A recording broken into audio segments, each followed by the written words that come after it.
And the bitrate drops. And now it started. Okay.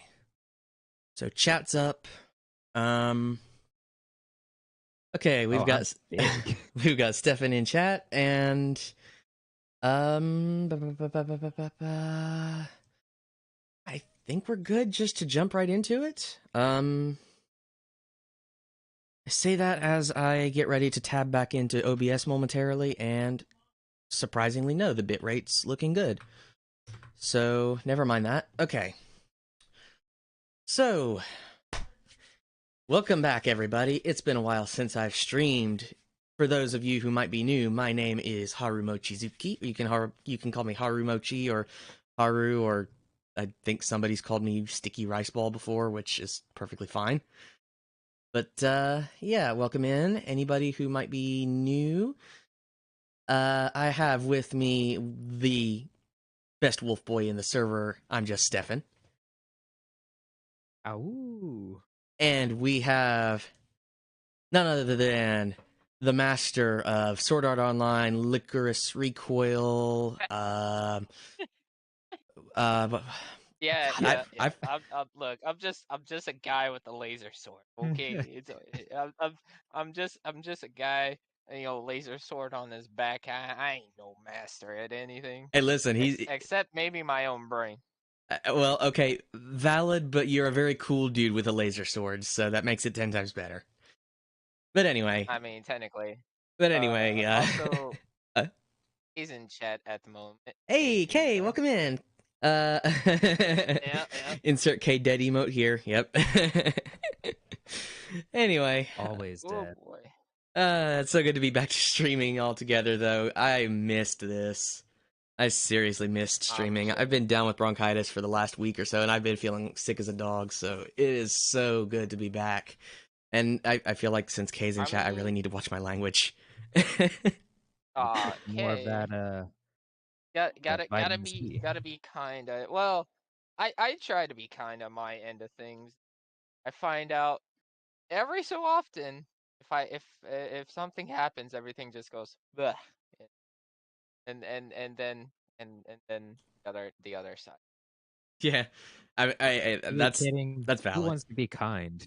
I will roast Haru so hard. Oh God. Look, I'm just saying, it's like there is a reason. There is a very good, solid reason as to why my streams are normally on mature, because I don't know what's gonna happen. And half the games I play, whenever I get surrounded by enemies, yeah, no, that's when like the panic sets in. It's like, no, please go away. Based.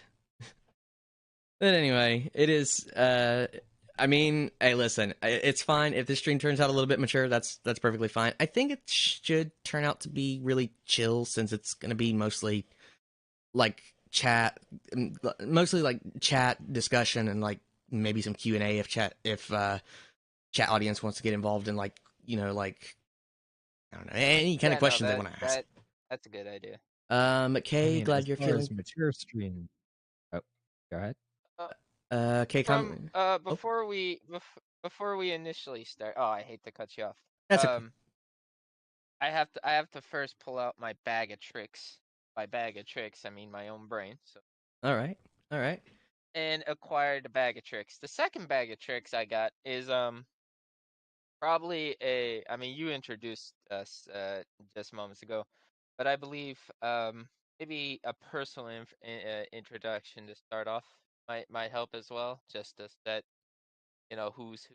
How about we each talk about our writing backgrounds?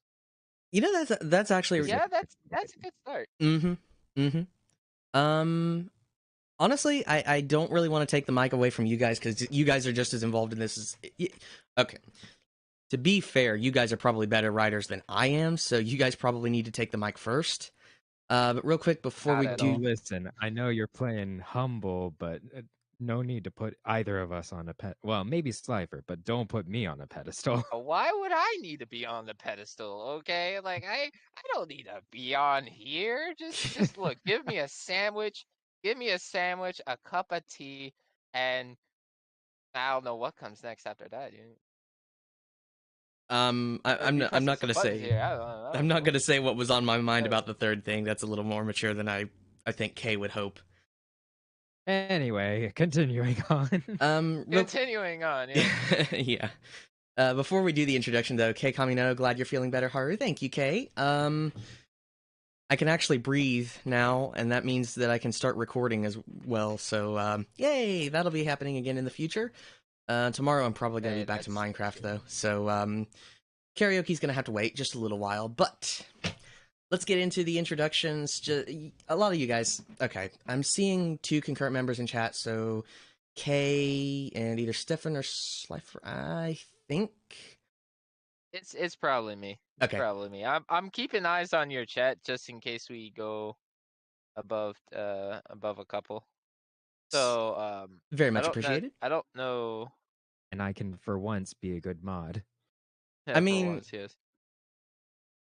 what do you mean for once? You're a great mod, Stefan. Don't get all sappy on me. Let's go. Okay. Don't get all sappy on me. The mission is at hand, boys. The mission is on hand.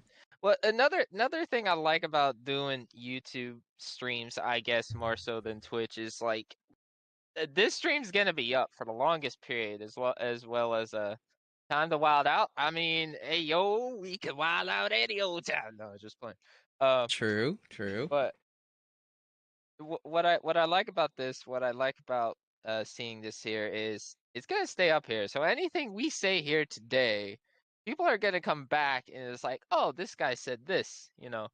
Well, the main goal is just to encourage everyone. I'm gonna start writing about Booba. Look, Stefan, if you start writing about the Booba, I have only a few words for you. What is it gonna be, and how can I join? Just bring it straight to mature.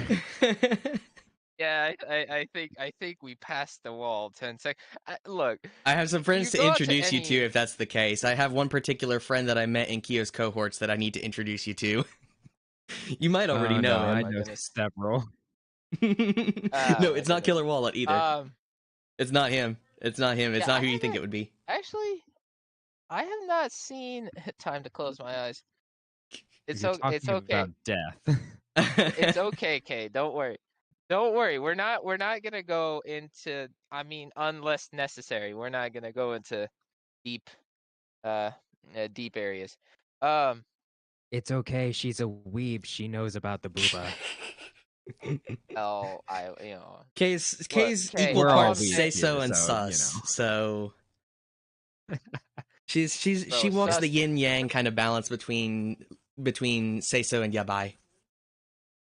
It's So- fine. We're all sounds like my weeb. kind of girl. Um, but here's the thing about all this. Shut up, Steph. Uh, she's on to you, Stefan. She's on to you. Oh See, she god. Uh, can't talk back to me now. all right. Okay. So I guess a synopsis in the room here. Let's try to identify ourselves. Um, well, Haru, you're the main lead on this. You're the one streaming all this, and thank you for all that. Hey, it's no problem. Stefan, you got words before I reveal my life story? Uh, nah, you good. Well, this is off to a banger start. Okay, so What, do you want um, me to start off? I can if you'd like. I mean, I uh, sure, be my guest. Fine, fine. I'll do the introduction first. Hello, everyone. I'm just Stefan, or just Stefan, or Steph, if you'd like to call me any of them. I am a do everything person. So I do game design, development, audio engineering, lighting, IT work, and also some writing, music, and other stuff. So let's go into the writing background. I have always had experience in creating, at least in my opinion, creative stories focusing on massive adventures well, for the most part, there are some standout stories, but I usually create expansive worlds, usually set in, well, I say expansive worlds, but large settings, but usually focused on that setting. I don't go too in depth on the entire world, but Mm. I'll focus on both sci-fi and fantasy, though occasionally I'll do what's the name of it? Dark noir sort of Film noir kind Dark of stuff. stories. noir. That sounds pretty fun. The whole dark noir type. And I have made a couple of more I don't know what experimental. There's one experimental one that I was working with that was more slice of life, dealing with Mm. some characters who had issues. And so it was just how they deal with their lives. And then another one that was a romance one. And that one was definitely out there for me. But yeah, I typically stick to adventures, battles, and also dynamics between friends. We got a lot in That common in that terms of sounds our like writing stuff. I will definitely Oh, say and I that. will also say that despite making the stories and those styles, as far as my writing goes, though, I usually stick to short form writing, more along the lines of a short story. So anywhere between, I'd say, 20 to 100 pages. I I can agree that with that to a degree. 100 pages. No, I've went past 100 pages one time. We'll get into that. Slifer, the absolute G that he is. I mean, come All on, right, you both Kay are says G's, but go by age. So funny thing is, that would Yeah, mean that Stefan, Haru is next. I think you're right, If we're actually. I going backwards in age. Haru's eyeballs just almost popped out of his head. You sure you want to go by age there, Stefan? Why? Are you older than Haru? No, he's saying that I'm scared, and I'm gonna be honest. He's half right. Listen, you don't got much to follow after. True, No. true. Oh no. Okay. What the, what Can y'all hear me? what the hell? Can Oh, Hold hear up, me? something just happened. bye. Stefan, Oh, you there saw he that, is. right, Stefan? I'm not crazy, am Yeah. I? Okay, okay. I mean, I heard the Discord sound. I was looking at Okay. what that was. Oh Yeah. no, I No, didn't hear a thing. that was totally on me. Oh So god. apparently after Stefan was doing all that, my Discord just decided to, hey yo, shut yourself. And when it did Oh that, god. right? I came in and out of chat like 2 or 3 times because apparently Discord couldn't settle enough as to where to place me. So they Oh no. just decided, hey yo, we finna just reboot. Okay, we got them, put him back in there. He needs to be back in there. Oh Stop no. crashing on us. Uh, Oh god, it's We so knew this would why? be scuffed, but no one can ever plan for the amount of scuff. Everything the is amount of scuff is increased. broken. Hey, everything is onion rings around here. All right. Um. Oh, Kay said go by age. I want to get this out of the way, just so we understand like how old everyone is. I understand it's a more personal thing, not to necessarily say it either in chats or in streams and such. But if we was to go on age, I'll be perfectly frank. I'm 28 years old, so who would be older than me? Wait, so you're also 28? Yeah, Oh, I think Haru is the youngest. yeah, I'm and Oh Hara's the no. youngest here. Oh, I'm a dang, little Slyfer, I shrimp. thought you were younger. I'm a little Yeah, shrimp. no, like my voice. Okay, so um, Uh, luckily if Kay's in here, she can sit back, grab some popcorn, and listen to the story that is me. Um, not putting myself like that, but hey, yo, listen. At some point when I grew up, right, my height got tall, but everything else did not grow with it. Okay, and what I mean by that is my voice what you hear right now is what I've had for years. 2 decades worth of just this voice here. And a lot of people said they love listening to my voice, and I grant them that. When you get me going, I cannot stop. There's a lot of things. Yes, no, sus. Look, what I really want to say is though, the voice did not drop. Like at once I got done with high school, it was the same then, it's the same now, and I don't think it's ever gonna change. I mean, And yet, Kay also being the same situation, except in the reverse, where she stayed short. oh no. Hey, look, Gaia look. Draconis spreading fanfics on YouTube too. Hey, listen, that's perfectly valid in my opinion. Gaia, are you new to the stream? Because I believe I Gaia don't. would be Gia.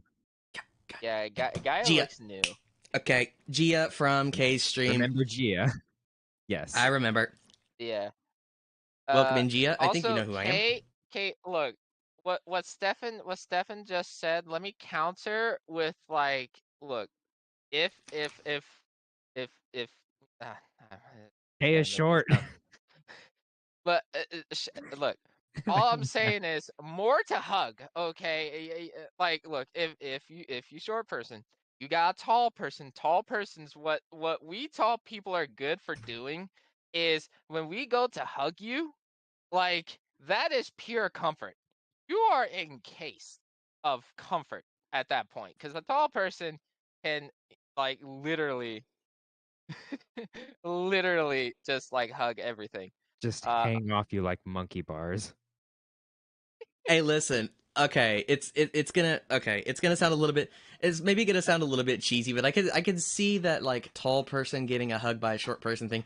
Like I always saw like this scene from God, I think it was like Star Wars. I think it was like the Bad Batch or something, where one of the guys is like a super tall, muscular guy, and he's got these little kids that he's like, I don't know, like a close friend of his. It's his kids, and they called him Uncle. And I always saw those scenes of like the little kids or the short people like coming up to hug the big guy, and I was like, oh, that's so cute. I know I'm probably gonna get yeah. absolutely murdered by Kay in chat right now, but sorry, not sorry. I've been here before. Okay, Gia, welcome in. Welcome in either way. I'm Yeah, tall, gargantuan, massive. tall people break peanut casing. I mean, are you saying I'm a child, Haru? No, I'm not saying. I'm I not I'm don't. saying. saying I don't. Haru is his child. I'm just saying. Like I always saw this. I could always picture the scene of like shorter person getting a hug by a taller person. I'm like, oh, that's adorable. Like I don't know. I'm not saying you're a child. Oh man. Look, all I know is Oh. truth be told, again, you get a hug from anybody. One of the main things. Haru, fight me parking lot Oh now. Oh no. dear, Kate, calm down, calm down. Hold on, let me Okay, break I'll this leg real join quick. you. Wait, no, let's not fight one another. Come on now. Look, all I'm saying is that the where I come from, I hug normally like everyone I meet, or at least I try to hug everyone I meet, because Based. like the world needs more of that. So that's just my thought on the matter. Um, so we got through Stefan. Uh, Personally, I'm used to being the last man on a totem pole, but Haru, if you're okay for me being myself here at the moment. Hey, I'm perfectly fine with that. Okay. So K and Gia, no, how you Gaia? Gia I or see Gaia? It would. I think I it would see be. Gaia in my head. It would be pronounced Gaia, but it's we know him as Gia from K's Discord server. So Okay, Gia. Okay. Um so who am I? Well, it's not a happy tale. If someone told you this, charismatic person in the room, I don't know if they'd be lying or not. But what I can tell you is I am. Well, first things first, I am a pizza maker. I work at Domino's. That's nothing mm, new. Been there for about a year's though worth. About couple days ago today, it's been my first year working at Domino's. Uh, is I pronounce it no Gaia, Gaia. Gaia, but it's whatever. Yeah, no, that's what I thought, like Gaia. Um, So I make the pizzas. I've practically done everything in Domino's at this point, and I'm also like only a high school graduate, kinda. So I've been saying wrong the whole Yes, time. Jay, you've been the wrong one. Okay. Eh. I love guys like comeback. Uh, but right now, outside of Domino's, I basically do this. What Haru is doing, I do just over on Twitch, and yeah, it's been a long road over there for about 2 years since 2020. But let's go back in time a little bit in writing, right? Forgotten Dreamers in the chat. Hey, Dreamer, welcome in, welcome in. Good to see you here in chat. I finally came back to streaming after a bout of bronchitis, and now I'm with my good friends. ImJustSteffen and SlyferYuki. We're talking about some writing stuff. So, welcome in. But Hopefully, we have a good yeah, night Well, today. we will be basic. talking about writing stuff. Hey, we're getting Well, there. We're getting we're there. basically like we're trying to get through the introduction. Yeah, we're Dreamer, setting the stage. glad to see you in here. Um, but yeah, no, so again, where was I? Yes, I do Twitch. I also have a small little YouTube thing. That's not important. Let's get back. Hello there, Colin. How you doing? Hey, Colin. Um, but with writing, it started in sophomore year. Now, this is an interesting, like, little backstory about myself. Writing for me was never really important until about my sophomore year. When I started doing books, like book reports, there was one book report, I think we all know it. It was about Romeo and Juliet. I went back. Stefan is not okay. He well, there's a oh, this is criminal. But there's a full moon out where I'm at. I think Stefan went Oh werewolf, That's so you know. no. tomorrow. That's Oh tomorrow. no. Oh no. Uh yeah. Okay. Okay. Hey yo, okay, we wild out tonight. All right. The full moon does not cause that. It definitely does not cause that. Anyway, um, so I did a book story on Romeo and Juliet, and sometime after that, it just started. It just started from there. I I was in the lunchroom in my old high school, which by the way was Thornton Fractional North. Like this, I cannot hold from y'all. Thornton Fractional North was the only high school in my district I was able to go to, and when I was in the lunchroom one day, I took a yellow notebook, and what I did was y'all are gonna probably laugh, but two of my favorite things back then was Spider-Man and Yu-Gi-Oh. You can imagine oh god, how old was I? 15? Yeah, I was 15 going on 60. You can imagine a 15, 16-year-old boy saying, what if? And then merge the two together. I mean, to be honest, that's part of that's a slight bit into how I started writing when I was in middle school, but it wasn't Spider-Man and Yu-Gi-Oh, so that's perfectly fair. Yeah. Also, yeah, I am a Yu-Gi-Oh fan. I just want to briefly touch upon this. I got my first deck. It was the original. Here's the thing. The cards didn't come out till around a little after the millennium, the turn of the millennium. And the my Millennium. first ever deck, I promise you, my first ever deck I got a Yu-Gi-Oh was the original Yugi deck. It was the original Yugi deck, and that was when season 1 of Duelist Kingdom, I think, was a thing. Yeah, when he fought Pegasus, I remember because Dark Magician, Summon Skull, Gaia the Fierce Knight, Curse of Dragon, Barrel Imp. I remember the majority of his cards. Spellbinding Circle, uh, Swords of Revealing Light. There was a few others in there, and I mean those are just the main basics I remember from the anime. But Yugi boy. Yugi boy. Yugi boy. But It looks like you lost all your let's life points, Yugi boy. Let's not do that. Oh my god. I don't do good Look, impressions. I'm never Pegasus, gonna do that again. bro, I can bro, do a Pegasus. mean Gollum impression. Oh no.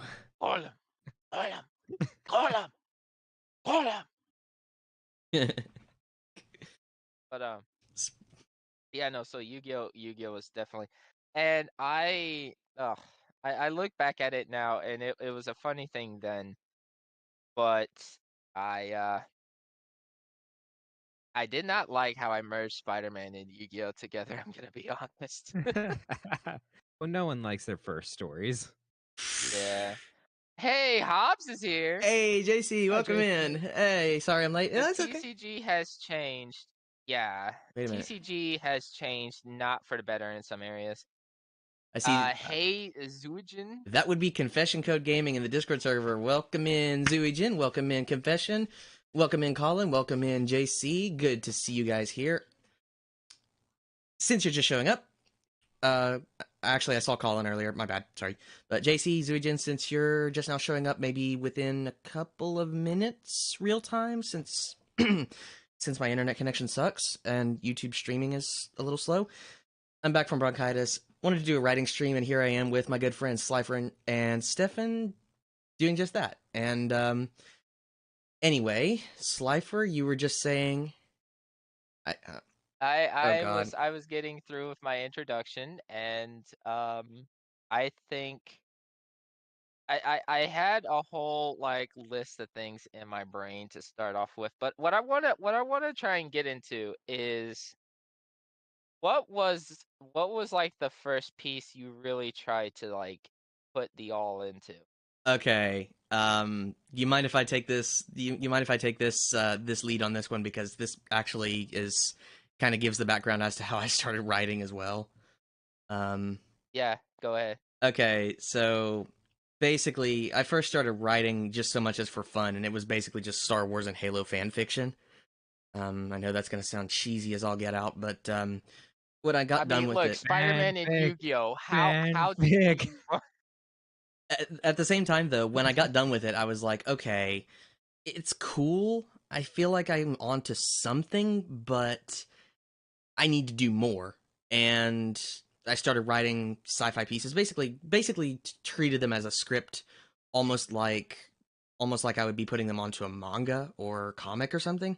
And that sort of evolved from there, and then eventually in late middle school into early high school, I was like, you know what? I'm just going to start doing actual chapter novels, do like 20, 30, 40 chapter novels, long novels, take a while to finish them.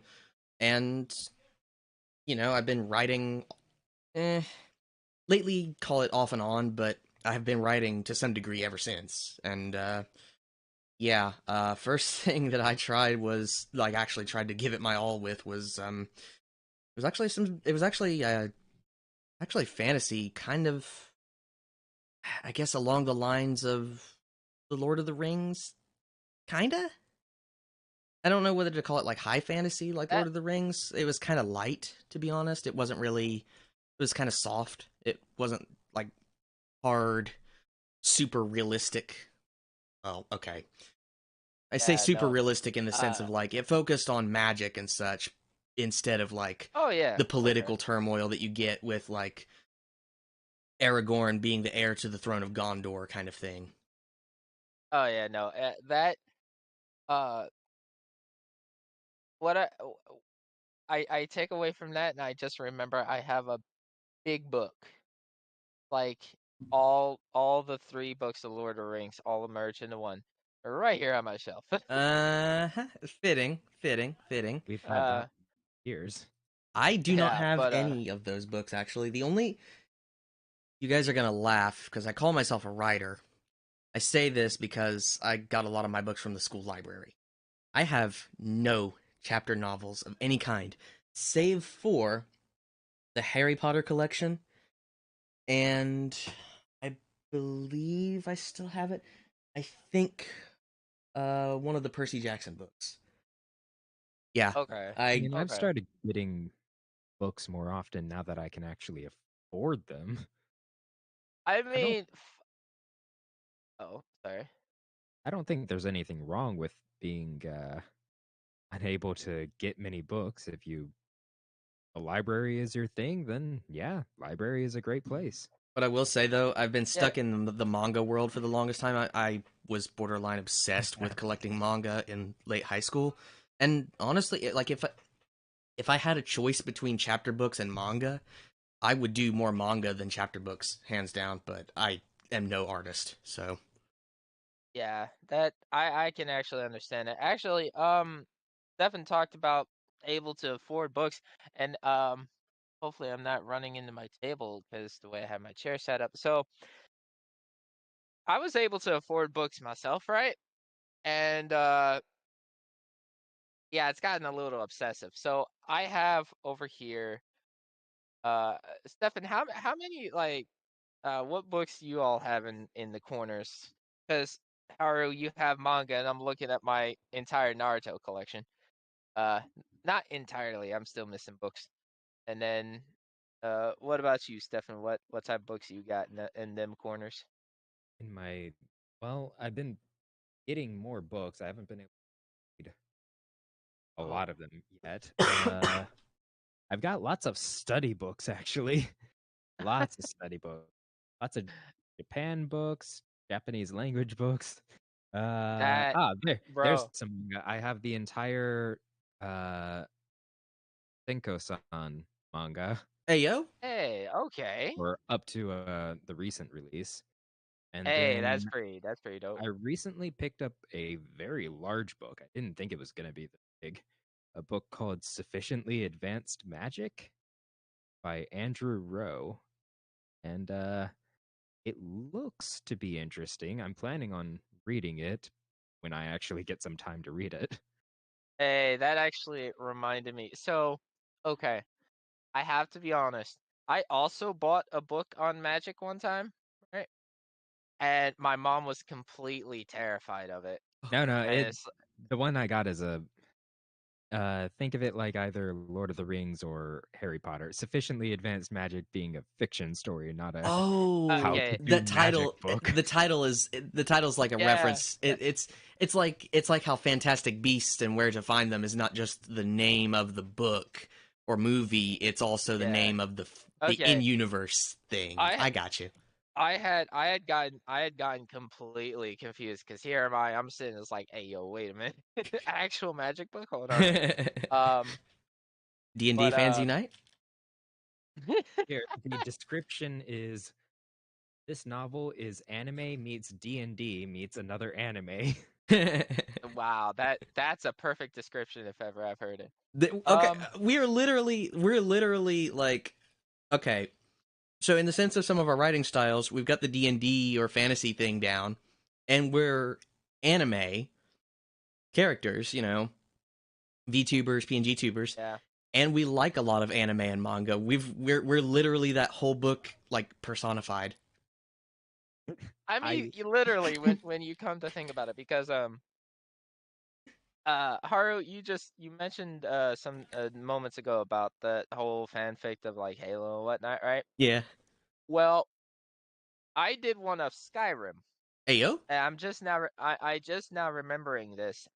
So when I'm still heavy into it actually to this day, but the thing is they've changed it so much, my brain just immediately turns off to it. I don't know why. Mm. Um, but I remember when I was playing on PlayStation 3. I actually remember how I started too. Oh, those were some good starting days. Skyrim in a lot of ways is dumbed down for a general audience. It's meant to be that way because I mean, you have Oblivion, which is great. You have Morrowind, which is also great. But the fandom split down the middle like that, and so Skyrim was supposed to be the neutral general uh, you know, camaraderie about that. Mm. Well, when I started playing Skyrim for the first time ever, I was thrilled to play a game and be anything. Like I could have been a Khajiit, I could have been uh yeah, Skyrim is definitely made more accessible, absolutely. And I remember playing as an Argonian was my first bet, right?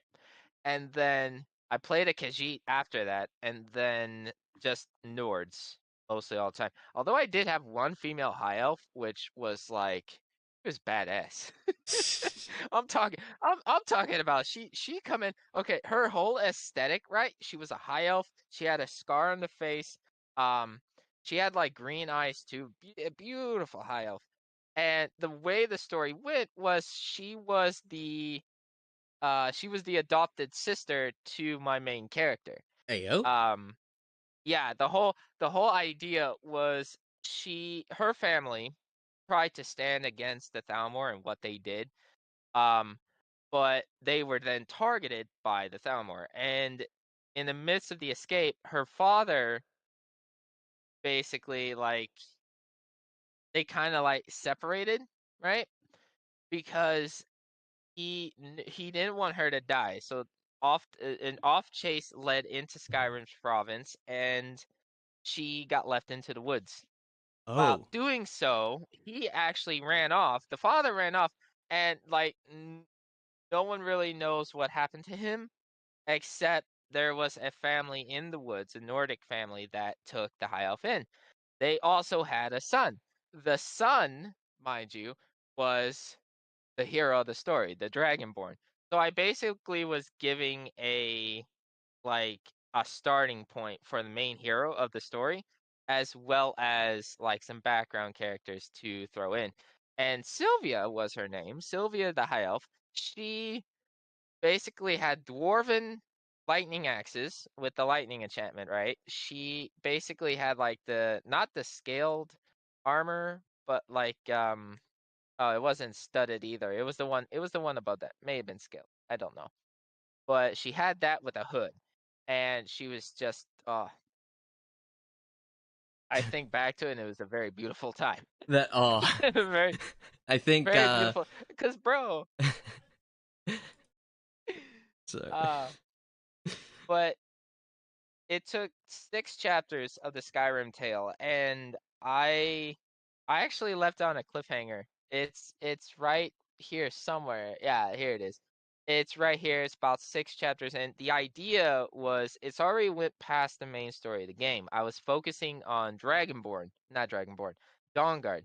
The Dragonborn was after, and a Dawnguard introduced Serana. The whole story about Serana intrigued me, but I didn't feel like the whole thing about the Dawnguard seemed good, but not good. It's hard to explain. So I was trying to write it out as what being a fan of the game and also fans of Skyrim in general, be like, hey, this is what I expect to see, not their rushed idea, kinda. yeah. Um, Yeah. and it was a time. It was actually a good time. Back then, my mom, she was my greatest critic because every time I wrote a chapter, I'd have my mom read it. So she would read like chapter 1. Then I'd do chapter 2. She would read then chapter 1 and 2. Then I'd go into do chapter 3 and she'd read 1, 2, and 3. And every time I left off on a chapter, she hated it. She hated it with a passion. But I'd always leave it out on a cliffhanger. She damn near beat my ass because I left on a cliffhanger multiple times. I'm not even joking. Hey, listen, Not even joking.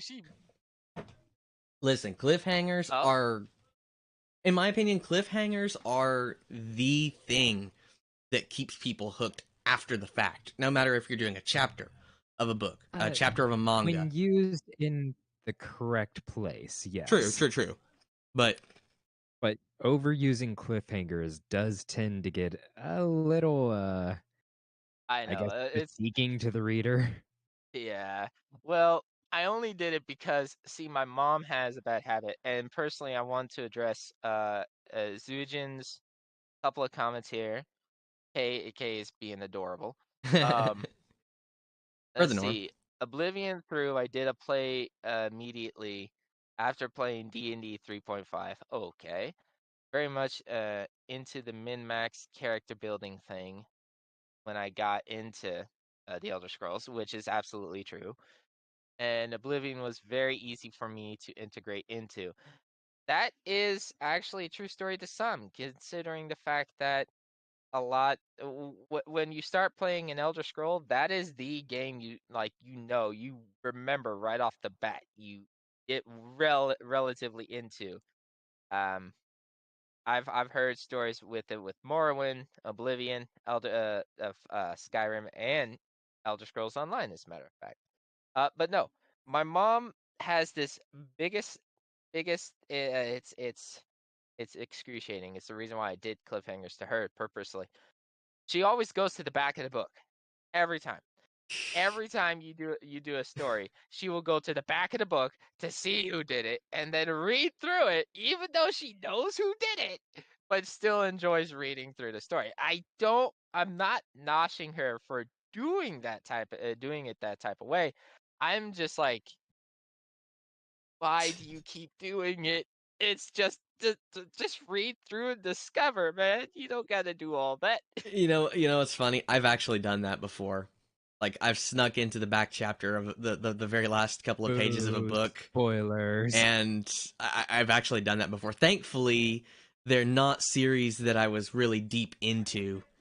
Um, the only time I think the only time I ever looked, and this is whether it was something that was already officially published or if it was something that somebody I knew from school was working on. Mostly the former.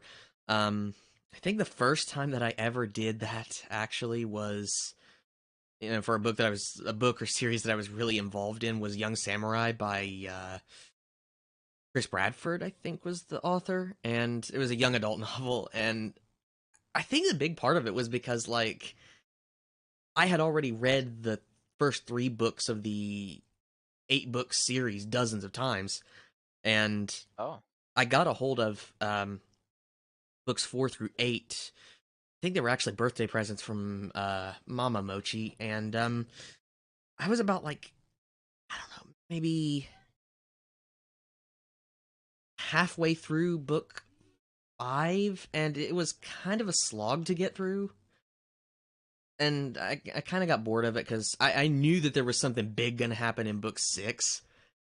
And I was like, okay, I kind of just want to see how this ends because book 5 it's a little too slow. In hindsight, I don't think I missed a whole lot, but I do feel a little bit guilty for doing that. Um, yeah. Well, for I books that aren't that interesting, then in a way, spoiling it can, I guess, make the decision for you of whether it would be a good use of your time. Just so yeah, that, like a oh, good read. is Yeah. this going to end a way that I would be satisfied in, or is it going to leave me thinking, well, that was a big waste of my time? Now, to be fair, But sorry. Haru, how about we go ahead and talk about your background now, Okay. Oh just to yeah. bring us back to on topic again. Okay. So in terms of like my writing background or just in general, like if it's the Uh, writing a background, brief synopsis of your just background, and then focusing on your writing background. well, as a gamer, a fan of anime, manga reader, um, very very deep into the somewhat obscure stuff in the 1980s in particular. I guess that all kind of bleeds into my tastes a little bit in pretty much everything I do as a VTuber, everything I do as a writer. As a weeb, just say it hard. Okay, that's the simple version, yeah. Specifically a retro weeb, I guess. But, You mean otaku? yeah. Look, I'm just saying is like you say retro weeb. And I'm thinking just That's a just say genuine, otaku. yeah, that's a genuine, kick it back old school. No, seriously though, like, okay, the reason that I'm so into 80s pop culture in general, not just specifically otaku culture, dating back 4 decades at this point, is because I literally grew up with some aspect of it, one way or another. Like, whether it's from Japan or not, like, it just bled right back into almost everything I do. Like, you'll see me writing, you'll see me listening to music. Chances are it's something from the 80s, and chances are it's something obscure. And if it's anything to do with like Japanese culture these days, I'll blend them together. And I mean, oh, sorry. for writing in particular, gonna sound a little bit silly. I'm gonna try and keep it simple since it's just an intro to like my kind of background in specifically writing terms, but like I think it was Robotech and Macross that I looked at the most, and I was like, you know what? Those are the kind of stories that I want to write. Those are the kind of stories that I want to put together in my own words. Obviously, I can't animate for anything, but I can certainly try and put together at least a chapter book form or script of it. So, Yeah. it was a different art style back then too. It was quality. Heck yeah, Uh, agreed. quality in terms like maybe storytelling. I Definitely, don't know. I Not like definitely that. the 80s and 90s styles. There were well, some there's nothing gems. too. I yeah, there was definite gems. I'm not gonna lie about that. I But think a good example of 80s and 90s like retro anime and manga gems. I I could be wrong, but I think one that I've heard a lot of about, especially when they got a Kickstarter to remaster the series. I think they got a Kickstarter to dub and remaster the animated series, was The Vision of Escaflowne. I think that's how you pronounce it.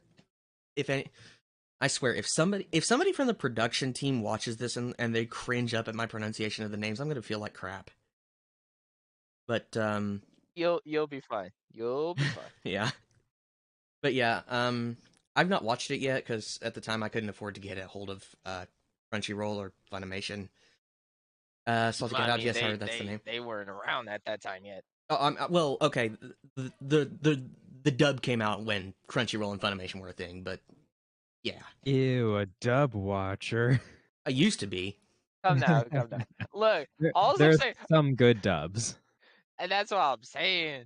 Yes, her. That's the name. Hey, Hobbs here in the background. He's helping you out there, Haru. Catboy's lurking. Yep, he do be lurking. Uh, so when we talk about my has it burned on DVD. Oh my goodness, Hey, you know what? I that need to that get a is hold of that the is amazing. DVD versions of a bunch of anime for real. That is so true. Haru, Original do you Gundam, still even know what a yes. DVD is? How would we not? How would we not? Specifically DVDs are Haru. still around. Oh wait, hold on.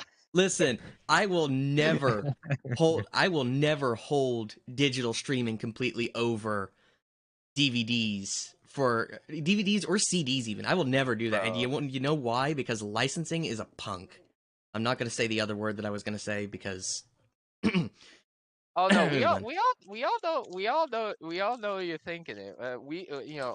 Licensing is being at the beach. It's just a real beach. That's all it is. Um, but no, talking about with animes on DVDs, I had to like just step in and say this.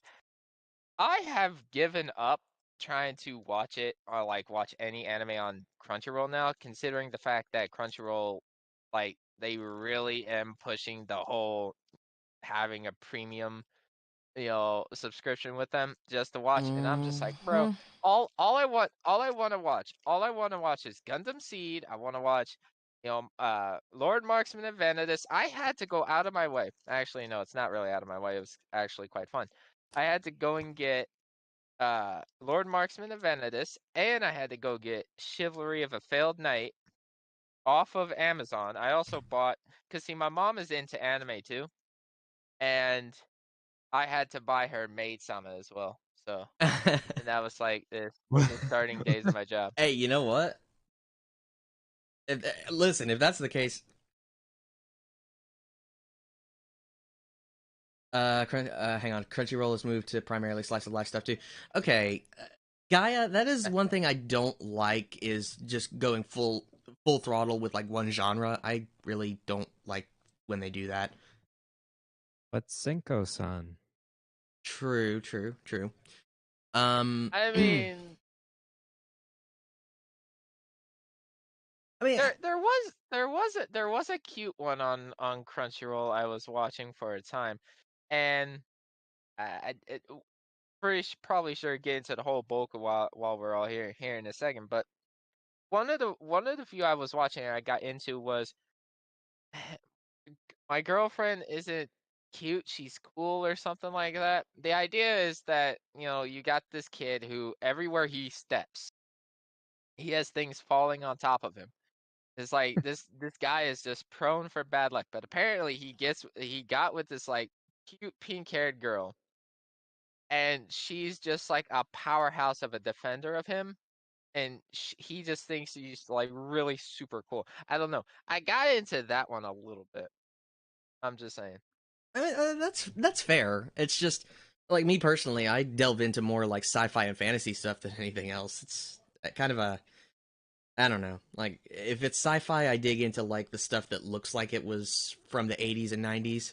And then if it's fantasy, I look into like steampunk kind of stuff. But I mean, Oh slice of life yeah. is still Oh yeah. cool. It's just and really it's not even Yeah. just for anime and manga, it's for chapter books, any comics that you get in the Western world. Like everybody's got their own flavor that they like the most of. It's just when it comes to like streaming services or ebook readers, like who's got the most of that flavor that they can serve you, so to speak. Oh yeah. Excuse me. Oh yeah. Um, but yeah, on that note, yeah, that brings it. That actually brings it right back. I do a lot of sci-fi books. Actually, the one that I've got pulled up to show a little demo, a little demo of kind of my potentially mediocre writing style and writing skills is a big sci-fi book that I'm working on, and I've been kind of putting it on the back burner for a while. But I guess that's my background as a writer in a nutshell, to be honest. Just a lot of 80s influences and a lot of stuff that's like big, grand adventure kind Yeah. of stuff. Oh yeah. So, No, I can feel that one. 80s. They had a lot. Uh, about just about every futuristic fantasy sci-fi thing that happened in the 80s practically. Funny thing is, even so before the 80s too, 70s when Star Wars was a brand new thing, it still looks so much cooler than the actual like space travel and Oh like yeah. futuristic weaponry kind of thing that we have today. All that stuff just looks like an industrial mess. You look into works of fiction, especially when they're illustrated, and you're like, man, this looks so much cooler than reality. Uh, so what I want to ask now is so what are any of the current works that any of you are working on? Mm. So are there any things that you're thinking about or currently in the process of writing, or are there Actually, just ideas sort of floating up in the ether? I have some. Who wants to take the cake on this one? Anyone in chat who y'all want to go first? How does all this want to go first? Because I have so many. if we're Well, talking a let's specific focus piece on of, the most recent one then. well, mine is mine's gonna be a little bit of a spoiler for when I do publish, but basically I've already got the word processor pulled up Go by myself. the So, number of brain cells. oh god, Uh, I guess I'm. oh So, are we no, doing least brain cells to most or I most guarantee to least? Because she's if we're going by least, she's probably saying she's probably saying I can guarantee one of two things. She's okay. oh no, She's I probably definitely have the least amount of brain cells. don't take this the wrong way, but I feel like I know what she's thinking, and I feel like she's thinking that she wants you to go first, Stefan. Don't ask me why. I just Uh, I fair. listen. I Yeah. don't think I have very many brain cells when it comes to writing either. I don't think I'm that good. So, although I do feel like I could probably do a pretty mean action sequence in a chapter book form. So, Well, once all necessary words are said, I will give an inspirational. all right, all right. All right, so then I guess if we go by least brain cells, I'll go first, and then Haru, and then Slifer. How about that? Yeah, I think that works. that works. All right, me and my two brain cells. So the current work that I'm working on, which is taken a slight bit of a break as I've become insanely busy recently, but I'm still working on it, is I'm actually in the process of writing the short form story version of the game that I'm working on, just so that I can have the actual plot of the game written down. And so my plan was to write it as a, I believe it's like a 7 short part. Uh, See, this is why I have few brain cells. But yeah, just a short story. Um, just going through basically the structure of the game, leaving out some details, adding in other details, Get the story beats, just basically. making it, yeah, making it more relevant to being written rather than how you would see it in a game. So as far as the plot goes, I would say that it is an adventure story about a girl who is searching for her brother and who is learning to accept help from others. That also takes a dark twist about midway through the story. Oh my. So I it gotta- goes from being happy, slightly somber, she's trying to find her missing brother, but then it goes into pretty, oh, bad things are happening. He's still going, but he might not make it.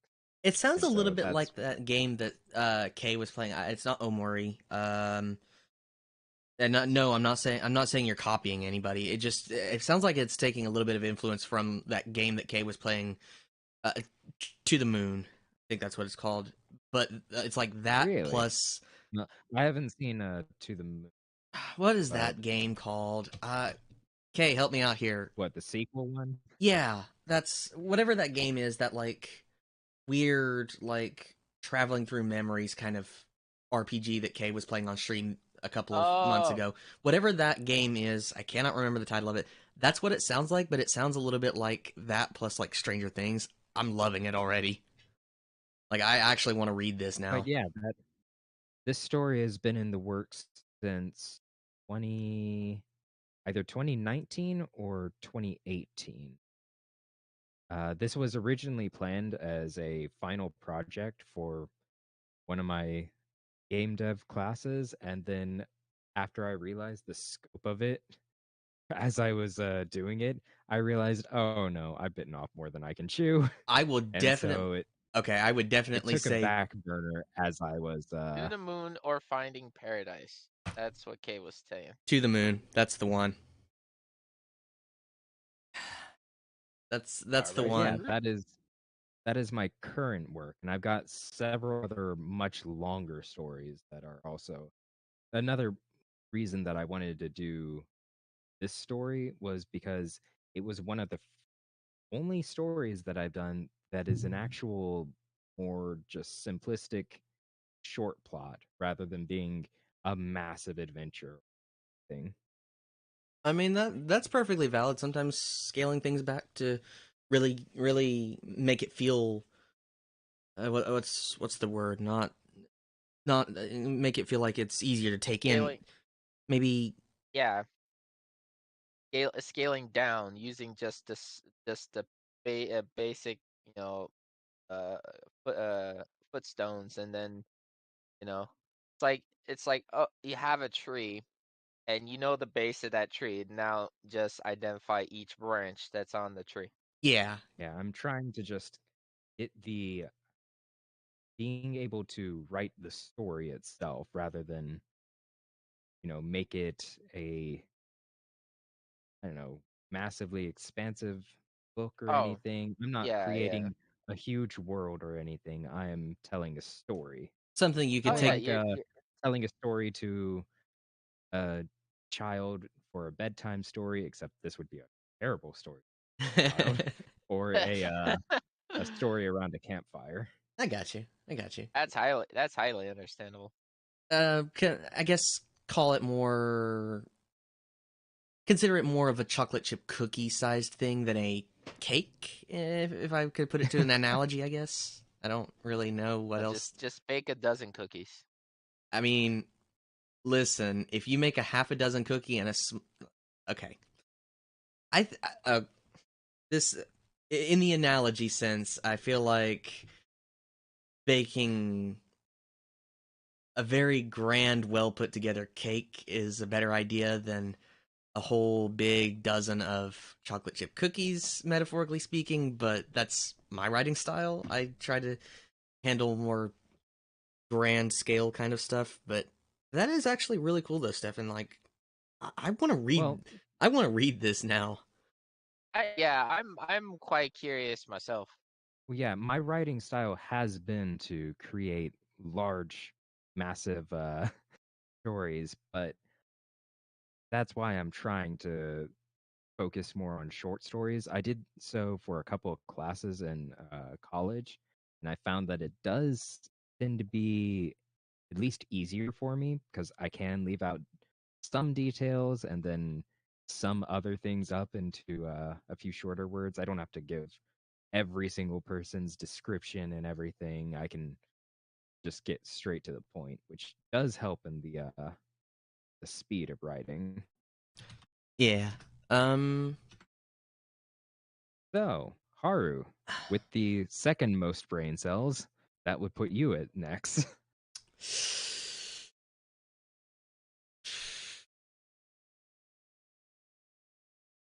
Haru's quite curious. Okay. I've never done this before, Sorry so to just put you bear on the with. spot. Listen, it's fine. I've just never shown my writing to anybody aside from like my closest friends in high school and my parents, to be honest. So this is a first. That's highly understandable. Here we go. Here we go. Um, I guess the big one that I've got in mind is a project. This title is probably absolute garbage, and for all I know, it could already be copyrighted. But I've given it the title Blue Steel Rogue. It's going to be 40 chapters long, so this is definitely a more involved project than think I've ever done Well, writing wise. I can tell you two things just before you can continue. Blue Steel Rogue ain't none of that gonna get you in trouble, okay? Just Gotcha. fun fact. Like someone can think like Arpeggio Blue Steel, that anime with like the whole setting in ships or whatever, but no, you're fine, homie.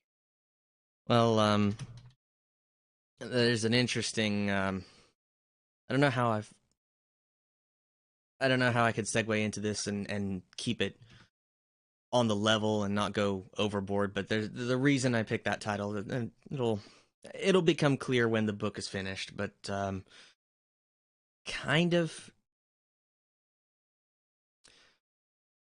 it's kind of Gundam-esque, I guess.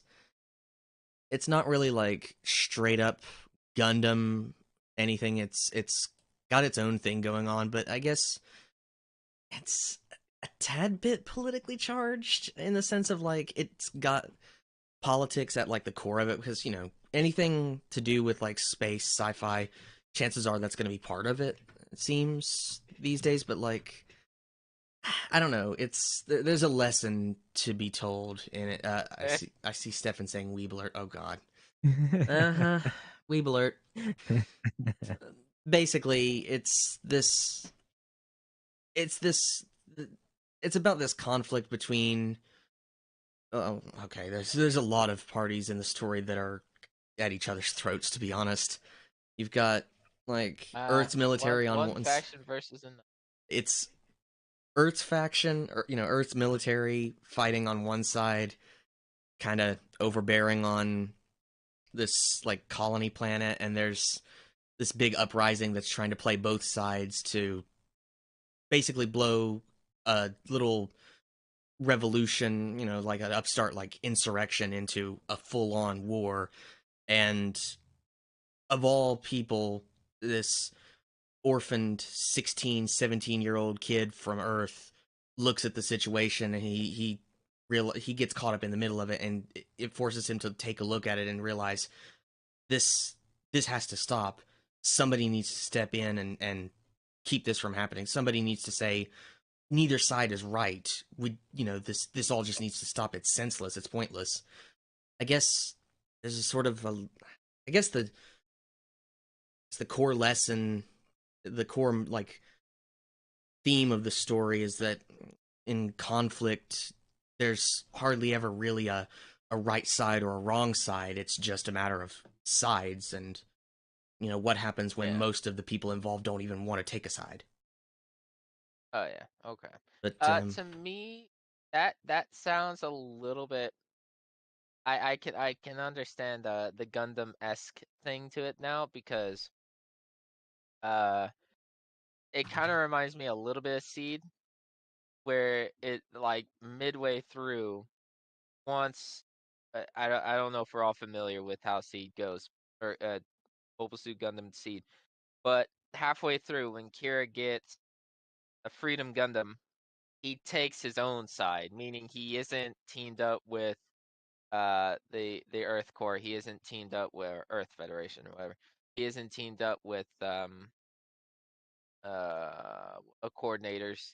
He's like on his own team, and that kind of makes sense. I'm intrigued little to see that works. And again, 40 chapters, that's nothing to shake a stick at.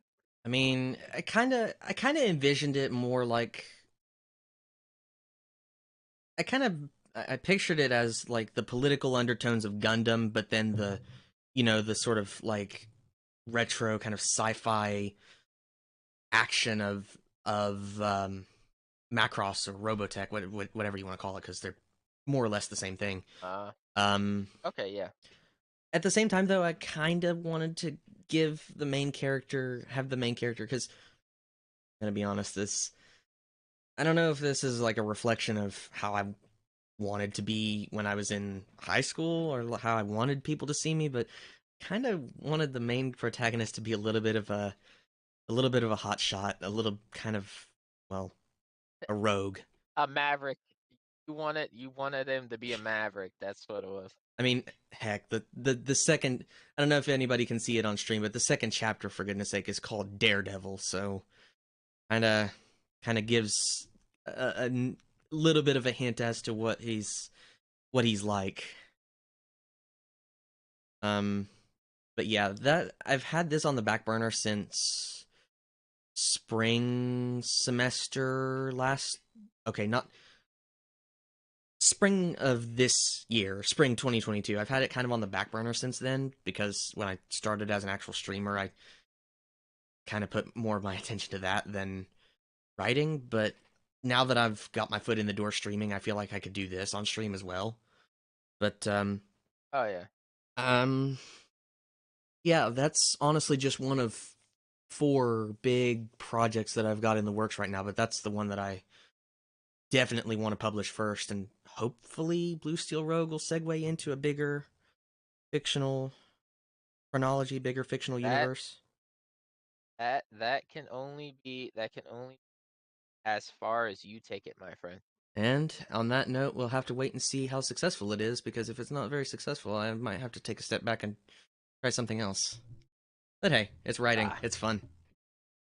I mean, yeah, it is, and I tell you, having it be successful. Look, as I tell you, I looked up an interview of the old man that did or Tolkien that did Lord of the Rings. The only reason why Lord of the Rings exists is because he made up the Elven language and he put a story behind that. That's it. So it's like however you see your story take place. Like with Stefan, I hear him like having a little details, short story, and the fact that he's got all his basic plots that he needs written down in a story-based form, as well as he's working on the game as well. That to me is like a very smart move because you can really expand while writing it, and then when like honestly, Stefan needs to give me some lessons here because I like to me, I really want to see any story or any type of creation like, you know, animated or well done and off the wall like that, because that is where I would say true creativity shines is when you see what you've made animated or you see what you made, become something far bigger than what could have imagined. And no one guesses it at first, but then seeing it slowly develop that way, it's inspiration even more to carry on and like see what goes from there.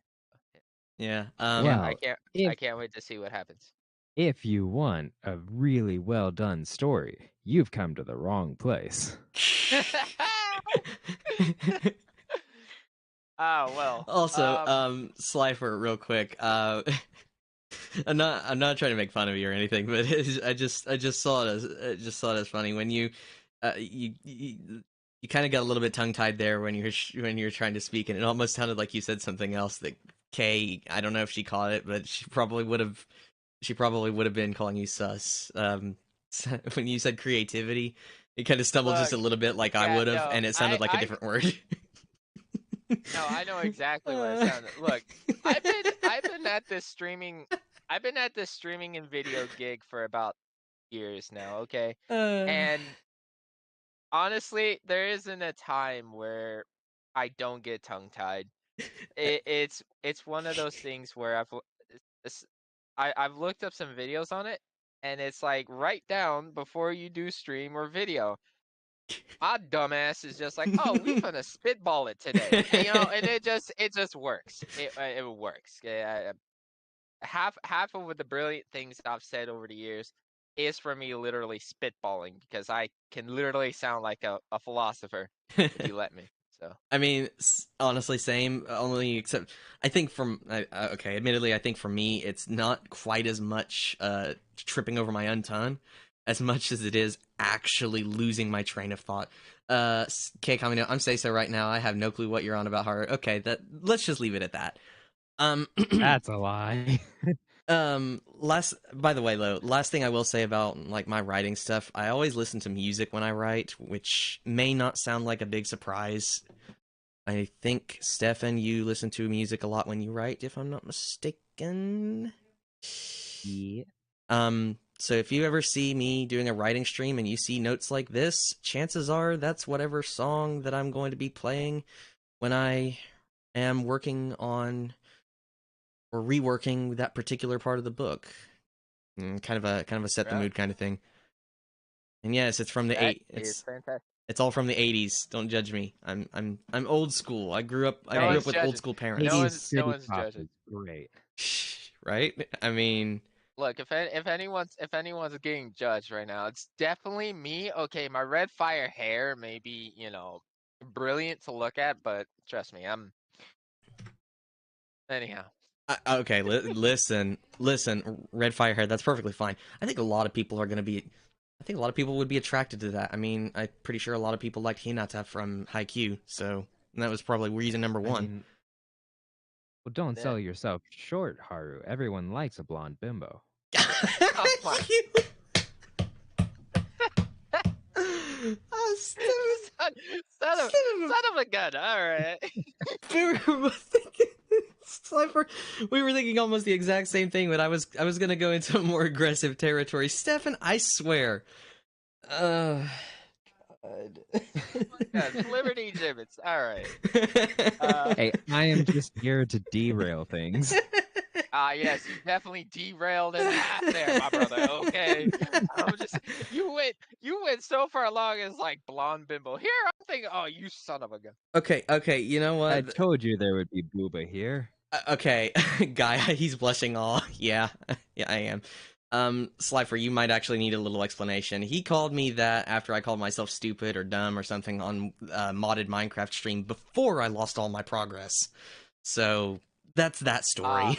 Well, that's also me in a nutshell. Because I have died rightfully so on Minecraft more than one occasion. I have had previous Minecraft streams where I tell you everyone was drawing chaos, creepers are behind me, zombies are in front of me, and I'm stuck in the middle of everybody. You know, so it was a fantastic turn of events. I promise you. K Uh, accurate. And now I'm just seeing the maid dress Haru and the gender bent Haru. I'm just seeing it now, and it's an absolute train wreck. It's a glorious burning train wreck. Look, it's just you in a parallel dimension, okay? Don't worry about it. For real though, like, Haru, Big Booba, Haru. oh god, Oh, we've been down that road before on the Fortnite stream. That's the thing. oh no. All right. Minty, if you're in So, chat right now, I swear. No, that's my territory. oh dear. Oh, actually, speaking of All right. Minty, I have yet to reveal the big the album art thumbnail that I asked her to draw. She did a fantastic job on that, by the way. I have yet to reveal the whole thing because I went down sick as soon as I was getting ready to record. But anyway, Well, That I is. just as a slight aside, make sure that you take some extra time to recover before you go right into doing an album. oh Like, don't give yourself plenty of warm up. oh don't worry. I tried singing a song in the car when I was driving with my father to. I think we were getting dinner yesterday. Just a quick, just a quick bite to eat, something simple.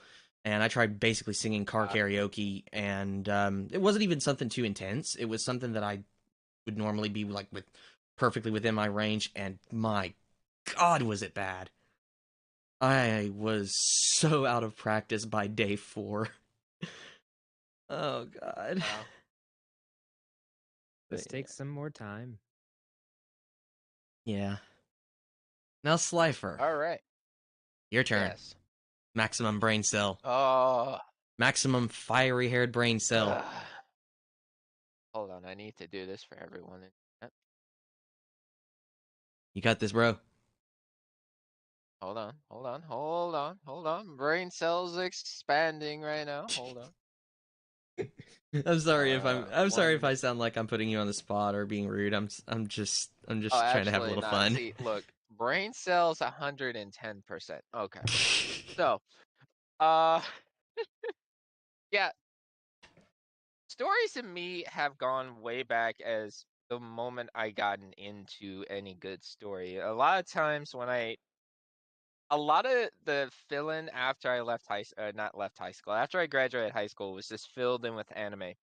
We talking every anime almost under the sun, from mecha to splice of life to harems to comedy to everything.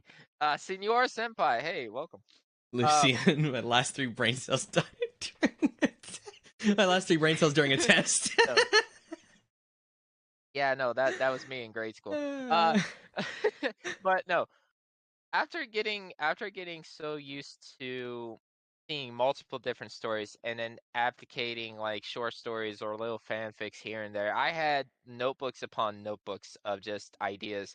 There was a time when I believe when I saw Kill a Kill, that one particular anime, right? Oh boy. Uh I yeah, no. I made a fanfic of that which kind of followed the same similar subplot, only it was introducing my character in like a whole different detective side of things. Wait. And it didn't go so well. No, I was going to crack a joke. Was it off brand? Was it Oh, no, honestly. Your brain cells The talk to brain each cells other? talk to Two each brain other. cells? The anime they may trigger yeah. You know, actually So I'm going to hold off on that. I'm going to hold off on that.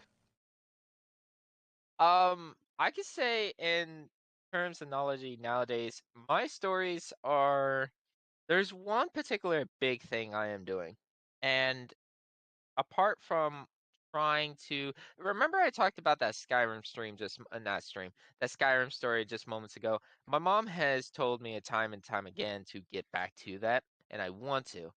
It's just I would say getting over the fear of how I wanted to progress, right? And also it's like a little bit of a sub thing with me trying to get over this innate fear I have with failure and stuff. That's a later discussion.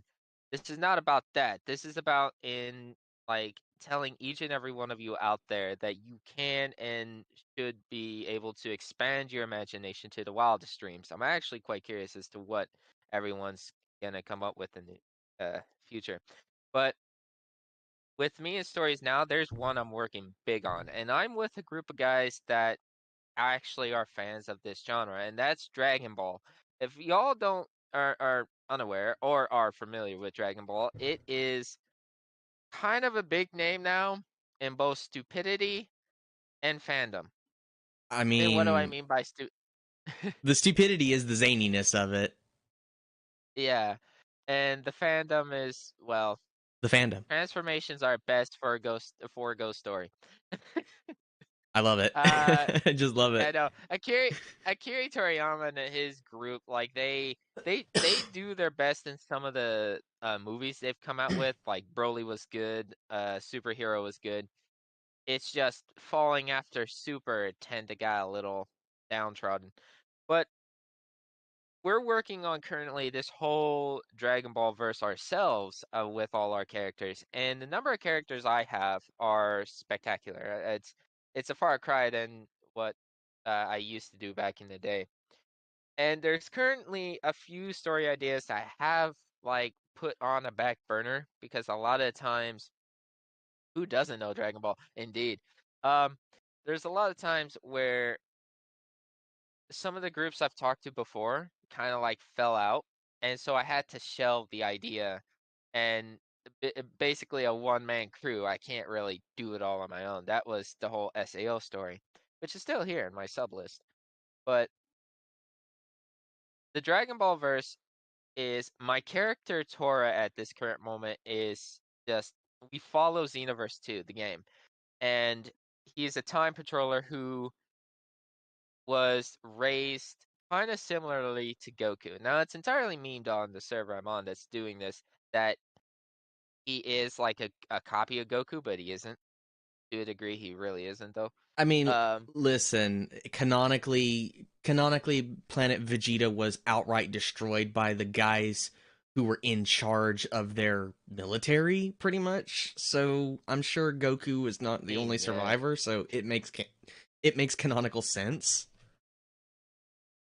Like, Well, excuse me. Since Super introduced the idea of multiple universes, right?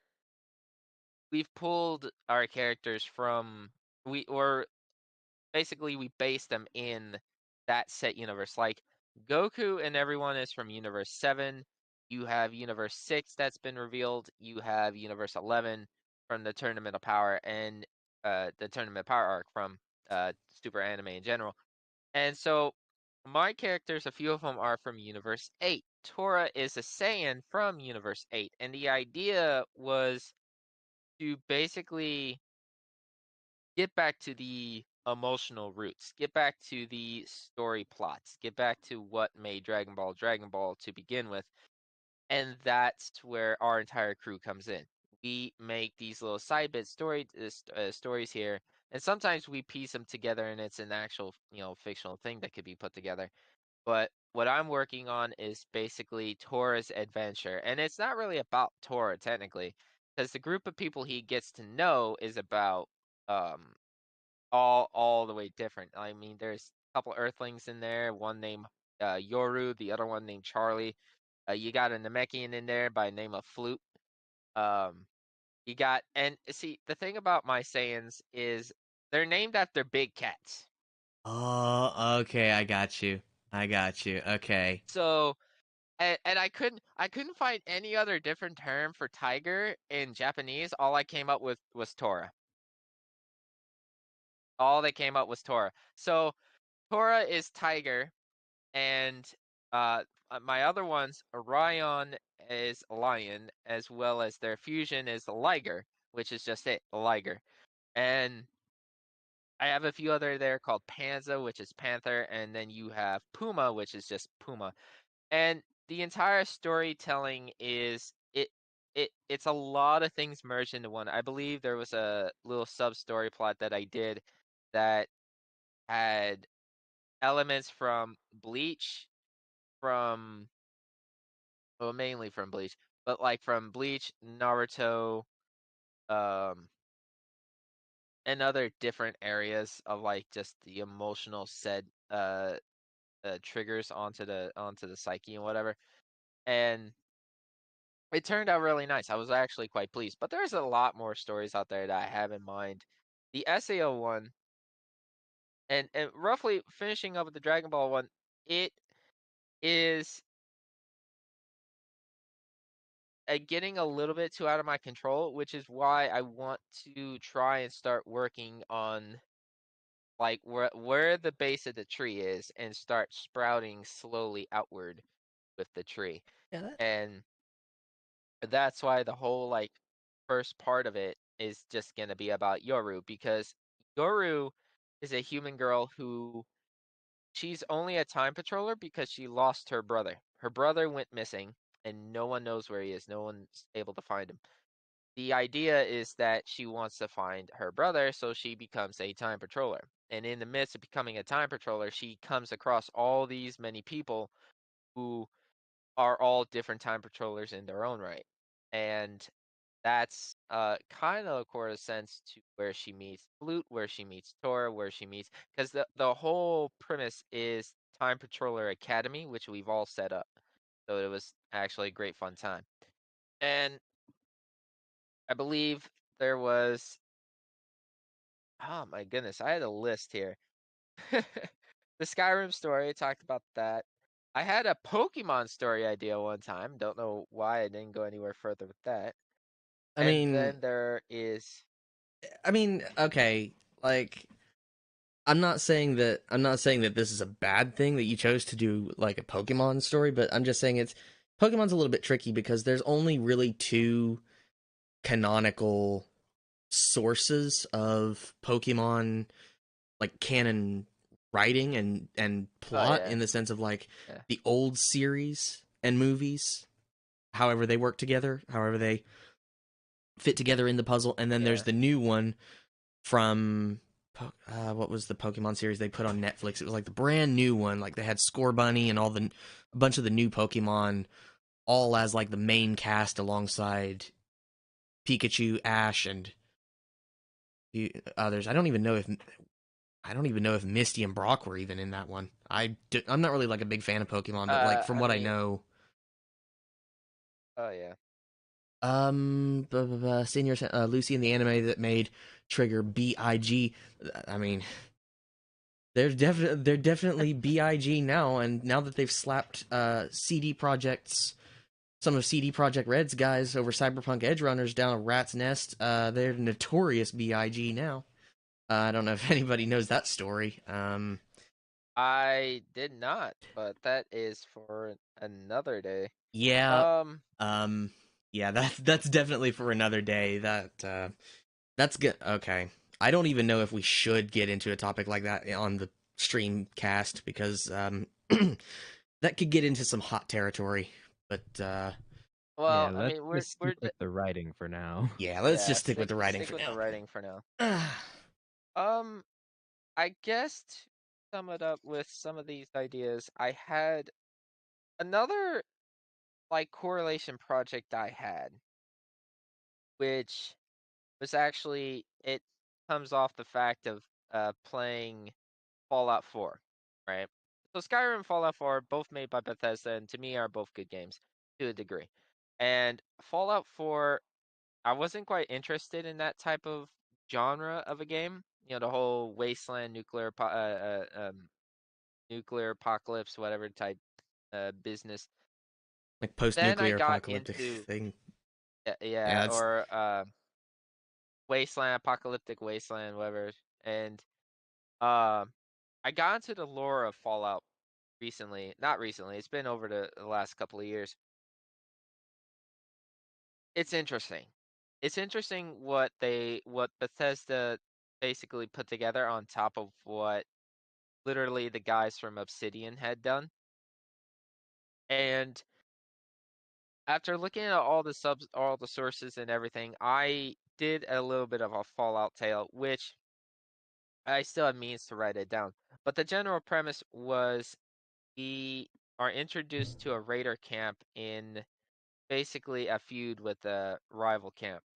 oh. In the middle of the night on a stormy eve, they got raided by their rival and everyone got wiped out except for one little boy. and that little boy was literally under some rubble, like hiding, as his parents in that raider camp got all killed off. The night progressed, and he's traveling alone out in the rain, exhausted, but he continues to keep going. He's basically in this like trance state of just constant, just keeping his legs moving till he passes out on a farmer's property, which raised for the next 14 years on that same piece of property, learning everything from tinkering to learning about the wildlife, about the shrubbery, and everything like that. The idea was to go about and Fallout introduced the ideas, the same as Skyrim, with you can put a character in that situation and do whatever you want with it. This is why creativity in a nutshell is very beautiful to me, and why sometimes when it feels like you're down and out and you feel like you don't or you can't go any further with it, you have to, and what I think is something I need to apply to myself is take a step back and see how it started for you, and you know not not try to convince yourself like this, that, and another of where what it can be, but rather of just the process that led you. And for this story in general, that was the idea because Thomas, the main character of this one, he had basically went out to, I would say, old Nevada, or not the oh, it's the desert in Fallout New Vegas. What's that one? The Mojave. He goes out to the Mojave, somewhere around there, and he comes across a town which has an inn called the Brood Broad.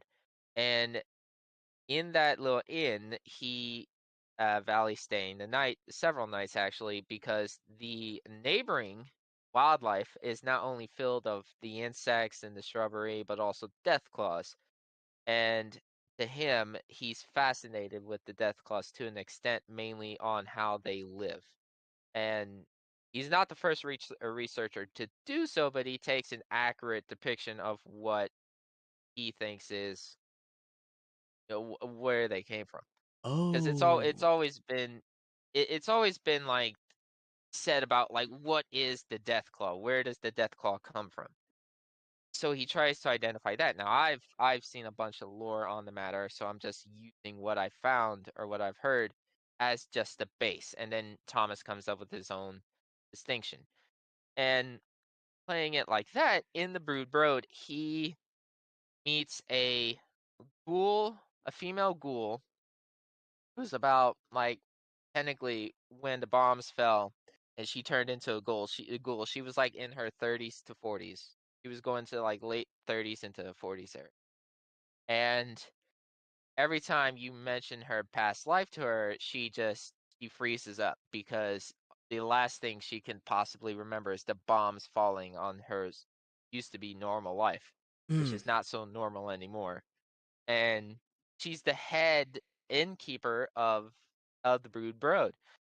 Named BB, she basically just consoles with Thomas a lot of times. He's like the mechanic there because the entire town has jackbots. What I call jackbots is basically robots that's been put together nonchalantly with little care and just with every type of part in existence. So Kind of basically, like what you can do with the ramshackle Mechanist. zombie robots, if you will. Yeah, yeah. And the idea was that one morning on a part of going on his studies, he fixes up a bot and they just kind of get into like a awkward argument or whatever. And he leaves, but later on we find that there's, a group of caravanners coming in. And we have to understand the type of genre Fallout is. Fallout is the genre where anything and everything is possible in this time. We're talking from, you know, from slavery to raiders to, territory invasion to giant monsters. So everything's accurate here. Mm. Basically, Fallout 4 automaton robots, yes. And the concept was Thomas was be put in a feud. just didn't really need to be. He was caught in the middle of something bigger. And what I mean by that is the title of the chapter was Fallout Cipher. The reason why I called it Fallout Cipher was because Thomas had to play detective. Fallout also a bit of dry black humor as well. Oh yes. When you say black humor, you mean like just really, really dark jokes? Oh yeah. Oh yeah. I might actually Because have I to get mean, into these games, to be honest. think think Road meets Monty Python. That's what Zujin said. Yeah. Yeah, I'm gonna Then have to then you buy one have of a these brief games. yeah, you have a brief understanding there. And so when a caravaner comes into town, gotta do some stuff will be lurking. Okay, Hops. When a caravaner comes into town, parents of the caravan like talk to the people inside the Brood Road and people in town in general because they are missing their kid. Well, come to find out that they're not the only ones missing their kid. Thomas ends up discovers that kids have been going missing for some time now. And this is where the cipher bit comes in because he comes across a couple of not so great goons and takes a piece of paper from them. It was basically like you can think about it as a quest, right? He takes a piece of paper, it's just a bunch of letters grouped together in a sort of pattern. And no one is able to figure out this pattern in town, and he tries to decipher it. So you can see cipher. Oh, Yeah. He tries okay. to he tries to cipher out the decipher, and when he does that, he discovers that there's a scout, there is a how'd I have it worded? There were slavers, scout, and then a roundup crew. And basically what would happen is these raiders, as we know all raiders are in Fallout 4, and in Fallout in general, they take everything and anything and leave nothing. This was the truth with the kids. So we all know where I'm technically going with this, and I'm not saying anything else that may damage the stream here. But if we know Fallout, then you know where I'm going. And the idea was that Thomas would be the one to put an end to it, because along the way he comes across a wrecked plasma gun that he can't seem to put back together. It's just wrecked. There's a component in there that he's missing, and he can't put it together. But what he can do is make a plasma grenade.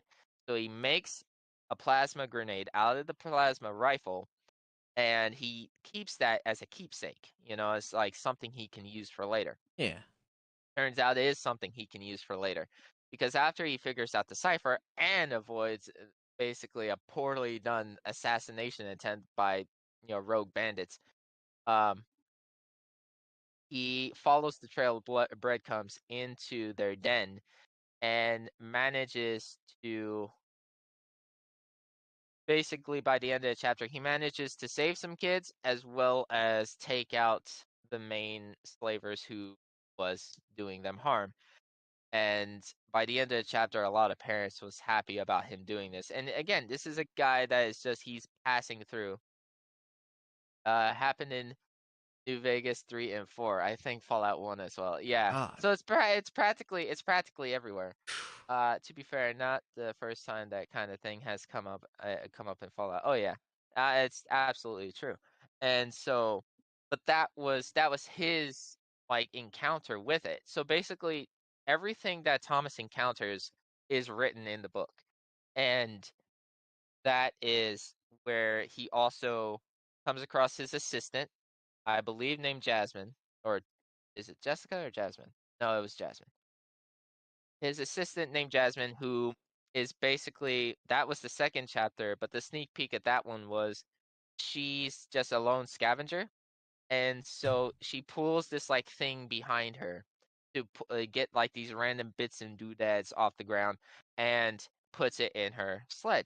And then wherever she goes home to, she just takes the pieces and tries to, take them apart, put them together, and have something come out of it.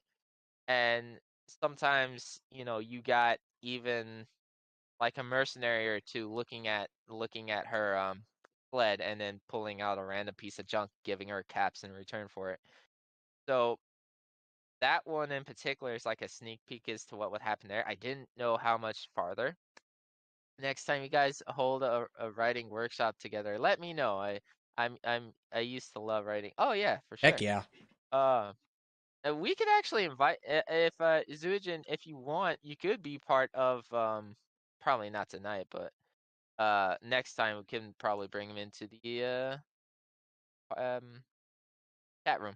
Yeah, I'm gonna be honest, since this is like the pilot episode of this thing, I was thinking that next time we do Writing Room Ruckus, we could probably bring in, I dare say we could do up to like 4 or 5 guests as well as us, like us main three. We're probably gonna end up doing this a lot. I was Zooey Yeah. thinking that has got me beat. maybe we could do some writing challenges where we set like maybe a timer for 30 minutes and we're all given the same prompt and then we just mute each other on the call and then just start typing away and try and see what we can come up with. Absolutely. That sounds a little interesting. Maybe down the road. That's got the same vibes as I'm Mad not. Libs at middle school. I like that. Eh. Also, Published published author. author himself, Zuijin says that actually. That's why I I say want to he's got me say because beat. He's got me beat. I feel like well, I've been G'ing myself up a little bit too much, and then he comes in as and he doesn't even have to, like, he wouldn't even had to say anything, and he still would have had me beat. I feel a little bit yeah, guilty no, now. that's. Well, Um, no, I mean, actually, I would love to see this man in just in casual things we do on our off time, because I mean, Zuijin, hey, yo, look, I'm not saying this to like just put myself out there, but come by my streams, please, because anytime I talk about my story things, I need like someone as an anchor there to understand and decipher how it is I can go about these things. Because that is awesome. as literally a novice writer myself, I want to try and make a things of it. Wrote a short story for his Shadows of the Part series. Okay. Worked with a British Arthur. That's bro. Again, please, can you come by and visit me? We're all writers here, but it's like I tell you, anytime I rant about my stories on what I do over on just anywhere, either here or Twitch, I rant about it and it's like eh, eh, I need a writer there to understand what it is I'm saying sometimes and help straighten out some details.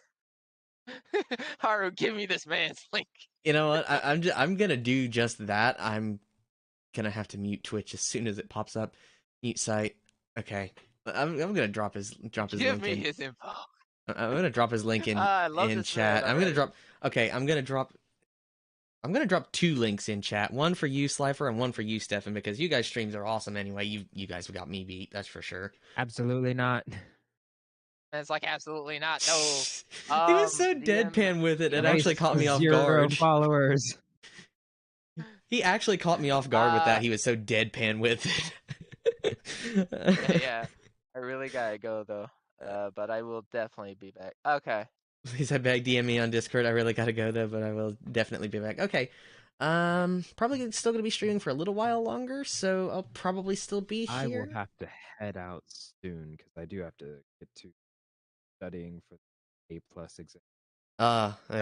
right. Well, as well, I'm fairly certain you and I, Haru, can go back and forth with these things. But Oh heck yeah. I've I've ranted.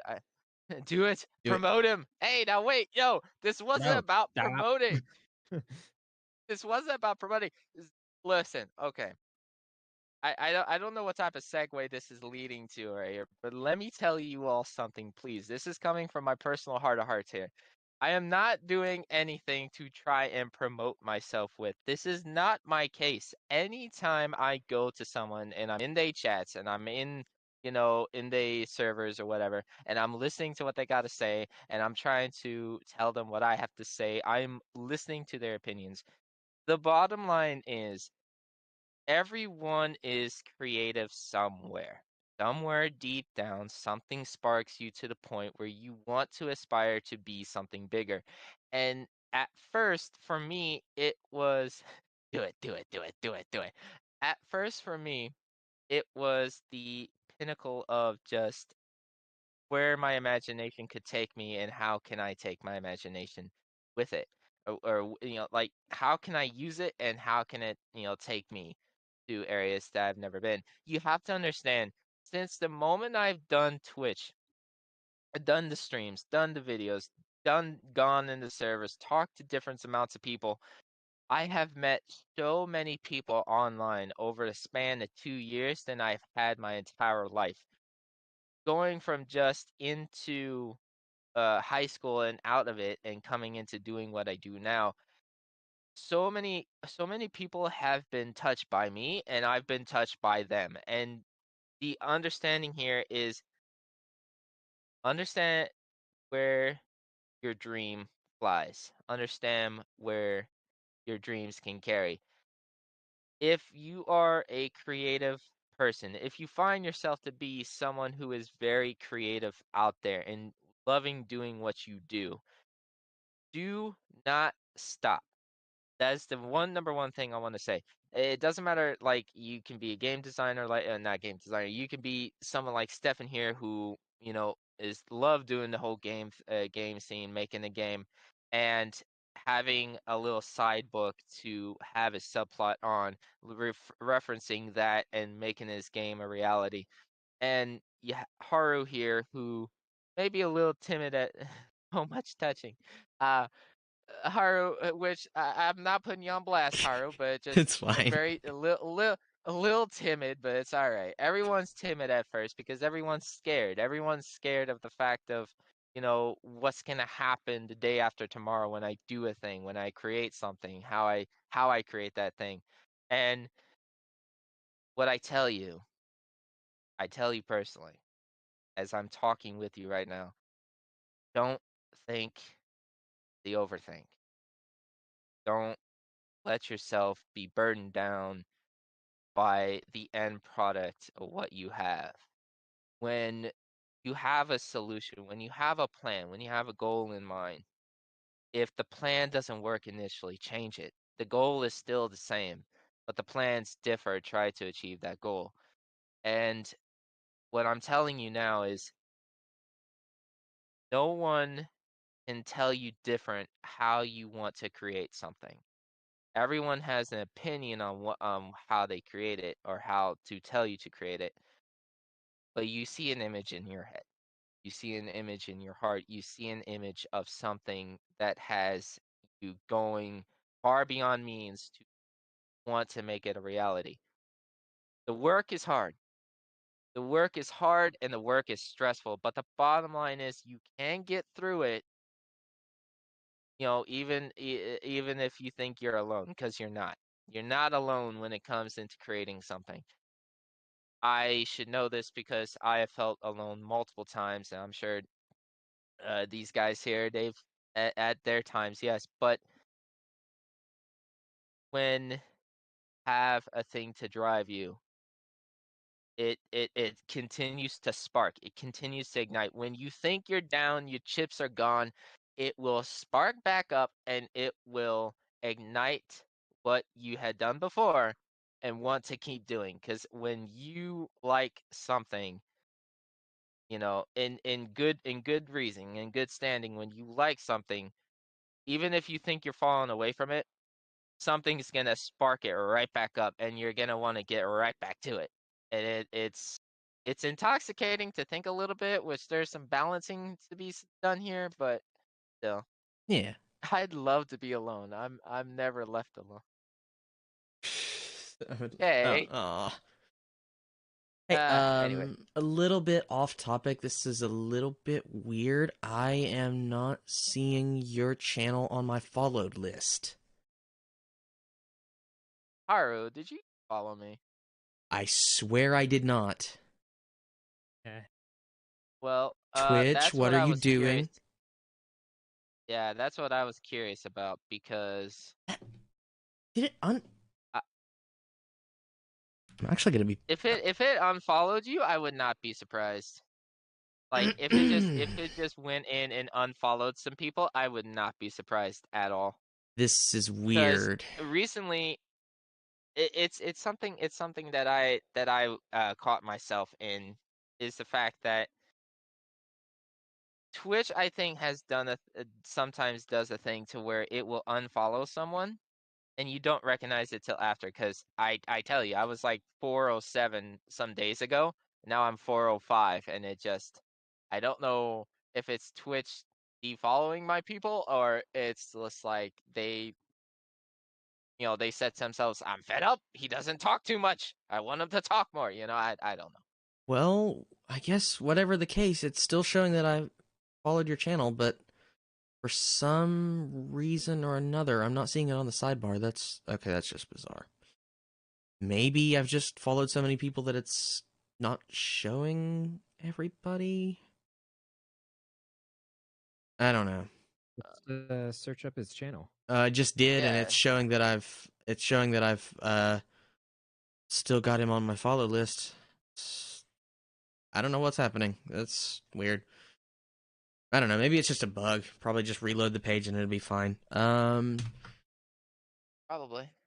But yeah, that's definitely some sound advice. Steffen, all right, my dudes, I gotta head out. Okay, Steffen, it was awesome having you here on stream with us tonight. Oh yeah. Yeah, let's Absolutely. just let me know when we're planning for the next one. I'll try to be there. Oh Definitely, yeah, no. This one was definitely in the works. But yeah, definitely gonna schedule it out next time as well because I bungled that. All right, we've been pushing it back several weeks. yeah. Several weeks now, yeah. Hey, listen. I would say the pilot episode of the podcast was pretty good. I don't know if I should be calling this a podcast. I kind of want Scuff to. and all. I Hey, mean, look, it ain't my scuff for first life. rodeo with podcasts, I can tell you.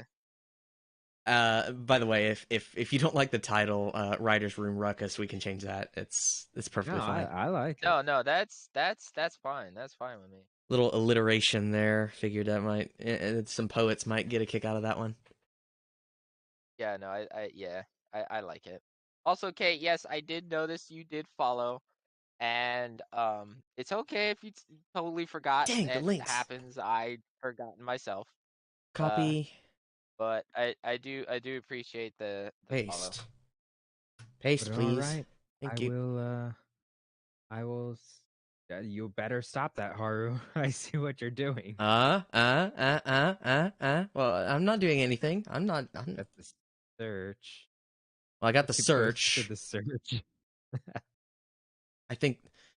Well, it's the first one that shows up. I'm sorry, Slyfer. That wasn't me. That was There he is. that was a bug. That was a bug with the YouTube chat, huh? It's red. Stefan, are you a shy one, Stefan? No, I'm racing to get 0 followers on Twitch. God. Come on, guy. All right. See you next time, Stefan. All right, see you guys. Adios, Steph. Good night. And there was only Well, real quick before. Hang on. Just a second. Also, okay, I hope I sound inspirational with my whole monologue there. I'm just saying. I hope I sound inspirational to any and all. I'm gonna head out to you. Thanks for the stream. Catch y'all another time. Hey, it's perfectly fine. Thank you so much for showing up to the stream tonight, Kay. This is the first time I've done anything akin to a podcast, so I think it turned out pretty well. Scuffed, maybe. But yeah. Great and motivational speaker. Look, you should come by my streams. Okay, you should come by my streams. And I will personally hand you out my own baked pie, which is gonna probably be cherry this time around, and more inspirational Hey, speech, as well as me dying a lot. that perfectly valid. I do need to open my door real quick. I'll be right back. Certain somebody wants my attention for just a moment, but That doesn't mean I have to interrupt the stream for too much, just a couple of seconds. I'll be right back. All right then. Oh, I don't know. Talking to. I'll try to catch you around, Slyfer.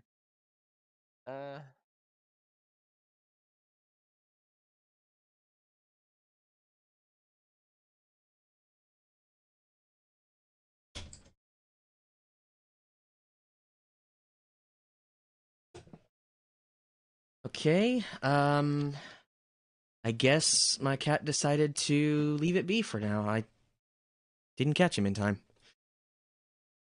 I didn't want to say anything earlier because we were deep in conversation, and funny thing is, he's also named Tora, so that would have been interesting. Oh yeah. I'll try to catch you around, Slyfer. Awesome. Hey, listen, Slyfer's a bro. Yeah, either here, Twitch, or Discord. I'm always open for conversation. My whole gimmick is just to meet and talk with people, learn many things from people. That's just who I am. By the way, I don't know if Slyfer. I think I sent the file in the Discord group chat that had the writing that I had done so far on Blue Steel Rogue in particular. I guess if somebody wanted to, maybe if somebody in chat wanted me to like do a little read along of what I've got so far, I don't know if that would make for good entertainment, but I mean, if you, Well, here's the thing.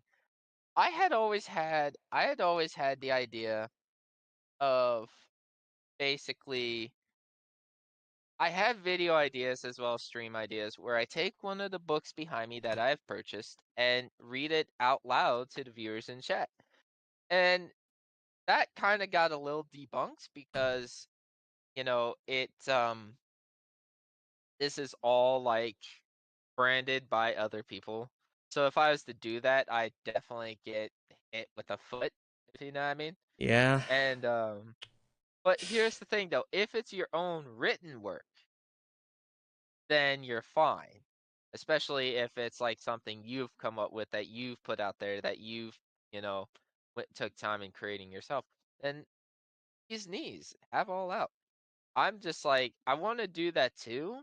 But again, it's just getting over hurdles is the hardest thing for a content creator. It's the hardest thing for any creator out there, whether you're making a game or making a book or, you're drawing, because it's that, like, how is it going to be recepted well? Like, how is it going to be seen well? But if you could look past that and just see what you did, and you say to yourself, this to me is all right, then there's nothing more needing to be said from anyone or anywhere yeah, about what you did. Again, within good meaning. Don't anyone take this like I'm saying things in two different scenarios, but yeah, yeah. I get that. Um, if you are gonna try and read your piece though, let me head to the restroom just very quickly, and I will be right back. Gotcha. Let's see. I say K saying sounds good. I guess possibly could do this 'cause it's sci-fi, so I think a lot of the stuff at first is going to be a little bit confusing at the bare minimum. But I think I get the stuff across in a way that it makes sense and it's not too hard to just understand. You can kind of get little cues. Like there's one part where there's like the name of like an alien species in the context. You're immediately given a description of their like denoting feature that sets them apart as an alien race. But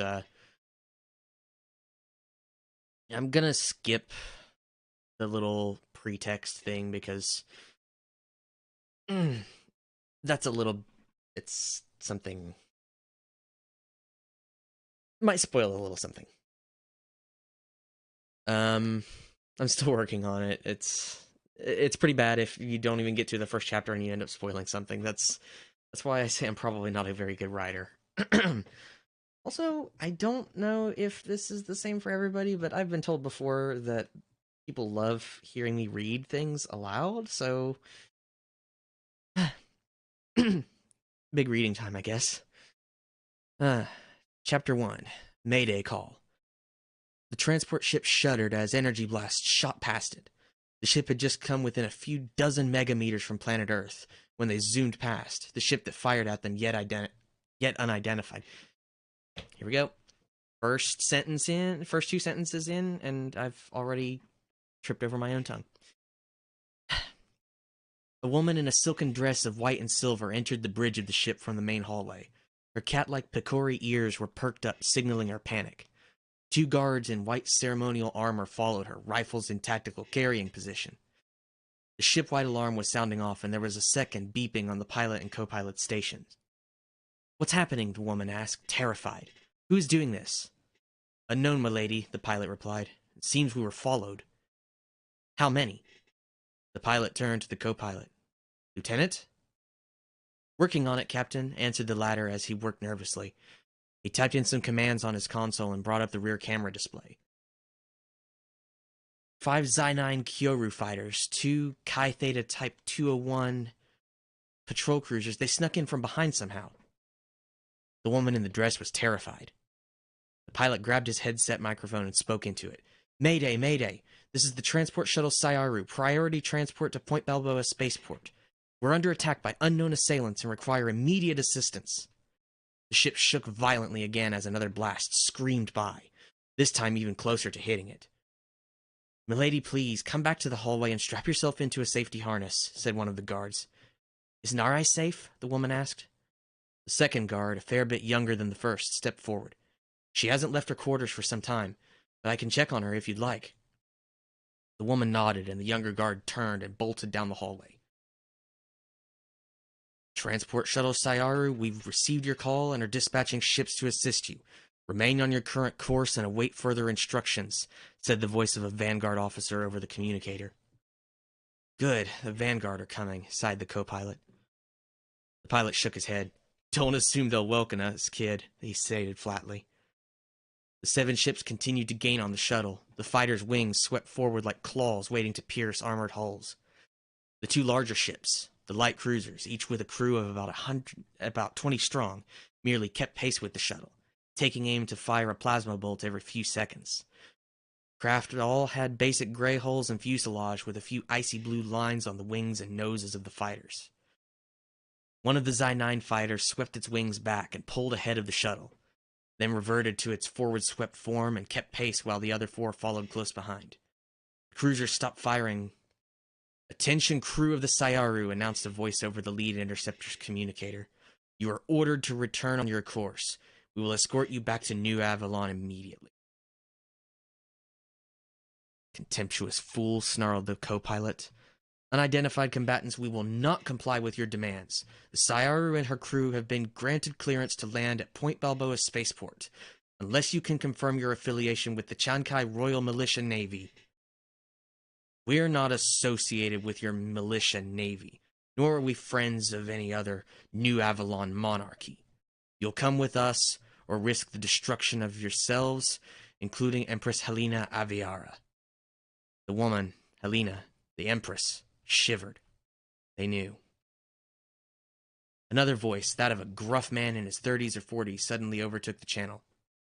"Attention, unidentified combatants. This is the Vanguard carrier Oak Blue in service of the Earth Defense Fleet. Stand down immediately, or you will be engaged in open combat." The fighter group's leader said nothing. Flashed a pair of indicators, swept the wings back, and picked up speed ahead of the shuttle.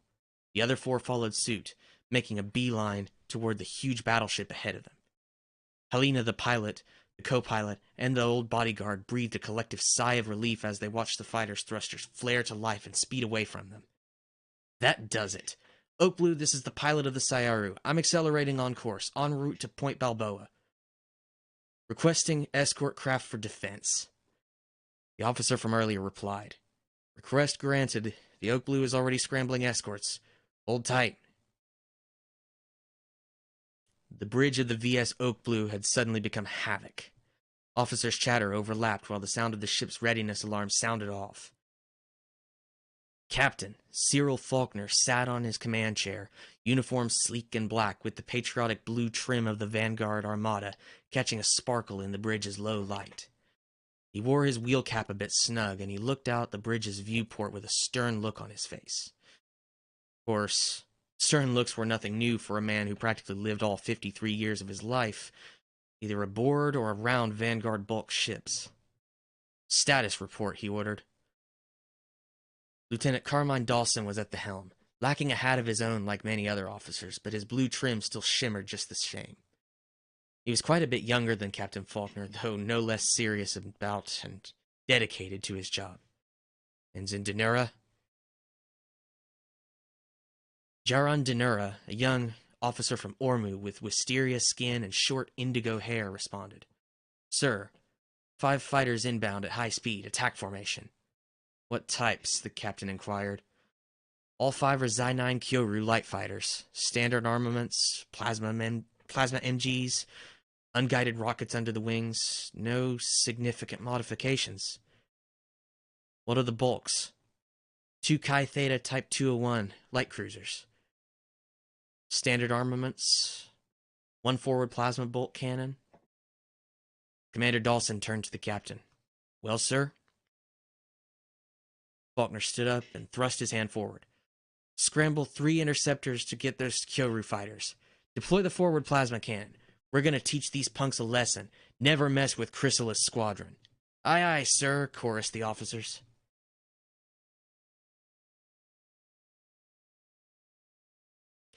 I am probably making a fool out of myself right now. My God, I don't know what I'm doing. You are absolutely not. Oh, shit. I came back and I heard you reading. I was like, oh yes, story time. Let's go. Oh, God. What? Oh, no.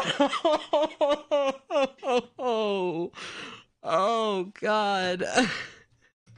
What? I heard you read, bro. That was good. What you mean? Come on, man. Oh.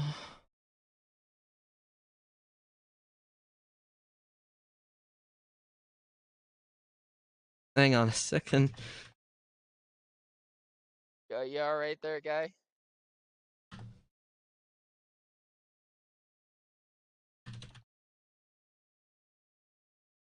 Uh.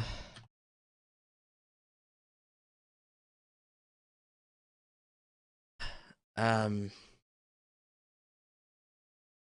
Yeah, I'm gonna have to talk about it after stream.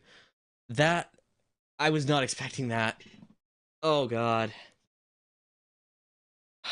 Look, if it's anything I did, I publicly apologize. Okay. No, it's nothing you did. It's in Discord DMs. It's um. I probably butchered half of that, and that was all my work. Like, okay, I'm gonna probably hold off on actually like narrating off for now because there's some mature stuff in here. I actually had to really censor a comeback line from one of the characters that's not been named yet. So, I really had to censor what I actually said because what's written is way more vulgar than what YouTube would probably allow. Probably. I don't know. When it gets to a point, well, anyhow, YouTube is not knowing what it wants to be nowadays. I mean, that's fair. I guess. Yeah, hell, even multi-million-dollar platforms lose their direction sometimes. Just got to get it back. I will say though, if anybody wants to give insight into how they took it, like what they think of the work so far, feel free to chime in. Oh, fuck off, seriously. Oh, Stupid bot. Good thing I was watching chat on the side. Also, also that means it's a good thing that I didn't use my laptop to watch chat. I wonder if Steffen is messing with you, because I don't know. I guess it's just a bit of my over-sensory brain or analytic brain, but I can. Said you was at 60. He was at 66 and then went 65. No, it was Goose. Was Goose? Ayo was good. Oh, typo. Right. uh, thank you, JC. I've never done that on stream whatsoever. Oh God. Sorry, just got back. Hey there, Hobbs. I will say though, I tried my darn near hardest to try and make it feel like it was building up to a big like first battle in Gundam or Macross, and I think I got it. I didn't even get to the part in narration where the fighter, like the spacecraft, actually like transform, which big surprise there. Oh yeah. I kind of want to shy away from because in Gundam there's always the titular machine itself, like whatever the Gundam is. Like in the original Gundam they called it the White Devil, and in Gundam Unicorn they just called it the Unicorn Gundam. In Gundam Zero White Zero. Devil. Uh, that's an interesting thing, because with Unicorn, they did reference the White Devil, but when you look at Unicorn, he's nothing but a white Gundam. True. Like, some of Unicorn's animation, there's a lot of throwbacks in there to the original Gundam series, like when Amuro got kicked by Char, and their like first encounter with one another. Well, In Unicorn, frontal kicked Benager in the same side, and I mean there was a lot of throwbacks there. well, But like the I point, mean, again, it was. Oh, like the point I'm getting at is like there's in Gundam there's always the titular machine itself, but it's always treated oh as yeah. it seems to always be treated as this like coveted thing. I kind of want to shy away from that with Blue Steel Rogue, and yes, the machine is impressive. It's literally called the Monarch. It's the only title I could come up with so far for the machine is the Monarch, for reasons. I don't know if you heard me narrating that part, but there's um it's something to do with something later, but like it's not the coveted thing. Like they're not after it for like some symbolism or anything. It's Oh just yeah. it's just a really Yeah. powerful machine. Trying to stay away from Yeah. MacGuffins as much as possible.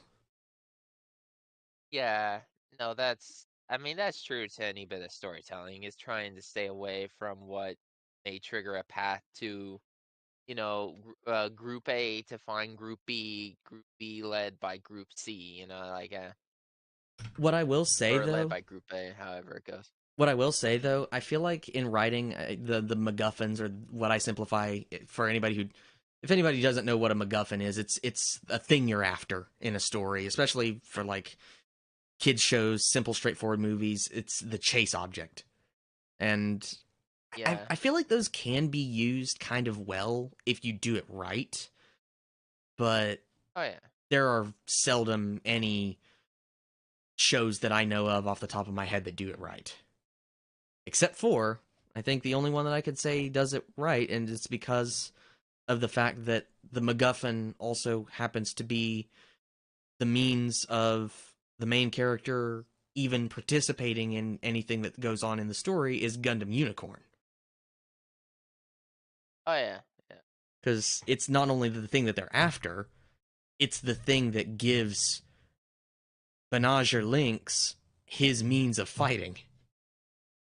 So, um, without spoiling a Well, whole lot, that's not quite going to be the case for Blue Steel Rogue. oh, that's fine. Uh, let's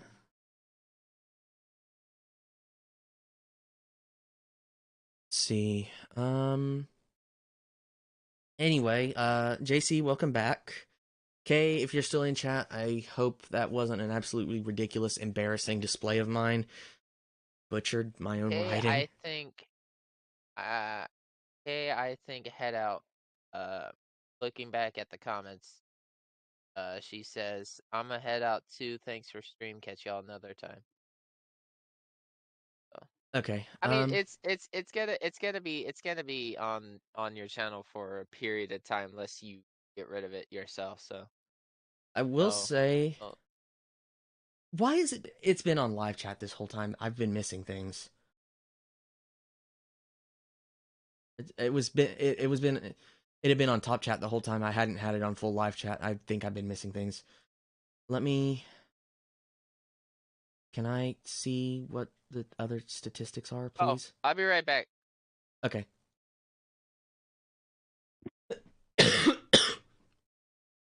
So yeah, I guess that was just a little bit of my not really gonna say it was my best work, but well, I'm definitely trying my hardest. I'm not gonna say it's my absolute best. I always did like writing sci-fi stories, whether they were novel, like chapter novel length, or if they could be put together in such a way to paint them as a comic in the making or a manga in the making. I always did like doing a lot of sci-fi stuff. Again, I said before in conversation with Slyfer and Steffen, um, a lot of influence from space adventure kind of series and comics and manga, and on the action and like I guess like quote unquote political side of things in the fiction work itself. I have Macross or returned. Robotech. Welcome back, Slifer. Um, I guess when I did sci-fi stuff that had to do with war and fighting and such, it was Gundam later, definitely Macross and Star Wars from the get-go. And yeah, Blue Steel Rogue is the thing that I'm working on that's pretty much going to be the ultimate test to see if I can actually write and publish something that's enjoyable through and through. Yeah, I'm not the most creative person when it comes to concepts for like naming like alien characters. I'm not the best with that. Yeah, no, I suffer with that a little bit because I overthink it. You know, every name to my point degree has like been taken or been used.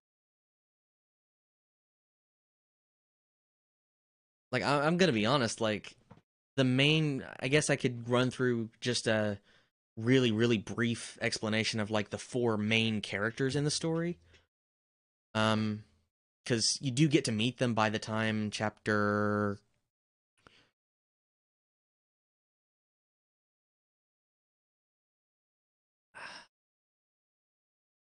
I think by the end of chapter 5, as I have it right now, you've already got a gist of what each of the four main characters are like, and then you've got the supporting cast, like, you know, the bridge crew of the big ship, the Oak Blue, and then some of the pilots, you meet them in chapter 1.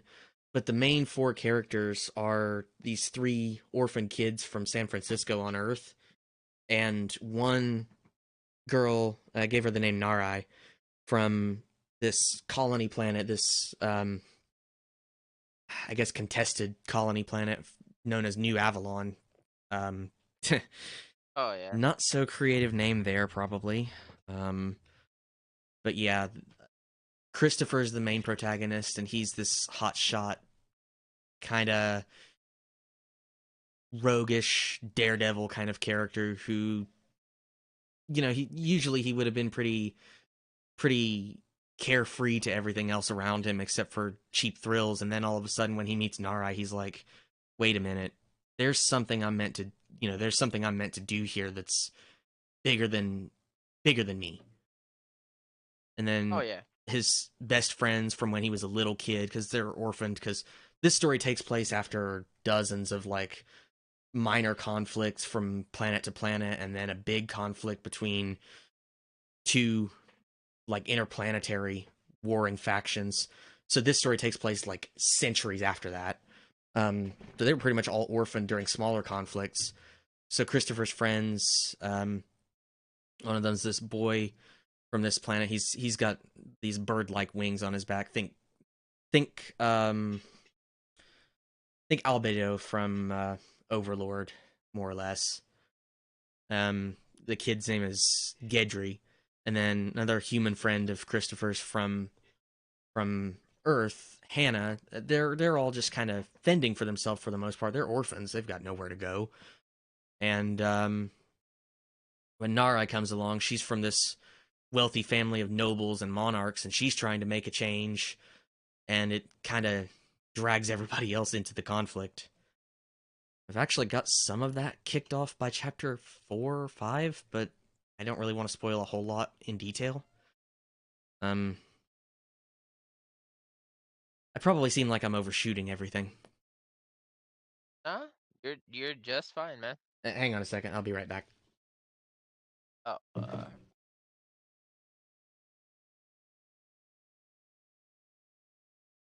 well, from what Haro's talked about, I mean, if y'all can still hear me in chat, it's a decent tale. He sent me a link of it some time ago, and Okay. Oh, there he is. He's back. Sorry about that. Tora wanted in a second time, so this time I couldn't leave him be. I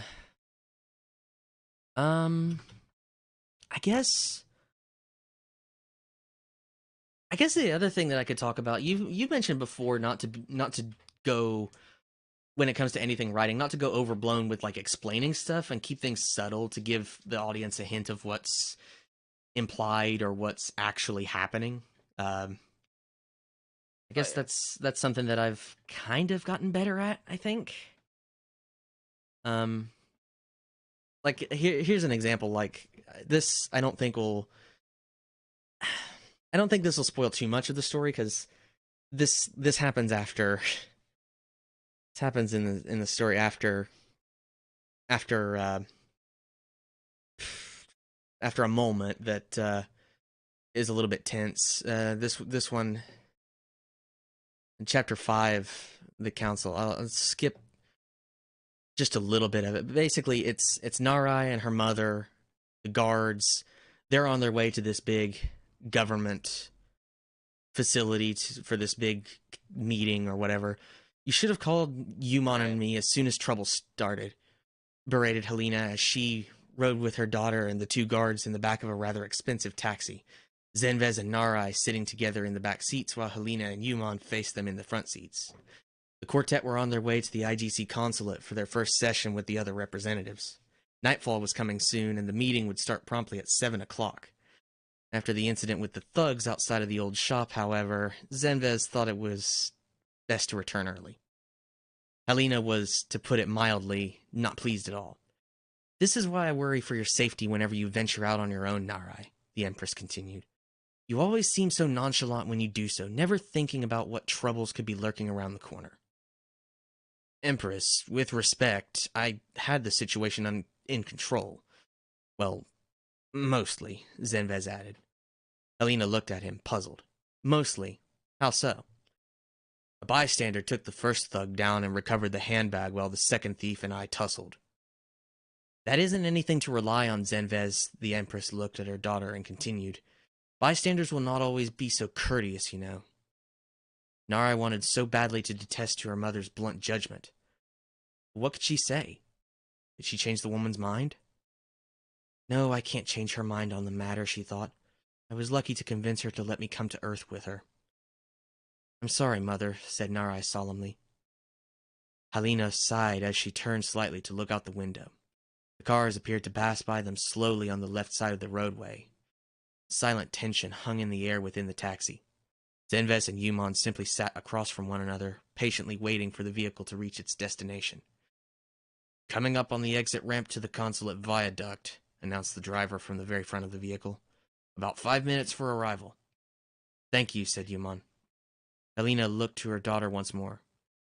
If only you hadn't written that thing in the first place.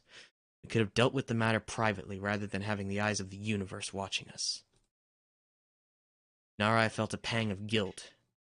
She quietly took her holotab from her purse, turning on the device and scrolling to a document she seemed hell-bent on hiding from anyone else's eyes at present.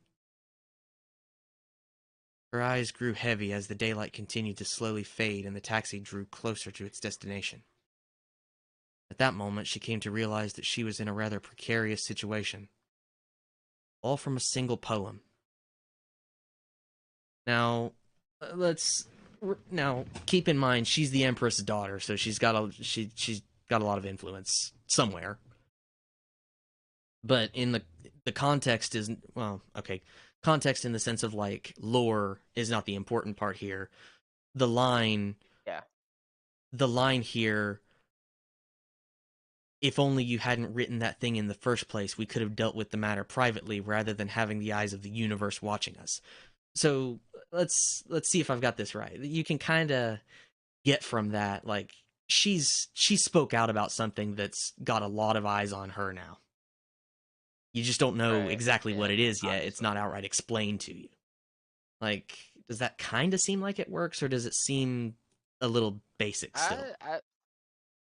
Well, we have to identify. Like, is this a later chapter? This And if is if it's a 5. later, This is 5 okay, within a 40 chapter book. It's going to be a 40 chapter book. okay, so then in my mind, I mean, if it works and it fits, then yeah, I because as of right now, I mean, again, I haven't personally looked at the file myself. I know so, but from what I gather, it sounds good. It sounds like a start to where it leads into something not rightfully not right away knowing right offhand. It's something you learn later, then it plays into something bigger. So yeah, that's good. Uh, I mean, I certainly tried to work that in because it wasn't long after you and I first.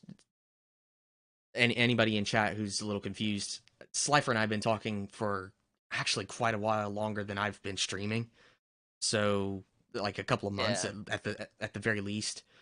But basically, he and I had talked about some of this writing stuff long before, and the subtlety of like, don't explain things to your audience, let them keep it subtle and they'll figure it out as they go based on subtle clues in the story. And Oh yeah, I believe where was it? It was rightfully after I think I met you in chat actually. I had a um I think I saw you in like a different chat and I no, it was with I think it was with Chelsea uh Rose. yeah, it was. It was with him. Yeah. And Um then sometime later you were in one of my streams. I was playing Code Vein at the time and I got into a whole spiel about, subtlety versus what's literally thrown in there. And the idea was that you look at games, you look at how big they're supposed to be, you look at stories, you look at how, diverse they're supposed to be. But oftentimes in stories and movies, we got to talking about the Star Wars sequel to a degree, mhm. where the entirety of those three films was just you follow plot A to plot B, then follow plot B to plot C, and subtlety and emotion works well when try to decipher or figure out the behind behind the veil you set. And oftentimes, like in very good storybooks, you could probably find it in Lord of the Rings. You can find it in probably Beauty and the Beast. My mom and I, when we went to Barnes and Noble, they had these like collector books, and Beauty and the Beast was one of them, along with Alice in Wonderland. When you think about who wrote Alice in Wonderland, the book at Barnes and Noble for this like collector's edition, right, is so huge. It is. It is big. I mean, we talking. It's a big book. It's a very big book, Very big. and The way you said book is Yes. book. That's got the same vibes as I don't know if you've seen Russian Badger, but that's got the same vibes as his Besh meme. Uh, No, I watch too much Markiplier. If you ever hear how Markiplier emphasizes book, you know, I got it from him. No, one of the other bits he'd do, he'd go like he'd find a box and then he'd move it around and he'll just go box. It's the most funniest stuff I've ever seen. But some of the other books I have here, oftentimes does that. You have Aragon. If you remember the 3-book series of Aragon, that was a thing, right? The I main book, main first book, like there was a secret behind Dragon Riders as well, and it was hinted at in that book, and then in later ones it was revealed. Um, and then I believe I bought a couple of these called one's called the Graceling. I haven't read that one. Furyborn and a few others here. See, Queen of was it Throne of Glass, I believe, and Queen the Queen of Shadows. It's basically a connecting series, and I haven't gotten through them, but from what I can tell, like they probably have some mystery, maybe a MacGuffin here or two, but it's all about finding the clues, going throughout the story and locating the clues, and then having it all be put together at the end of the book. And that's why, it irked me with my mom a couple of times where she would just look at the back of the book and figure out it's like, oh yeah, no, the butler did it, and then read throughout the book, right? yeah. Uh, And like I I I mainly think it's just because, a lot of times nowadays we're given explosions, we're given big noise, there and comes a time there's when that no stuff just becomes overdone, like vastly yeah, overdone. yeah, and I'm it's that's a big totally reason overdone. why I've just stopped watching. Okay. I don't know if I should really be saying this. It's probably a slap in the face to other writers like me to an extent, but I've just outright stopped reading and watching most, unless it's something to put in the background when I go to sleep or something. I've just Right. outright stopped watching most stuff on television and most DVDs, except for something that's okay. Maybe if it's like, I don't know, some rare film or some obscure 80s film that I've really like glummed onto, I'm probably just going to relegate it to like putting it in the DVD player to have it play overnight. Because, like, for instance, Transformers from 1986, kids show, and yet they had a movie that had one of the characters drop an S bomb in it halfway through the film. It's just so weird and obscure. I'll put that and put that in the DVD player and watch it every night. But like beyond that, I've just stopped watching movies and TV shows and even some anime. I'm just over with because like I feel like even if there are gems out there in the modern day that still do really good storytelling and put that above the big explosions and action scenes and stuff, there's just so much of that overdone Hollywood level action stuff that I'm just done with it. And I, not to sound egotistical, but I feel like I would get more entertainment creating one myself than I would watching one. Uh, to a degree, I think that's a thought on everyone's mind. When it comes down to that, and there's nothing necessarily wrong with that venture. I mean, again, it all just comes down to how you see, like from here, that there's already a lot of said chapters, so you have a plot developed somewhere, and you can go back and reference, like, and try to remember what was the plot, and then continue on with that. It's just a lot of times hair or rushness, and I believe the only reason why there's like just the nuance of explosions and long drawn out chase is because look at there's no what's the set of words I'm trying to go for? There are no, not saying care. Everyone puts a great deal of care into their stories, but when they feel rushed or they're being rushed, the context is missing half the time. So a lot of times in these movies and stories, the context is very little and it's not talked about as much. It's briefly hinted at to add to that degree, and then it moves on to them. So this from what I've been hearing you read, this just it has care put into it. Like there's no other way to look around that. So yeah. I will say though, like I feel like there are, admittedly, again, there are a few gems, like I said today, that do like intense action sequences on film, especially, and yet they're still able to get some subtlety into it. Um, they're Oh still yeah. able to get some subtle hints at like a change in the story, or the characters' motivations have changed now. Good example of this is I don't know if you've heard of this one. It's a movie called Baby Driver. It's Oh this yeah. this Yeah. yeah. I've heard of that. There's little subtle changes in what the main character does during any given one of these heists that you can kind of pick up on early on in the movie, from the very first chase scene in the very beginning to the next one and then the third one, and then by the fourth one you finally get it, like, okay, he's definitely going to do something different this time that's going to screw the whole thing up, and sure enough he does. Like, there are some gems that can do an action sequence and really really still drop some really subtle hints to, like, okay, something's different this time, he's up to something else. But yeah,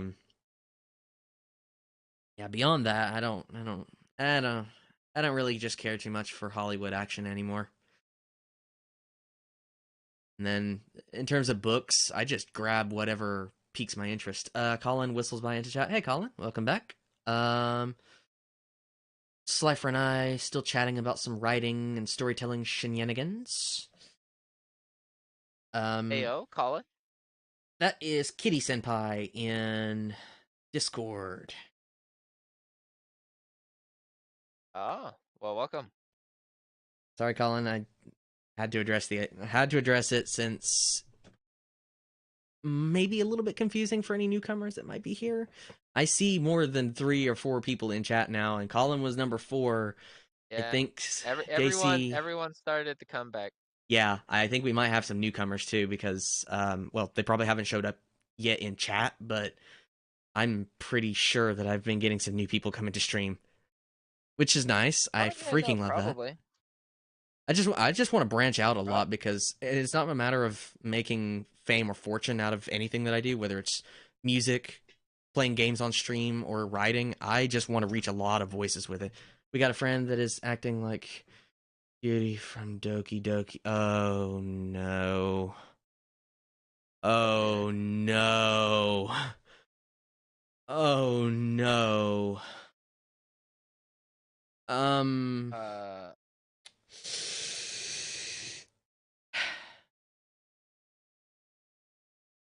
I everything okay there? more than likely. More than likely. Um Ah. I don't know what he's referring to. Colin, if you're referring to think who or what you're, I don't know. Um I think it'll be fine.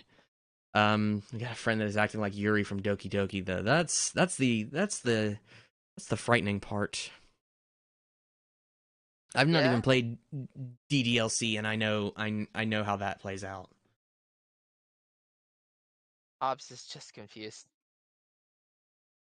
Uh anyway, we're talking about stories and reading. Hey yo, Sensei. Hey, Hello. Sen, welcome in. Hello, welcome in. Slyfer. Konnichiwa. I'm sure that says konnichiwa. I think it does. Sentai's in Japan right now. He's practicing. I don't know if I was supposed to say that, Oh. but I'm sorry, Sen. I feel like I might have just I feel like I might have just done something wrong. I'm so sorry, Sentai, if I did. He's been brushing up. He's been brushing up on Japanese though. I wish I learned Japanese. That's Pog. Absolute poggers, yeah.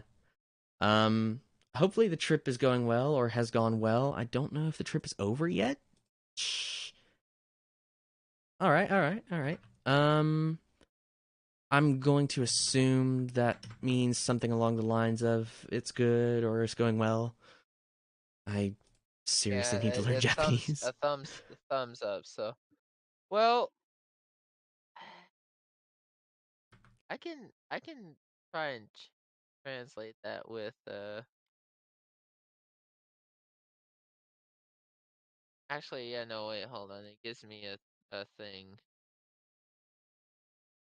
It won't even let me copy the text. It won't even let me copy the text characters. Okay, that's fine. Yeah, it's all right. Um, we were talking. You was reading your story bit. I actually feel a little bit inspired to read something from the Fallout tale I was talking about. All right, all right. I'm down with that. Uh, I mean, yeah. Again, this is all this. The main podcast here is just to share writing and a writer's perspective and like aspiring writers. So I figured I will do the same. I'll just read like the first bit out of my Fallout chapter cipher here. Let's see now. It reads a little like this. There was lightning across the sky with the rain pouring down. In the night, an exhausted boy, young boy, traveled the wasteland walking without knowing where he would go. The night didn't seem to end when his legs collapsed under him, making him fall in front of a ruined house, about to lose consciousness, but before he blacked out, he saw a figure walk up to him. And that first bit, I mean, I can say it's like a farmer's house or like a you know sometime later, but that initial starting bit is just actually I go on to read here a little bit that oh, hello. Ayo. Oh, I thought, okay. I thought I cut out again. Anyway, so a little bit more it reads. Sun rised on a new day, since then shining into a small room unto a person waking from his dream. The young man yawned as he felt the heat of the sun on him. Sat up, shielding his eyes from it. He made the thought, "It's a new day now." This thought sounded cliched, as if he was angry, but he wasn't. However, maybe seeing a barren land like this left a hole to see something different. If I'm heading out, I should check my bag.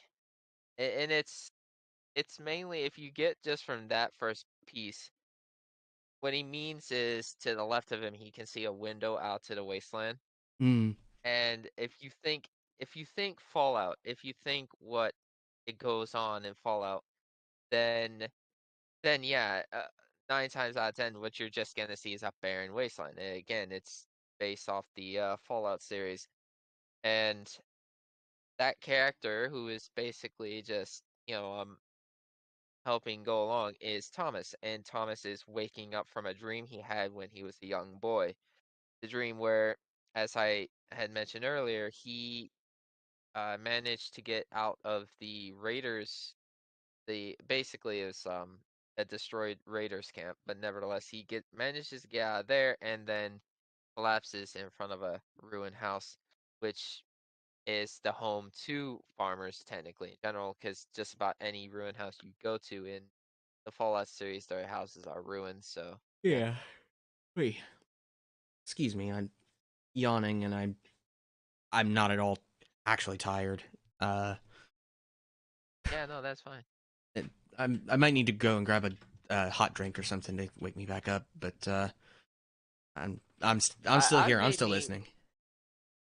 Yeah, no, I made me noodles upstairs, so I could probably go and get that when you're gonna step away for a second. I mean, I'm Uh, probably gonna end up cooking a pot of ramen myself after stream, but that from what you've read so far, it's for starters, it's even more descriptive than the stuff that I've got. I more or less dove right into A, action, and B, dialogue. With Blue Steel yeah, Rogue. Sounds like Slyfer's boring you. No, he's not. He's not. It's just okay. Without getting into too many details, something happened today that took way more time than it should have, which is the reason I didn't start streaming until like 7 something. So, yeah. I'm not going to go into details because it's long and complicated. But yeah, it took the energy out of me today. Um, but I was not about to skip streaming yet again because I had been down for the count for almost a week. oh yeah. I can understand the same process. And by the way, I just figured out that I have to keep clicking the skip to live broadcast button on the actual Google tab if I want to catch back up to what's Oh happening yeah. in real time. Um, Yeah, no, yeah. it's fine. I had to do that once so far. Um, No, it's well, descriptive is mainly because it's the starting chapter, and I believe I only put in only a few short pages, so I should roughly get back to it. Um, as I go about and read a little bit more here, he reminded himself as he got his gear on, looking at the outside as he strapped on the gun holster of his 10mm to his belt. Noises from downstairs filled his ears as the innkeeper was moving about. He came down moments later to a shouting and yelling as BB, the innkeeper, was having trouble with the robot she had with her. And this led to what I was talking earlier about how he basically fixed the bot that he has with him in because the robot there is basically like an attendant, is serving the drinks and whatever. Uh, but it's practically broken, or she thinks it's broken, so he tries to go and fix it, a very or she broken, has him fix it. a very broken post-apocalyptic C3PO. Yeah. I That mean, actually well, sounds cool see, though. most of the yeah, no, most of the well, Haru, if you ever get into Fallout, understandably, it's for the first like two, like even if you get into Fallout Tactics, it's like really not for the faint of heart because the first two Fallouts is like anything and everything is can do, you know. Mm, Um, they're like a so the first two are uh uh they're kind of like a traditional tabletop kind of almost, but they're like an overhead view of your character, and you click to a position, your character moves to that position. Um, this was changed, of course, in Fallout 3 and then New Vegas, which again some claim is the best. I still think it has its faults, but then Fallout 4 is the thing now, and it too also has its fault, but it gives a lot to the lore of Fallout, and I think just from inspiration alone. Oh yeah, let's see. You stupid bucket of bolts! He howled in an angered state, trying to get the robot to work. Thomas shook his head, walking over to her and calmly stopping her from beating the bot again. Enough, BB. You're going to wreck it at some point, said Thomas in a slightly serious tone. BB just threw her hands up and walked away from the bot that was in the hands of Thomas to take care of. As he looked at it, he noticed there was a jerky motion in the robot arm. It's a jerk in the arm. It should be an easy fix. I could never understand those things. I don't want to bring up memories, but didn't your family own a robot before the war? As he finished the comment, BB had shivers go up her spine. Before the war, it was made comment that people wanted to avoid if they were a ghoul, or not, or not know at all, because no one cared. The world is destroyed around you. Why give it a second thought? I don't want to think about it. Hurry up and fix the bot. For the while of him staying at this inn, this was the first he got this attitude. So he left for now when he was done, as the bot sparked to life, asking for his command. I am willing to serve, says the bot. So, oh, hi, got a lot of people in here and reading and listening to me read. A lot of what I have written down here is in a kind of like book journal. Uh, I'll put it probably on Microsoft Word or somewhere where I can bring up a file and then I can send you the file. Maybe read it on stream. I can't. I don't know how to do that yet on my end. You know, I was just getting ready to say, like, if you wanted me to, if in the future you wanted me to play the basically play the role of like transcribing or something, I could probably end up doing that and send you the file. Zachary plays. Hi, I'd love to see you streaming in. Aw, hey Zachary, I'm here with my good friend SlyferYuki. Was here with Oh, Steffen earlier, chatting about some writing stuff, some books and inspiration sources for books and all, and different writing styles. And you just heard a little bit of an excerpt from SlyferYuki's work in the Fallout fictional universe. Um, yeah. Which again, Fallout is very interesting to me because it mirrors our own up until a point. And that point was after the bombs dropped. Instead of being fearful of it, they embraced it. And so they used that nuclear fission as basically a means of energy for everything and anything around them. Hence why the majority of like the old world, as it's referred to in the Fallout games, looks like 1950s fiction with robot sci-fi. yeah, it's kind of So, it's like it's almost like the Jules Verne factor of what if steam power was able to run everything that we have in the modern day instead of coal power plants and solar power and stuff like that. Like, what if those never existed and it was all yeah. just super refined steam boilers? But instead of Oh, yeah. that, it's take the early nuclear power stuff and turn that into an aesthetic of its own. I guess we could call it nuclear So. punk. I guess if you put a, Nuclear punk. I don't know, like that's the only thing I could think of because That's a new one. That's a new one there, Haru. I mean I came up with it on the fly. I don't know if it works or not. I mean, it works to a degree. I could spend hours talking about Fallout and just the main base of it, but the subplot really is once the divergence hit from the Fallout universe to our mirroring our known reality. Once that hit, it basically just sent everything because everything was like going up in terms of just you know they were at the end of their resources. Is so basically prosperity like skyrocketed because in the Fallout universe they accepted fusion power. They accepted nuclear power as a means to generate everything and anything from fusion power cars to robots to all this other different stuff. But the means behind the veil though, they exhausted the resources, and one of the last known resources was in Alaska in terms of oil, right? So they still needed technically oil to do things. Leaf Mm. Lin, hey, they say hi, Haru. Also, Hey, hello. welcome in, Leaf Yin. Hi, Haru. Uh, first time viewer? I don't know. I'm not. It's probably been a minute. I Well, first of I all, well I welcome them in. So well, I absolutely. Well, in that case, Slifer, my good friend, you took the words right out of my mouth. Welcome in, Leaf Yin. Good to see you here. If you've been to chat before, I probably need to explain why I'm like completely out of it. I've been on hiatus on account of bronchitis for the last week or so, and my concurrent viewer count just dropped.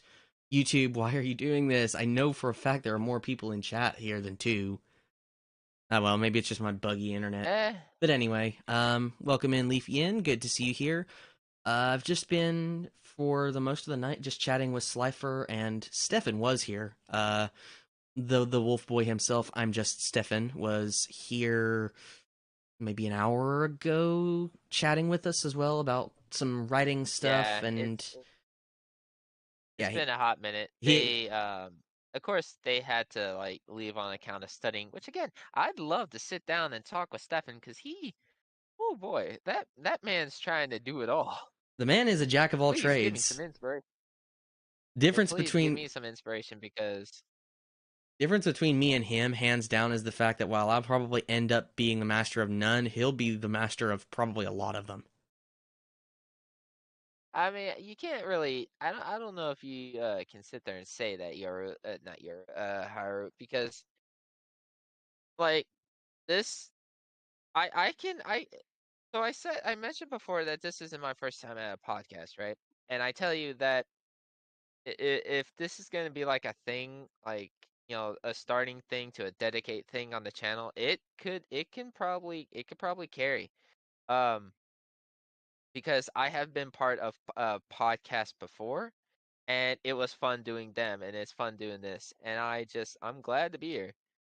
Of course, I'm not like showing my perspective on other means of my own, but nevertheless, just it's nice to come together and talk about how writing is for some and how others are inspired to write and do this. And I mean I myself wish we had a little more in chat to talk with and just to see how their writing has carried them because if once this goes up and you get any comments later after the fact, it's like that will probably inspire more because a lot of times when you hear first time writers and how they went about doing their own thing, it again it was probably just an exhilarating thing. It's like, oh yes, I get to bring things to life on paper I could never have done before. And that in a whole ton it leads to a segue of it's like how do we create with imaginations spanning what could be planets, universes, space, time, continuum. Like it's jaw-dropping to learn that so many of the stories out there, just a single thought carries on the winds of change, and that is astounding. Yeah. I mean, and that's something else too. Like I may have only touched on this earlier when I did the like background on me as a writer at the very beginning of the stream when we were kind of doing the whole we were kind of doing the whole in the round discussion about like how we got our start as writers. I may have only touched on Oh it, yeah, and yeah. if I didn't really do enough to explain myself, here we go. I guess trying to make up for it. I know we're 3 hours into the live stream, and I'm just now getting back to it. But basically, I don't write just to try and get popular as a book writer and a publisher. I don't write just to get a lot of money from book sales. Like I could care less about making money on that. Like I don't have a admittedly I don't have an official job right now. I'm still searching, but like even if I did, yeah, sure, a little bit of like I don't know, $5 a pop royalties selling on Amazon, maybe. I'd be grateful for that. I'd be grateful that somebody purchased my book to actually like buy, say, like a physical copy of it or something. But at the end of the day, I write for two reasons above all else. A, because it's fun to tell a story that's in my head, and B, I want to provide something for free for for maybe the price of, let's be honest, the price of a cup of coffee if it were a physical copy of the book. I just want to provide people with Oh yeah. somebody that they can sit down, unwind with, and escape reality for a while because we all know Absolutely. Yeah, that there I get are that. dozens of things royally wrong with the world that we live in that book writing and such, and reading, listening to music, streaming, playing games, those are some surefire ways to get us escape from it. which kind of makes the concept of virtual reality a little bit scary at times, but hey. Well, I mean, yes, but also no. It's scary to think about in a lot of ways what the world's kind of gotten into, but I think that is why every why creativity needs to be known a little bit more than it already is, because then it can inspire too much and much for good. So it's because like you look at creative things, and I know we're talking about writing and we're talking about how we come to writing and how our writing is different to one another. But when I tell you that there was multitude of different things I seen, uh, when I tell you I seen like videos of people building Gunpla or like drawing or drawing tutorials to teach others how to draw, or a video is how they took just a single set of a Gunpla model, which is Gundam plastic model kit basically. Mm-hmm. They take that and they customize it to either to be show accurate or it's like what's in their head, like what they remember the um the Gundam that they're making, what they remember from the show, and they're making it like detailed to scale. And I remember seeing that with Freedom Gundam, and by all accounts, when you look at that, no more can creativity be seen in its purest form than in this video, because you see a person building the Gunpla from the basic set of runners it comes on, and for a set piece, yeah, no, it's fine. Straight out of the box, straight build set, it's fine. But the guy went so far as to add LED lights. We're talking LED lights no more than the size of a piece of grain. And hot wiring them inside the Gundam, turning all the lights on, making the Gundam have lights, taking extensive plastic like plates and then cutting it to scale, adding it to like bits and pieces on the body, making sure all the paint's all rubbed off, custom painting all the bits, and seeing a Freedom Gundam that how it's like not only show accurate, but is so vastly detailed. You would think it popped right out of the anime in front of your face. A lot of times when you see that happen, you like the term uh um what's the term? Something rabbit. Where it's like cartoon comes out and just Like, like hits you in the face. like, Roger Rabbit. oh The yeah. Roger Rabbit effect. Mm-hmm. Yeah. You get that effect and it's really good. And again, this is like to say, whatever hobby you have, I mean, yes, it takes a lot of work. It can take a lot of sleepless nights too. And then in the darkest hour, it could be like left forgotten because you're just afraid of how it can go so far. But, don't one of the many things I've come to know in just a span of a few recent weeks. Sorry, was lagging. Oh, Oh, here, that's Leaf. okay. It's probably the stream's lag there, honestly, but That would be my fault. That would be my absolutely garbage home internet connection. Rural internet sucks. yeah. But no, Leaf. We're just basically, I'm just basically talking about how something I touched upon earlier is just if you have creativity, if you have an idea, you have a goal set in mind to be creative, just strive for it. Continue to go for it. I mean, in the best way and in the right way possible. You know, don't ever look negative about what it is you're trying to create. And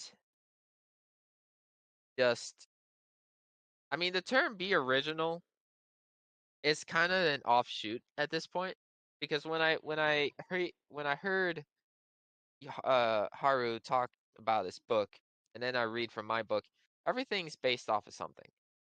Like everything's always based. All right, thank you for the encouragement, Haru.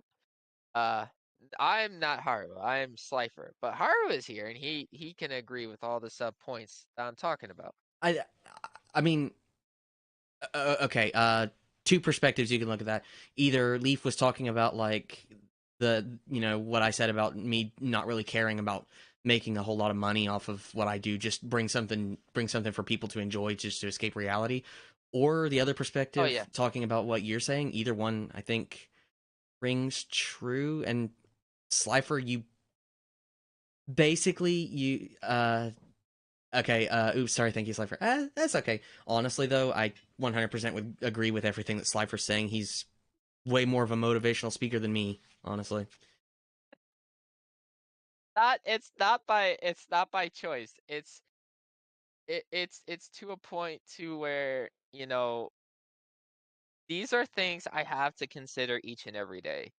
And uh, I can't stress, because you take time and you look at even your favorite anime, the art style that went into the anime you love, Slifer Big Brain. Um, you look into the anime you love. You look into the stories. Like, let me tell you, I'm reading a current light novel called Reincarnated as Sword. It just came out with an anime. I'm up to date with its manga. I mean, I have its manga right here. I haven't read it, but I have all the volumes behind me. And I've been reading the light novel for a period of time since I bought the first book. The guy who made Reincarnated Sword, he he does this thing at the back of the book, which I think is a thing all novelists are missing. Like, you see it sometimes, then you don't see it. It's basically them, leaving a little side note for you, leaving a little note to get to know you and to get to tell you, hey, this is what's going here, this is what's going there. It's a chance for the writer to talk with you. A lot of times when you see stories nowadays, they kind of forgo that, and it's like, oh yeah, no, story's great, this, that, and another. But you really want to know what was the brains behind the details. What can inspire you to do your piece?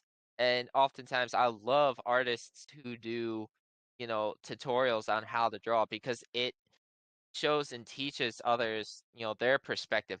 Every artist tutorial is a perspective. Hey there, Maestro. Every artist tutorial, how they teach somebody, is a perspective of how they learned, of how they done it. So they're teaching you that perspective. They're not necessarily like, I would not look at an artist tutorial and say, huh, I want to draw like this. It's mainly, huh, and okay, I can draw like this, maybe adapt it in some sort of way to then make it what I see out of all that I do. And that right there, it comes from even writing as well. So anyone who's out there wanting to write, be creative, understand it takes a lot of perseverance. It takes a lot of courage to do and write and make something that is out of nothing. And it can, a related question to writing, what do you think is basic guidelines for VTuber lore? Um, Hmm. humble beginnings. I'm gonna say humble beginnings. I'll be right back, Haru. Don't wait up. If you don't mind me answering this from my perspective as well. Okay. Let me catch up on a second. Maestro, what's up? Not much. Chatting with my buddy SlyferYuki, and was chatting with my buddy Steffen earlier about writing and fiction works and inspiration sources and all. But I believe this is the first time you've actually come to the stream. Welcome in, my good friend. Leaf Yin, the guidelines for VTuber lore. Okay, so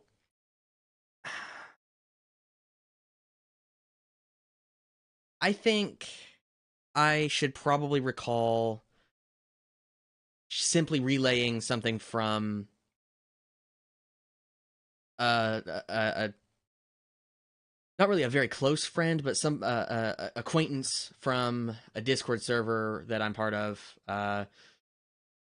Believe it was the guy Vandred Gaming, I think was his Discord username. Either Vandred Gaming, it was somebody in Kyo's cohorts. Basically the only Discord server that I was really active in when I first joined Discord before I started streaming. But he recently summarized it as keep it stupid simple. In other words, basically keep it simple enough to explain in maybe 2 or 3 sentences. But I think I could go one step further and say keep it just simple and keep it stupidly simple, but at the same time maybe embellish it with just a little something that might, pique your audience's interest to say, okay, this I might need to ask a little bit about this. That might have also come up in the other Discord chat, but basically, all I can really say is follow what they said and keep it quote unquote stupid simple. But also, I would say maybe add in a couple little details that make it, really, really get your audience wondering, ooh, what's the story behind this? Had a chat with Haru yesterday, thought I'd pop in and see what's going on. Well, welcome in, Maestro. Also, very enjoyable chat in Discord yesterday. Stretch a little bit. I've been streaming for about 3 hours now. But yeah, good to see you here, Maestro. Good I've to see you here, returned. Leafian. Welcome back, Slyfer. I'm sorry it took a minute. My mom called me Eh, and she had just gotten off work, so I had to open the garage door. it's all good. Yep. I'm looking at chat. Did I miss something? Great advice so far, really. I would hope so. I would hope so. Basically, Yep, glad to be back. I expanded on something that a guy from Kyo's cohorts, I believe it was Vandred Gaming, that said, it was either Vandred Gaming or somebody who was chatting with him about a week ago, and I was like just getting sick. Unfortunately, it was on the trip to the doctor's office that I saw the comment pop up. Was he basically said for VTuber lore writing, keep it, and I'll use air quotes in this. I wish you could see my hand tracking, but I don't have hand tracking. Stupid simple. And I told Yin, take it just a little bit further. Keep it quote unquote stupid simple, but also embellish it just a little bit to make it, put in a little detail that gets your audience thinking, ooh, what's the story behind this? Or something along those lines. Yeah. Just a little bit of subtle On detail the to draw them in. Oh yes, no, subtle. Yes. What was it recently? Some of the bigger YouTubers out there, like they just expanded on their own like character models and how they're doing about it. And I found that a little fascinating. I think Mouse was doing it, and so was Neanners. I was getting ready to say, I just saw that Iron Mouse completely switched up her model aesthetic almost entirely from Yes. the slightly more cartoonish, almost chibi-esque anime style of character model to something a little bit more along the lines of, say, just for the sake of comparison, something more along the lines of the illustration style of Final Fantasy? I Yeah. don't know if that's accurate, but Well, it still looks anime-esque, but yeah, Final Fantasy never. well, Final Fantasy. I hope you don't mind if I segue this back into the writing stuff, but that it just now reminded me of something that I do, and maybe I tend to trail off on this and go places that I shouldn't in the sense of like what I'm trying to write when I do this, but we'll get to that in a second. Shoot the hoop. Final Fantasy. Well, the quick point about the Final Fantasy art style is that like the games that were like in between 7 and 10 ish, like they had an anime art style, but it was applied pretty well to a 3D model. I know what you're talking about. Yeah.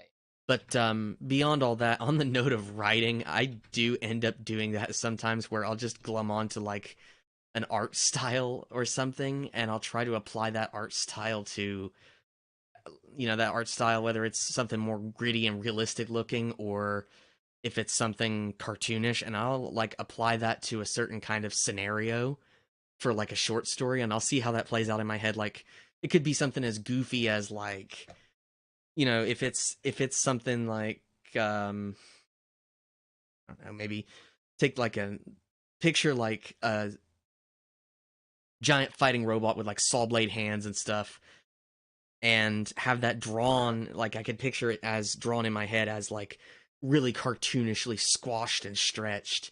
And I would think to myself, what kind of story would come from that? Would it be a goofy story? Would it be kind of like a, like a wannabe superhero kind of story, or would it be like You're saying all that, and in my mind, I'm just thinking of what you're talking about, but chibified, and like, got the scene where it's like it's all running down a hall, trying to pose all mean and frightening, and you got like two other chibi characters in the background. It's like, welcome to the party. Yeah. I saw something pop up in chat. Colin, oh God, CJ, don't go to Lucian's stream. I see. Thank you, Har. Hey, you're welcome. You're welcome, Leaf. Now this,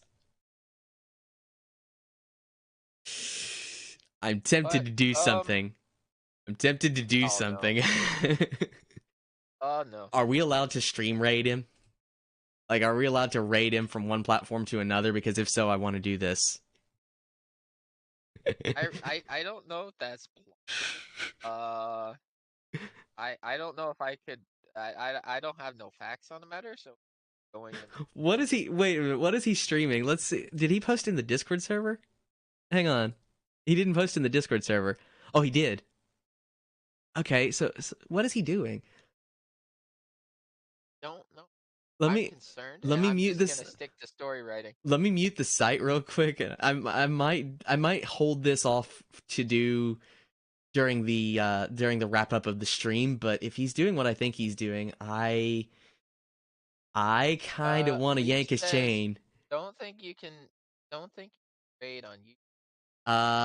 You can't raid on YouTube yet. I was thinking like we do this sort of impromptu, um, like I'll drop a We just channel. like all in unison go in there. It's like, hey, hello, how you doing? Specifically, though, I was gonna see if we can type up a funny message to do it or something. Like we do a collective funny message type. Sounds a little hilarious. I don't know what we would say I though. current, yeah, probably I don't know. He's playing Probably Destiny 2. I just downloaded. I just got Destiny 2 last night to play a collab with him this week. Oh God.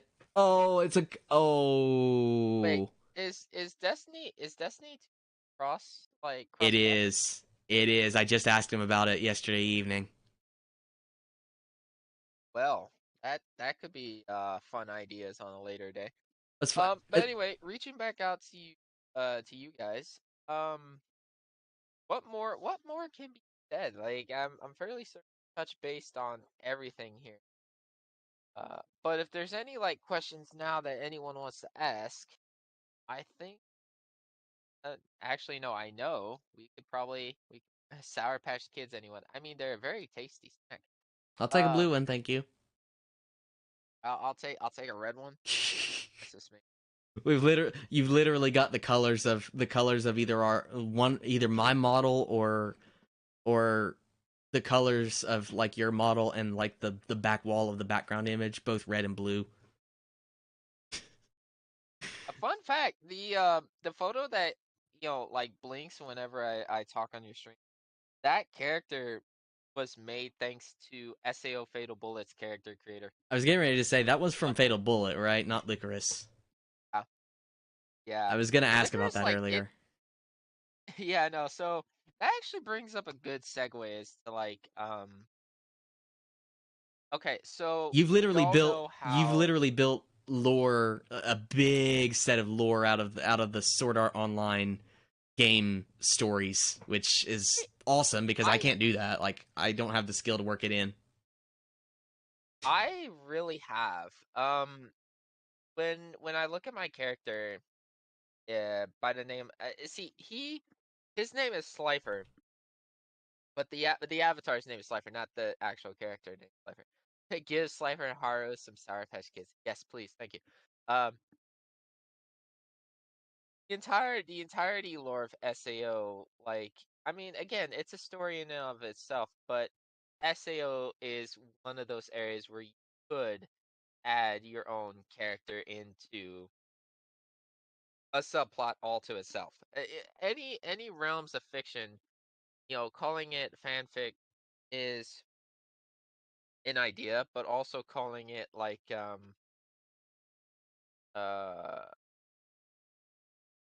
what was the term? I forget the term, but Spin-off?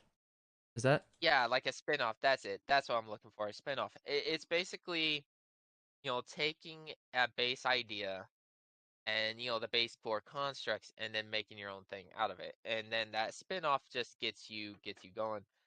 A lot of stories are spin-offs to a degree.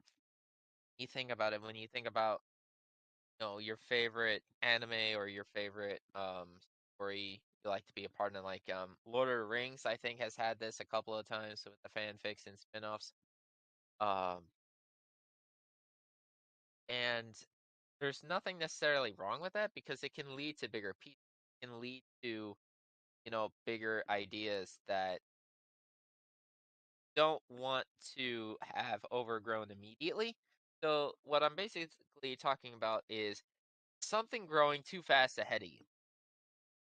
When Mm. stories, yeah, when stories are, it was basically, that's the segue I was getting to. Imagine writing Sword Art Online fan fiction.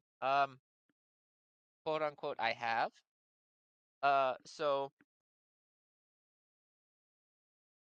when something gets ahead of you too, something as a story goes ahead of you far faster than y- you're thinking from the forest to the castle, and yet you don't know how the castle got there, right? But you're just thinking this all ahead, and you're trying to put it down faster than you're thinking about it, and it basically just grows beyond what you can control.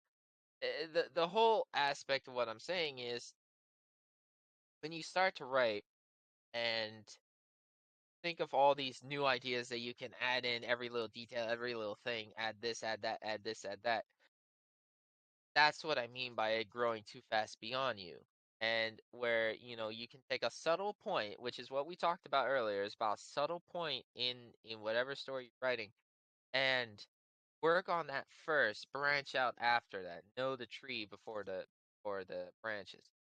Yeah. And so a lot of ways that because that's like one of also the stopping points too when you get down to it and you're trying to make your own story, but you're adding every little detail, but you're adding too much too fast, and then it just gets ahead of you.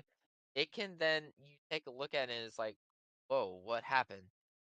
And sometimes it can bog you down. Sometimes it can just maybe have it to where you're unmotivated because you've added so much, and now you're trying to branch it all together. You're trying to connect all the patterns, all the details, and it's just not working um, as you see fit.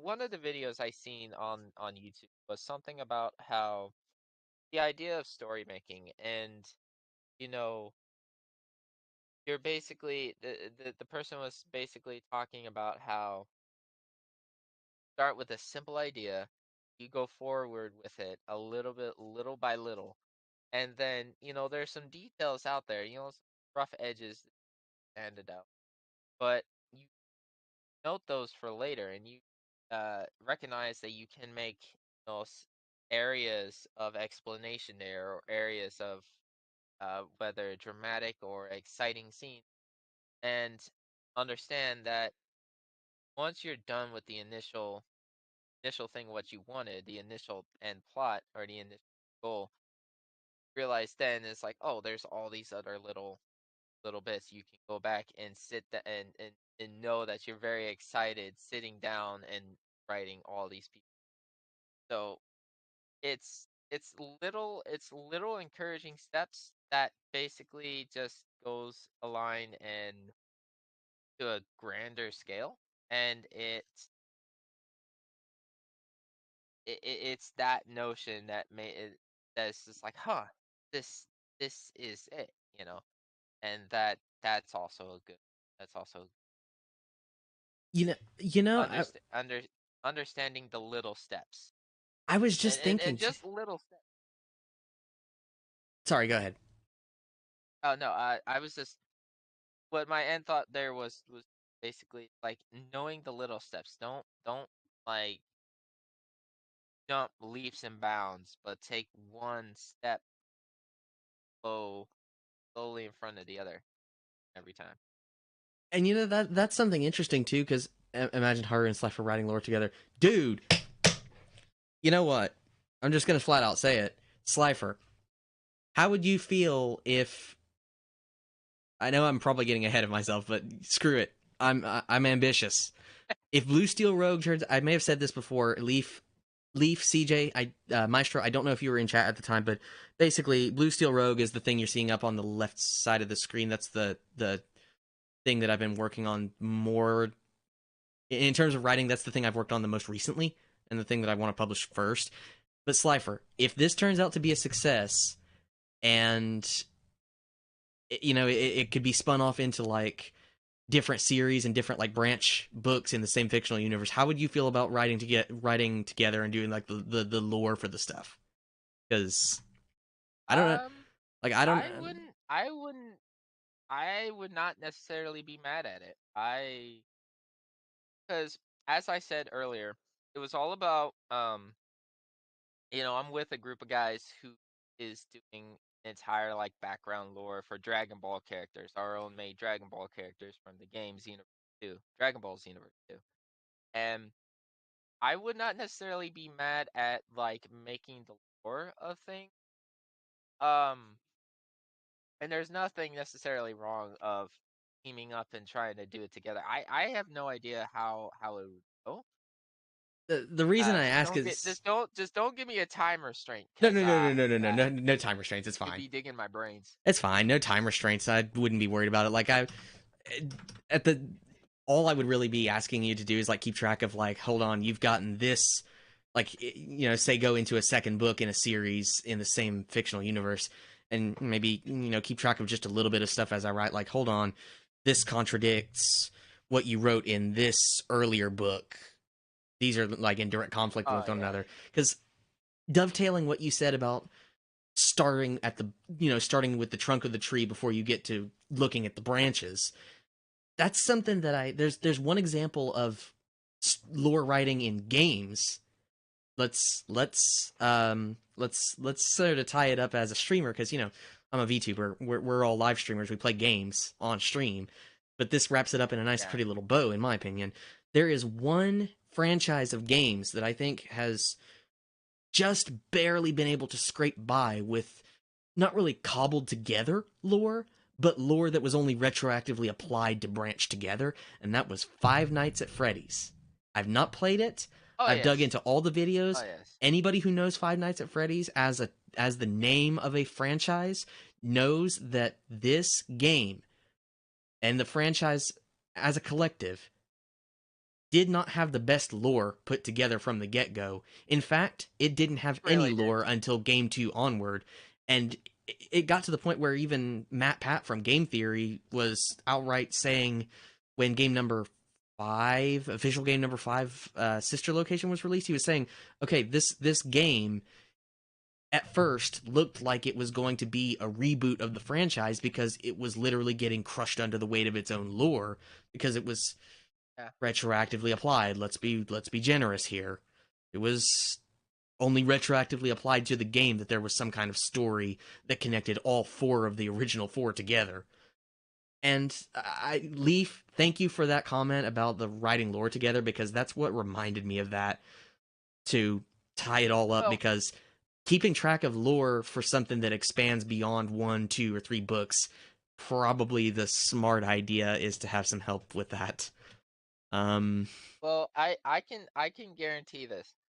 Um, in knowing lore, right, is one thing always want to be diligent about.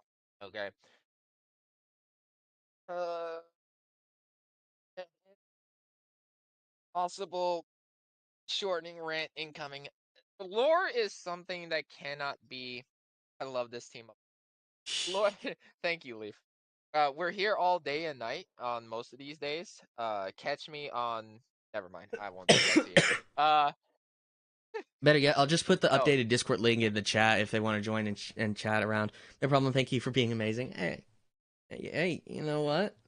look, we can get to the whole bowing and well, I mean honestly, thank you so much. Uh, thank you for saying very very kind words. I second I that. cannot stop I the rant second though. that. That is I cannot stop the rant that's incoming though. Okay, so lore is always an important thing. When you talk about lore, you want to talk about a space you're making, and this correlates to after the fact you're taking subtle steps for the first chapter, because once you get past that first chapter, you've already established something. You have to understand that. You've already established something if you've done the first chapter. That small step is taking the second step into chapter 2, then into chapter 3. Small steps, and everything you leave out in maybe the main subplot could be picked up in another subplot either later down the book that you're writing or in a sequel that. And you have to understand it's like you have to be coherent with your lore. You have to know and understand it and keep to it. There's been a lot of stories out there that we both personally know, let's not name names, Uh, that has forgotten lore and forsake of their own interest. Don't do that. One of the main things that I can think of when talking about um firing against the lore is, let's say, Elder Scrolls and Fallout. I mentioned these two series because they've had two multiplayer games. ESO, Elder Scrolls Online, respectfully for the Elder Scrolls, excuse me, and Fallout 76 for Fallout. Now, let me go into a little dive here. In Elder Scrolls Online, it talks about you being in the second era. Well, we already know there's a ton of different things that happen in the second era of the Elder Scrolls. I mean, if you are an Elder Scrolls fan, they already know this. If not, I can talk about it another day. It's way too much for my big brain tonight. But what I can say is that it seemed at first the ESO was not following the terms of the lore when it talked about in various other books and various other games from Morrowind to Skyrim that it seemed a lot of pieces out of place and actually changed in what it could fit to possibly be. And a lot of times they talked about how the Elder Scrolls Online was not canon to the main Elder Scrolls timeline in general because it talked about many different characters in subsequent areas that correlates to where other characters should be, you know. And had a lot of fan theories and a lot of theorists out there just going about and trying to put the pieces all together. I mean, then that's fine. But then you go to, what's up, nerd? Hey there, Tech Dragon. hey, Tech. Uh, Welcome in, then my go dude. to Fallout. Yep, welcome in. You go to Fallout 76, and 76 talks about lore 25 years after the bombs fell. And the entire game is based on the fact that you're all basically survivors coming out of one supposed neutral vault where, and I say neutral because it was just the collateral damage. Well, not collateral damage, but it was just the controlled vault where all these people come out of the vault and they make new settlements, they band together or whatever. And that was the whole idea for 76.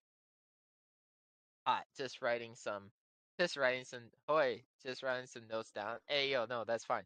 Um so 76 talks about, again, 25 years after the bombs fell, and West Virginia being this like area of all these weird and you know storybook like creatures, where if you go um deeper into the game, find out that the Enclave made a number of these creatures, and you're basically cleaning up their mess. And even in the early stages, you're cleaning up the mess of the Enclave. My God, the way And you put it sounds like the whole thing was just a conspiracy to. I God, that's wow. well, Give me a here's the thing, second. because No, okay. I don't want to confuse anybody, but here's the thing about that: not the Elder Scrolls, the Fallout series has had general number of factions, but the two co-signing ones that's always been in Fallout has been the Brotherhood of Steel and the Enclave. The Enclave was the old government before and after the bombs fell. They were the shadow behind the government, and when the bombs fell, they took over as like the direct, directory to continue humanity or continue United States. So they're like the old United States of America in the Fallout franchise. Okay. The Brotherhood of Steel by Maxon was a broken military unit after Maxon was deployed to guard a laboratory for the United States government. He discovered that that scientist lab, that lab in general, was dealing with FEV, the forced evolutionary virus, which had also look beyond that. You look before that, it had, you know, it was technically a substance, a created source for enhancing growth in plants, right? But because of this, the government in the Fallout franchise decided to take that and weaponize that. The scientists then for decided that we can't have this, but we're forced to do it anyhow, so might as well conceal because the government at this point was ready to shoot first, ask questions later. And the Enclave, after the bombs fell, it released and it didn't release. It just had a rare isotope that had been formed and discovered after the fact. All of what 76 is they made creatures and beasts based off this radioactive isotope that had literally sent West Virginia spiral this next 25 years after. But when we talk about the FEV and the Brotherhood, the Maxon and his crew decided that they had enough. They could not see this be properly done on any human whatsoever. You're literally doing human experimentation. At this point, with the world going to an end, it might as well get us dead, right? They decide to take out all the scientists there, just execute all of them because again, human experimentation. You don't want that. No, no one wants to deal with that. And so then have Maxon forming, getting in contact with, hopefully survived members of the former military, and then banding together and forming the Brotherhood of Steel. Which, when you learn 25 years when you come out of the vault, there have been already short little post stops with the Brotherhood of Steel symbol, and you hear these. That's a dog barking in the background. Yeah, it's okay. Hear these, what's they not isotate. I forget that they work with a Pip Boy. I forget what they're called. But you play these tapes, and you learn about Maxon. You learn these local journals that people have kept of their experiences in the midst while everyone was fault still. So again, it's a lot of lore to consist, and they say that Fallout 76 is canon to the already pre-established lore of Fallout, where 76 is before Fallout 1 is before Fallout 2, and 2 is before 3, and New Vegas is before 4. And so the one consigning thing has been Enclave, and it's been a direct mess with the Enclave till about Fallout 2, even beyond that to Fallout 3. You So see the remnants of the Enclave in Fallout New Vegas, but in Fallout 3 you actually get to destroy them because they thought that everyone thought they were taken out when the refinery was destroyed, but they were in Fallout 3, and so with the help of the Brotherhood, you take them out of the broad side of their mountain side. so But basically, it's kind of the same. Okay, so the lore for Fallout it's a little bit cleaner than like the example that I gave, but it's still got like inconsistencies, right? Like I yeah, got all the actual so I'm Well, probably not understanding it quite correctly. here's the thing. No lore is without inconsistencies, but you don't want inconsistencies in your lore. But And what I'm go ahead, go ahead. oh gee, gotta find a time to how to pick and where to. Anyway, you don't want inconsistencies in your lore, but you want to be able to understand the lore. And if you're sharing the lore with a fellow reader, the reader has to over time he can. It doesn't take one read to understand the lore. All right. Just like one playthrough through an Elder Scrolls game doesn't mean you're an expert to the game. You may understand the mechanics, but if you're wanting to understand the lore behind the game, there's so many books in Skyrim and Oblivion, it's hard to keep up now. And yet, when you look through all that, and when you remember how I said at the beginning of my rant, sorry it took so long to get, I apologize. But when you understand, when you write your first chapter, got that smile on your face and the first chapter is done. Read it back. Look back at it. Understand what you put down. Because you've already established some piece of lore. Whatever character you had in those 19 pages or 15 pages, whatever character you had making their first few steps, you already know so much about them in the first chapter. It's because you're the one behind the pen. You can write about a farm boy wishing to grow up and get out of where he's at for bigger and better adventures. That first chapter, you already know you have a character who's a farm boy. Know he's not wanting to be in the general area, and you know he wants to expand and explore the vast reaches of wherever it is he can go to. And by the time you hit chapter 2, you expand on that. And then chapter 3 even more. So you're literally setting a set lore once you have that first chapter down. And when you put pencil down and you decide to take a break or you decide to come back to it at a later day, don't just, pick it up and continue from where you left off. Oftentimes, like it can be done that way. I'm not saying it can't. But if you have like if you have like 5 chapters written down, go back through them, get them out to yourself, and understand it, a couple more times than not. And then it's like, oh, this is what I said. Okay, I'm so psyched to continue. And then you continue on chapter 6, 7, 8, 9, 10, and it just goes from there.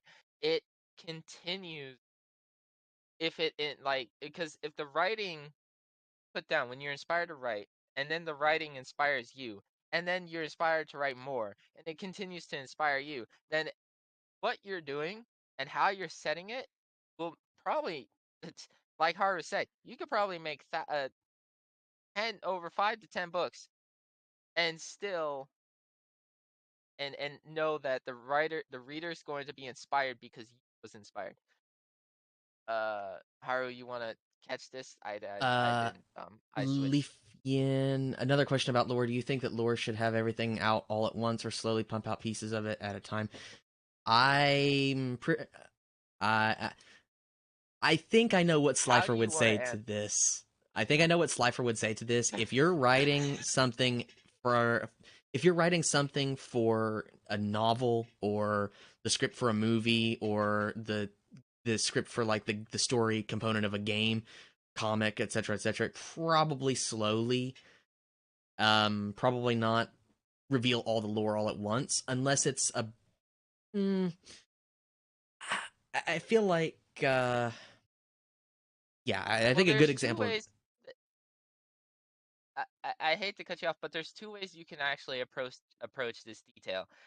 And I'm not saying it's impossible to like it can be a lot to take in if you pump out all the lore in front in the first just the you know like first 5 pages, a lot of lore dishing out, and it's like trying to make sense of what all of it is. You can ease it in by doing it just like this. Yes, you should. What about character lore? Well, even more so, it adds to the premise. So if you have lore to build up, build it over slowly. That's what Haru was talking about. But there's another way to do it, and it's actually quite fun when you think about it.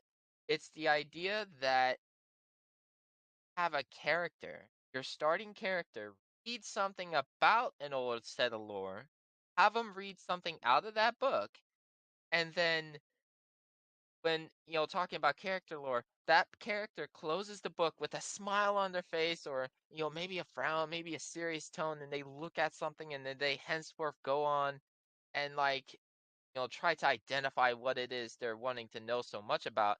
And then you already have that in general. You have a bit of lore that you want the reader to know about. So you decided to take a character and have them read a book in a book. It's not like it's not sometimes the greatest plan, but if you're going for a fantasy novel, that's in my mind that's what works. It not work for you, not work for some, but in my mind that's how it works. And so the character reads a book, reads a few paragraphs from that book that gives us a bit of lore behind the background of where they're at, and then you can have them close the book and have them have it in your mind zoom out and you see where they at. You can detail a little bit, not too much now, but you can detail a little bit as where they're standing, what their main focus is, what they're looking at. Is it based off that book? Can do all that in just a span, and that's so intriguing to think about because it would drag me in. I would get soaked hook, line, and sinker if you told me that you're having something read out that is history or lore to an area you already have in your mind pre-established, and then the main character of the book closes that up and wants to learn more about what it is he's reading, and he goes off with that. You already have a few things established. You understand that the character is wanting to know some sort of secret out of whatever it is they read, and you already know that the character has their mind set on what they want to do. So in a lot of ways you can explain so much. I can get so much out of just that, and I can probably already guess what the character is, and then or who the character is aspiring to be, and then a few pages on, or maybe a paragraph or so later, explain and just don't. Um, I'm not saying don't go overboard, but what I'm saying is if you're excited to just write it out all at once, um, just then I would say that don't then include so much of the lore after the fact you've initiated the start, and then have your character be the main focus. How far is he moving?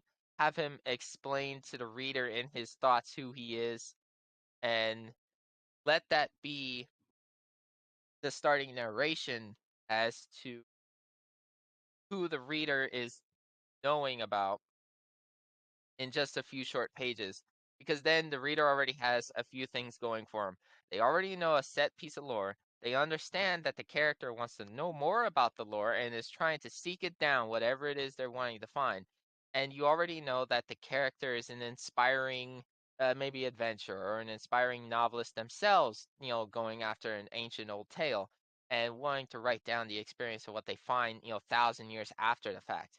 And have it just explain then shortly after, and then after that, proceed with whatever plot comes to mind. Envision the great thing that comes to your brain, and have it down on paper. And then, as I said before, when you go to take a break and it's like, oh, need some water or something, go get the water, come back, and just look at it all over again, and then proceed onward after. And you probably get. Putting that into a modern context in film terms, dare I go the route of Star Wars original trilogy to say that you get teased about Darth Vader being such a big bad villain throughout episodes 4 through 6, which were in the real world made first, but then Yeah. it's only teased that there was something darker going on with Darth Vader, spoiler alert, Luke Skywalker's father. I think we're all privy to that by now. Star Wars is so ubiquitous with like space Oh yeah. fantasy subgenre that everybody Oh knows yeah. that. You know, the famous "No, I am your father" line from Episode 5. Pretty much everybody knows that. But like, Which didn't even mean to be there, by the true, way. true, true. A little detail spasmed some years later after the fact that I learned that whole line was basically just not MacGuffin in there, but like Kind of snuck in there. oh what's yeah, it snuck in there, but oh I'm looking for a term. Improv. It was improv in there, Yeah, actually. And then the whole necessary process of Lucas going in and making the first three episodes, right? yeah. That's And when you learn then who Darth Vader was before he became Darth Vader. You get little subtle hints yeah, that there was way more to it than just him being this big bad evil warlord that killed Luke's father and betrayed the Jedi Order. You get little teasing hints throughout Episode 4 that maybe even in Episode 4, the fight between Obi-Wan and Darth Vader on the Death Star. You get this little teasing hint, like so they know each other way more than just. It feels like they were way more than just teacher and apprentice. It feels like they were closer to brothers than anything else. And you know, subsequently, you get Episode 3, you get the line, "You were supposed to be the chosen one. You were my brother, Anakin." yeah, Like, yeah. It was mainly that line, but a lot of details about how all those lined up. Like it was explained perfectly in the interviews of the writers in that of the Star Wars. yeah. Um, Uh what I will say though, like, I think what not to do in terms of character lore, I think what you definitely should not do between the slowly pump out pieces of it at a time or hand it out all at once.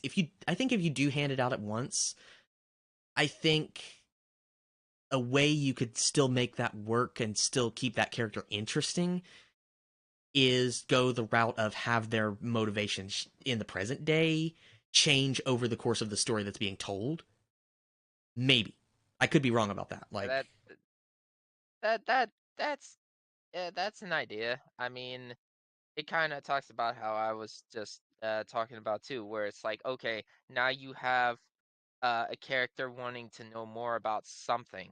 So there's your drive. There's that, and it changes over the course after the character, discovers bits and bits more and more about what you're trying to establish. Does his thought change? Does his attitude change? Does his characteristic change? Does, all these things tend to happen to him? And the great thing about story making is because you can change anything on that piece of paper. mm-hmm. It's all your The own the design. power it's all the own design. I mean, if it's there's been if you look it up, there are over 7 million books. 7 million books. One of them continuously written the same way throughout the ages, which we all know which that one is. That's the Bible, of course. Mm. But then the more from that, you have every imagination imaginable, making up universes, timelines, space-time continuums. Like, look how far Star Trek's gone. And Star Trek I Mm. too feels Mm. like one of those that like kind of lost its lore to a degree. Um, and then got it back and then somehow lost it again. Uh, Star Wars sequel trilogy. uh, that one's you never had getting something it caught in your back. throat there. Yeah. Yeah, Sorry, had a hairball stuck in my throat. yeah. Nasty hairball. Uh, uh, but understand this.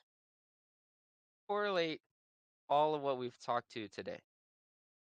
The main point of this podcast is not only to explain our own like experiences with writing and and not only to share with you the tales that we've experienced because as I said before, when it comes to sharing an experience, it's that because you're basically telling one's own perspective to another.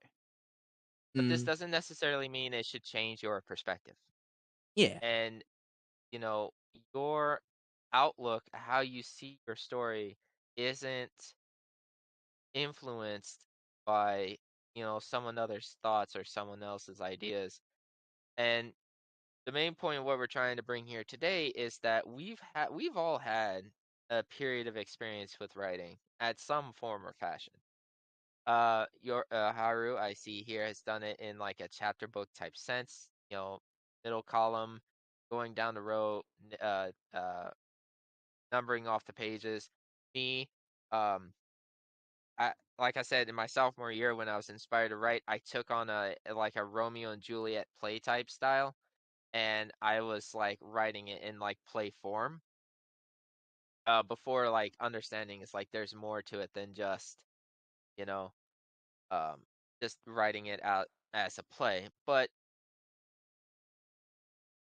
when when you're done writing a thing, and I know nowadays there's these Microsoft has that Microsoft Word and maybe Google Google Docs. what's the Google Docs, thank you, I used has to it use to that all the where time. I wish I hadn't. yeah, um to a point where it's like once you write out your tale, there will probably be a lot of red spots there, and there'd probably be a lot of blue spots too. Roughing out the edges is what that is. And then once you rough them out and you I just read a lot of comics. That is I still mean, hey, perfectly no, that's valid. It's still writing, that's yeah, that's nevertheless. It's just writing. It's more or less writing as if you were directing. The way Mark Crilly, comic artist who studied manga directly under Japanese artists in the early 2000s, the way he put it is you are the cameraman. If you're creating a manga, whether you're writing it alone, you're drawing it with the help of whether you're the one doing the writing, somebody else is drawing, vice versa, or you're doing both at once on your own. If you are the one if you're the one at the helm, the same still applies. You are the cameraman, the director, the producer of the whole thing. Ergo, same still applies even with comics. You can look at the stuff and say, yeah, yeah. it works pretty similar. It's just its own unique style that happens to basically require illustration. Um, I It can't draw. requires well, what comics is basically a storybook broke down to look like a film when you think of it like that. That's an even better way to Uh, put it, actually. Yeah, because every panel is either the camera zooming onto the character and then the character saying something and then zooming back and then showing another character. It's it's basically it's comic it's what's known what I will call book film or film book Yeah, yeah. where because I mean it makes some sort of sense. I'm not saying that it's like the direct answer of what we're looking for here. No, that's not it entirely. What I'm saying is like what is happening when you're looking at a panel? You're watching a camera zoom out, right? And then there's words being said and the camera is zooming it back in or a panel switches to another scene. Like that just all what happens in a movie. It's the same thing only in real time. And it's not far off the mark that you would say or one would say that a comic book is just a film book. They named it comic book in general because it was something to excite. It was something to exhilarate. You think back to the first comics that was released back in the 1940s to 50s, around that time, what was hitting the most was World War II. Superheroes. World War II was happening, and it became superheroes Yeah, within the next 10 years after that. yeah. And so from those superheroes, it just inspired a lot of creative ideas. And then you had, the Polish brothers. Yeah, I think it was a group of Polish brothers that made Superman, by the way. And then like we all know the tale that DC kind of kicked off, you know, shortly after Batman. Well, no, Dark Horse Comics was the one behind it all, and I think those two brothers that made Superman came in after the fact Batman was released as well. So, it's just one of those times, and it's all about explaining. Some stories are about explaining your personal what's happened in your own personal life, but told in a different limelight with characters of your own design. And a lot of times stories are good like that because you get to learn so much, or you get to learn so much about the writer when they include just a little piece, just a little nugget of like a real world scenario in a book they're trying to pen to the greatest degree. And that is it's something of inspiring actually to think about, to look at Mm-hmm. when you have when you're putting, because as a person, if you're trying to put a real world scenario of yourself that happened to you in the story of like made characters your own design, you ever thought about how that could potentially have make you grow as a person? You're reliving either maybe a happy memory, maybe a sad memory, maybe a tragic memory, but you're growing with the character when when you put the character in that same similar scenario. So you're literally growing in that aspect of, can you move on from this moment, and how it can strengthen you to further, further push the character, what you're writing, to, over that hill, over that peak of where he needs to be, and then, finish the subplot there. So it's there's a lot to know and to talk about here. And I'm basically like, I'm no expert. I may sound like one, but I'm no expert. Trust me. But it's from just a little bit of big brain and just, you know, looking at it for all the values the story can tell. That's how I'm looking. I don't think I could have said it better myself, to be honest. On that note, though, take a look at the stream time. Um, Yeah, we've been here a minute. 4 hours. Holy cow! Yeah. Sheesh. It Hey, look, no, this has been an exciting time. And Absolutely. I for one enjoy this. I love, it's fascinating. When I want to briefly I want to switch some gears here. I know we've been talking about Um, story bits a lot of times, actually, I have to but go real quick. Nature calls. uh I will be back though. well, I shall can I guess can Okay. as he goes and makes his quick uh journey to the restroom. When I when I look back and I think of what was even my starting point. No, when I think back of how I enjoyed the stream today. Well, I tell you, you can enjoy many more. Haru is a great guy. Um, he is a friend of mine, and a lot of us we come to do these streams. We come to do these moments as a means to just connect with everybody, just to connect with you all. And, it sometimes saddens me a little bit when when you do the same type of content, not the exact same type of content, but content enough where it's similar. And, you try talking that with like the person you really like watching, or, you try to express that with someone who that, has made you happy over the course of time, and you want to talk about it, and you just want to, either be inspired or um, see how what inspired them.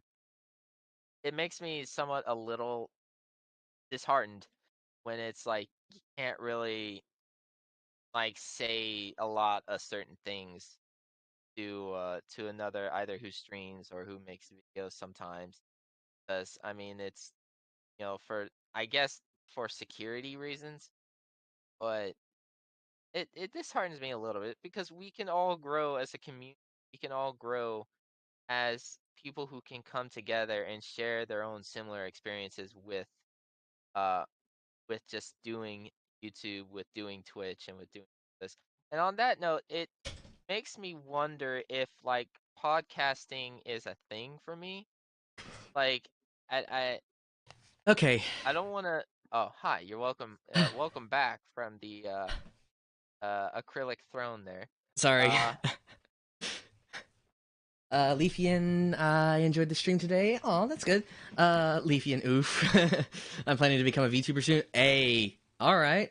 It's fun. It's fun. I will definitely say that. but not without its own challenges. However, I believe wholeheartedly that anyone can overcome the challenges. It's subtle steps. It's steps that met Haru and Kyo server. wait Hey a yo, minute. Wait a minute. Wait a minute. Wait. Did I what? I don't know what's. I'm trying to pin a username on Discord to it. I'm trying to think. There. I am so stupid. I am so stupid.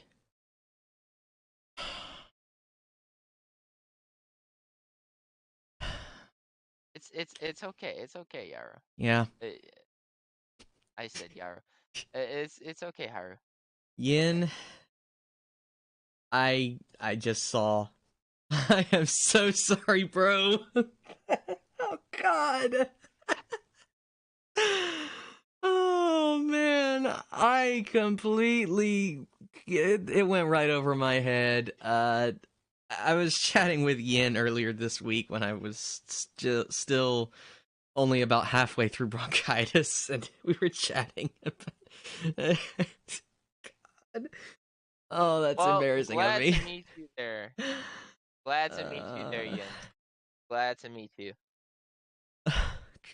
I feel so stupid now for that. Oh no. It's I look, it happens, okay? Awesome model. Happens. A really cool model though. I will definitely say that. That is awesome. Um but yeah, it's fun. Slifer said pretty much the exact same thing I would have said. It does have its own challenges, but it certainly it's worth it. It's very much worth it. Yep, I'm glad to meet you too. Yeah. I Oh god. I still can't believe this that went man. right over my head. Yeah, no, I'm telling you, when I stream and there's jokes being said in my chat, it just goes over my head every single time. I don't know the meaning to half the jokes that are said sometimes in my streams. It just goes whoosh. That's it. R It's just r/ whoosh, I guess. yeah, r/whoosh. Uh, Anyway, you guys bring a lot of good insight. Well, I try. that Slyfer and Steffen definitely do better than I do. So, your why do I keep saying your uh Haru, you have your own set of experiences that drive you. Don't let it get it twisted. It's how we make the day. Whatever's presented to us and how we can overcome in slow steady steps and take yeah r/whoosh um be in the moment and continue to live and never give up in anything. That it sounds easy on paper, but it's very hard to do. But it can be done with the people around you. And good friends are, I've come to find out, actually rediscovering that good friends are definitely what can bring you up and are sometimes sent your way as a means to help motivate and inspire those who are just. Oh. And all of what I say today is even things I'm gonna try and stick to. And I say that hopefully with a sincere heart, because it's one of those things when you face things not alone, you have someone at your back. It's it's always a good feeling that you'll be brought back up. But sometimes you're on your own. Sometimes it is heavy. That weight is heavy, and all I can say is that take some time, look at yourself, and just identify that weight. You can either make amends with it, or you can um and throw in the towel. But I suggest not to throw in the towel, because the work put into all that what you're inspiring to do, It pays and off. wanting, it pays off at the end of the day. It does. A lot of times, like, yeah, there's some depressing moments, but work past that. Work through that wall. Hit that wall as hard as you can, and bust through like the Kool-Aid man, and you'd be able to Oh go to yeah. the store. It's not. Sorry, no, sorry. No, no, sorry, not sorry, bro. You just did that. I'm now thinking Russian Badger and him playing Rainbow Six Siege, and him just going, "Oh yeah," and it's just, oh my, And, oh you my were thinking gosh. of Russian Badger, though. I was thinking two things at the same time. I was thinking either A, the original commercial where they did that, or B, that meme on the Guardian or Telegraph's YouTube channel with the demolition crew or whatever drinking on the job. Steve, I told you once, I'm not going to tell you again. No drinking on the job. If I see one more guy drinking here, you're fired. Guy's mocking him, cracks a cold one right behind him. The foreman walks in. He's like, "Popple, oh no, oh no!" The little guy that was getting chewed out earlier just jumps right through the wall and lands perfectly with a bottle of Jack Daniels in his hand. He's like, "Ah, oh yeah!" I don't know if That's you've seen. hilarious. I don't know if you've seen that meme. I'll have to. That I don't think I have, but that sounds hilarious. That absolutely sounds hilarious. Okay. That's the one I was thinking of, aside from the original Kool-Aid Man commercial that I looked up on YouTube once. The original one, not the newer ones. Oh yeah. Yeah, yeah, yeah. Oh my goodness. Those take me back, those original commercials sometimes. But yeah, It's that thing applies though. Leaf, you are the Kool-Aid Man.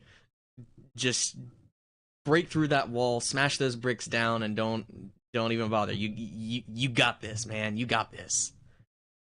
I that's that's the cheesy version of how Slyfer said it. I'm sorry. I'm not a motivational speaker. I'm telling you, not by choice. This stuff just comes to me. This stuff just comes to me. I'm telling you, I don't know what it is, but the entire time this stream here, which it's been a long time since I've been able to just talk out like this, and coming from the fact that I've played Dark Souls a couple of nights, just it feels good. It feels good to talk with chat and be engaged with them. And that's like one of the main things I'm kind of missing with my streams to a degree, is just hey yo stars, is just that, how to engage the people while also having, fun at the same time. I have a few ideas, but I'm telling you, it's just as hard. It's just as much as hard work for me as it is for anyone, wants to inspire to be, entertaining or having fun with others. And it's, you wouldn't think it, but it is hard. It is hard, especially sometimes getting over your own hurdles. You got the whole day, like half that day, something could have happened and disrupt your flow. Then you get to it, and it's just, I mean, either it's a hit or miss. Yeah. But it's elevated with friends. I see that in a lot of ways. It's elevated with friends when you have people that are just chatting with you and being behind you. Mm-hmm. That is fun. Agreed. That is fun. All I mean, right. I'm looking at myself now, and I'm taking a stab at my own channel here, and it's like I somewhat feel inspired right now to make another Neptune video. Like that's what I feel like doing. Hey, that's perfectly valid. Um, what I will say though, on the note of videos, the next project that I need to sink some time into is now that Minecraft. When I was sick, I did nothing but chat with Hanako and um play Minecraft for the most part, unless I was going somewhere with my mom and dad. Because I was sick, I was definitely was not able to talk while streaming. Um, Now that that's done, as soon as my voice is definitely in the clear to sing, I need to start making some song covers and looking into the licensing protocols for that. Because DMCA is a Yeah. bitch. I'm sorry, but it is. And Yeah. yeah, we'll both be Yeah. making YouTube I mean, videos at the same time, I think. Then, pretty much. yeah. Uh, next upcoming ideas for me. So I had actually, since you've been playing Minecraft, I don't know, I felt a little inspired to do something with that. It was an idea I had before where I would take my character with a skin on it, whatever, and I'd give that person a name, and then I'd experience all of Minecraft as like through the point of view of said character in question. That is And actually really. yeah, that it's an idea. And I had it to where I wanted to do it to where it's like there's no speaking. There's no speaking in the background. I'm not talking. It's all like subtitle based because, depending on what character is there. Uh you had a channel. What's my channel? SlyferYuki. It's the one with the Gundam there. Um I don't Haru permit me to do the thing in Yeah, that's fine. If that there. doesn't work for some reason by chance, let me know and I'll find the link myself and drop it in chat myself. I I mean, YouTube is just I weird do. sometimes. Yeah, no, I know it's weird. Um, here we go. I have a link to my a latest video by 2 months ago. Haru, I think you're sub to my channel, right? Yeah, I think. I think. I'm pretty Well, sure. yeah, Oh no. yeah, I'll send the link and then you Oh guys no. can. What happened, OBS? Is it still Okay, Uh-oh. we're good. We're good. We're back. Whew. That was a close Okay. call. Um Um, Probably what I basically did here is I copied the link and I pasted it in here, but it doesn't like send you directly to it as like say Twitch would. So just copy that, put in the search bar, and then you should be able to find me. okay. Wait till it shows up. Come on. Wait.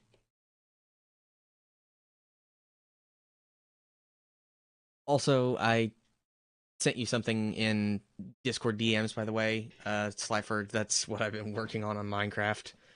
Um, Oh, that okay. I'll take a look at it. the link is not showing up. Let me Yikes. scroll Yeah, back I up. kind of figured that would. I kind of figured. We'll give it a Then minute to get let past this me. stupid delay because Oh that's the yeah, big no, issues. That's yeah, that's that delay is horrible. it's Um, literally been up to like 5 minutes at times. So yeah, I remember one time. I've seen bad delays. I remember one time I was um there was somebody, I can't remember their username off the top of my head, but basically somebody came into my stream when I was playing Minecraft. They came into the chat and they were literally 5 minutes behind, so that by the time I was able to see and respond to their message, there was so much of a delay that they thought I was ignoring them. And um Oh, oh yeah. I think it might have Okay, been yeah. I I think it might have been Zachary, to be honest. which makes me feel absolutely horrible. I can't remember who it was, but I think that happened a few times actually. But let me just do this way. Don't uh in the context of trying to find my channel. I mean, I am small. I am just a few subs ahead of you on Nice. YouTube, Haru.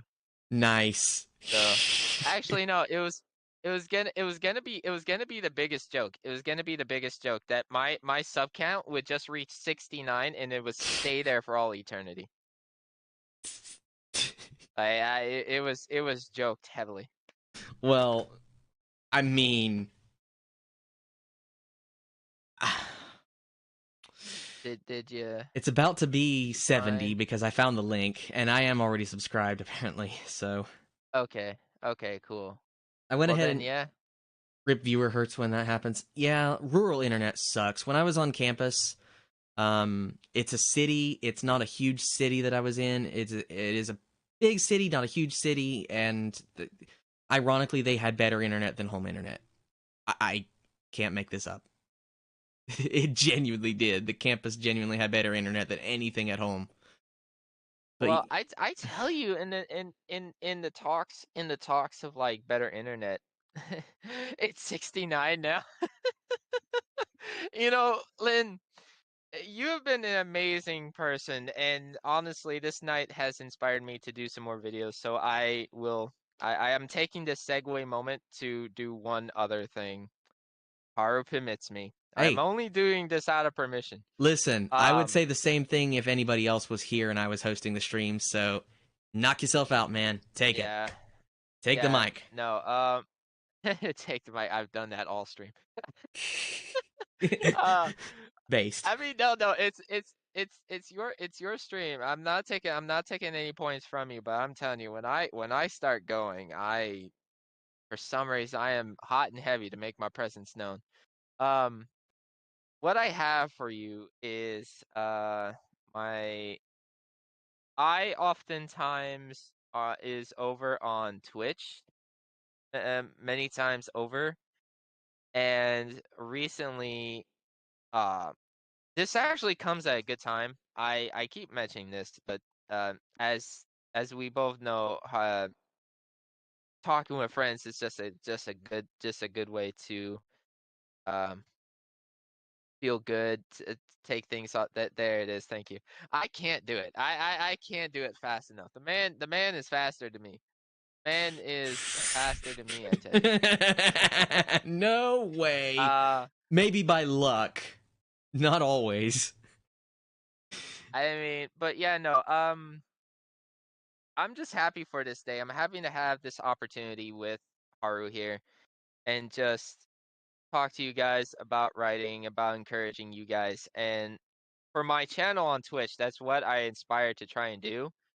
Last couple of times though, not so wellly done. I think I still have a lot to learn when it comes to streaming and whatnot. So, Well, um, I mean, to be fair, we're all learning as we do anything that doesn't really have a guidebook to do. Because, like, okay, you can learn OBS, you can learn Stream Elements all you want, but there's no official guidebook on how to be a live streamer, how to be a VTuber, how to be a professional gamer. There's no real guidebook to it.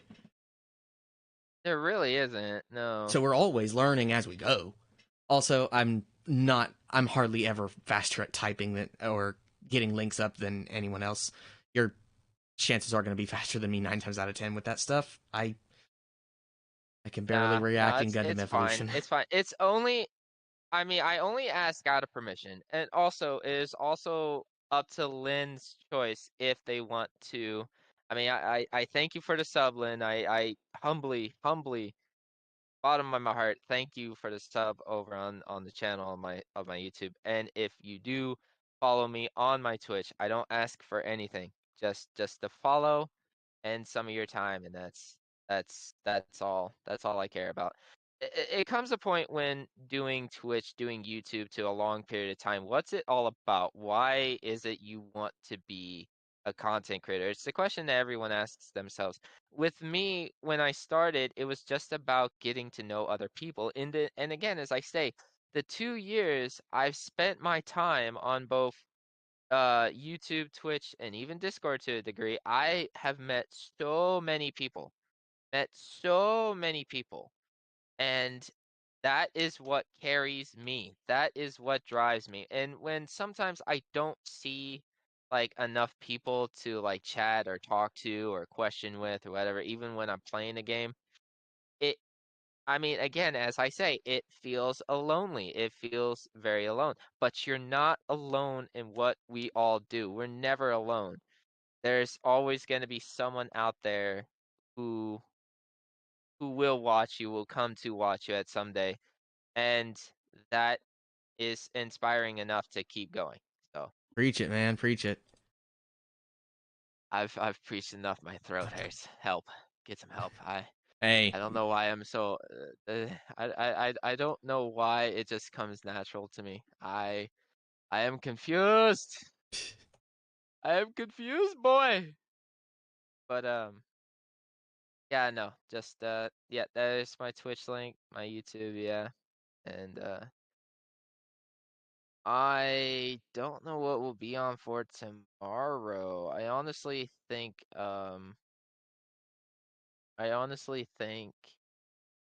I might finish up Lego Batman on Twitch tomorrow. if that's As the a case, matter I of need to fact, stream early to catch that because I've not seen a Lego gameplay on stream in a while. I think last time I popped into your Lego Harry Potter years 1 through what was it, years 1 through 4 stream. I think here's the one through last four, one, yeah. that's the last one that I remember. And since I'm more or less deprived of a I've been deprived of streaming myself, I probably should have popped in a little more often to watch the streams, but it was that No, chatting with not hey, hey, look, your health, one's personal health comes first, and also being a VTuber mentor. I don't know about all that. I think um, that I need to okay, um I could try and give you pointers from a younger VTuber's perspective, and I say younger as in like not even a whole year in. But I think an even better source of info for mentorship would be VTubers like in Kyo's cohorts, obviously Kyo, Mumo, and um, a few others from that server. I think Kyo has a whole VTuber 101 video. I might have to dig up the link though because I think it gets buried a lot. Like he's got so many yeah, videos, it gets buried to the bottom. Kyo. Kyo's VTuber 101 video. Yeah, no, he does just about every the man's literally a news anchor when it comes to VTubers nowadays. Fair, fair. I mean, So it's him and at least before a certain weather phenomenon decided to wreak havoc on our life, Mumo, the anchor and cohort, which oh yeah. those two make a pretty good team. I'm gonna be dead honest, but I mean, Yeah. I could try and do a little bit of mentorship, but just a quick question: when interacting with other VTubers, what are some basic rules you think VTubers should follow? Well, Mm, etiquette and protocol wise, I would say the number one is respect their like their real identity and like respect their whether they if they're open about who they are IRL, then there might be a little bit of room. But if they don't want if their real identity is not already in the public domain, then just be respectful to that. And really, I think that's the only like basic rule that I can think of off the top of my head, to be honest. there's a few more.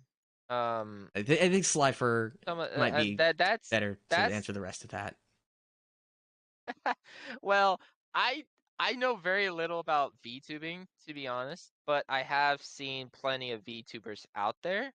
A main few I know I'd love to sit down and chat with one day is Tricky Wee. I'd love to sit down and chat with her.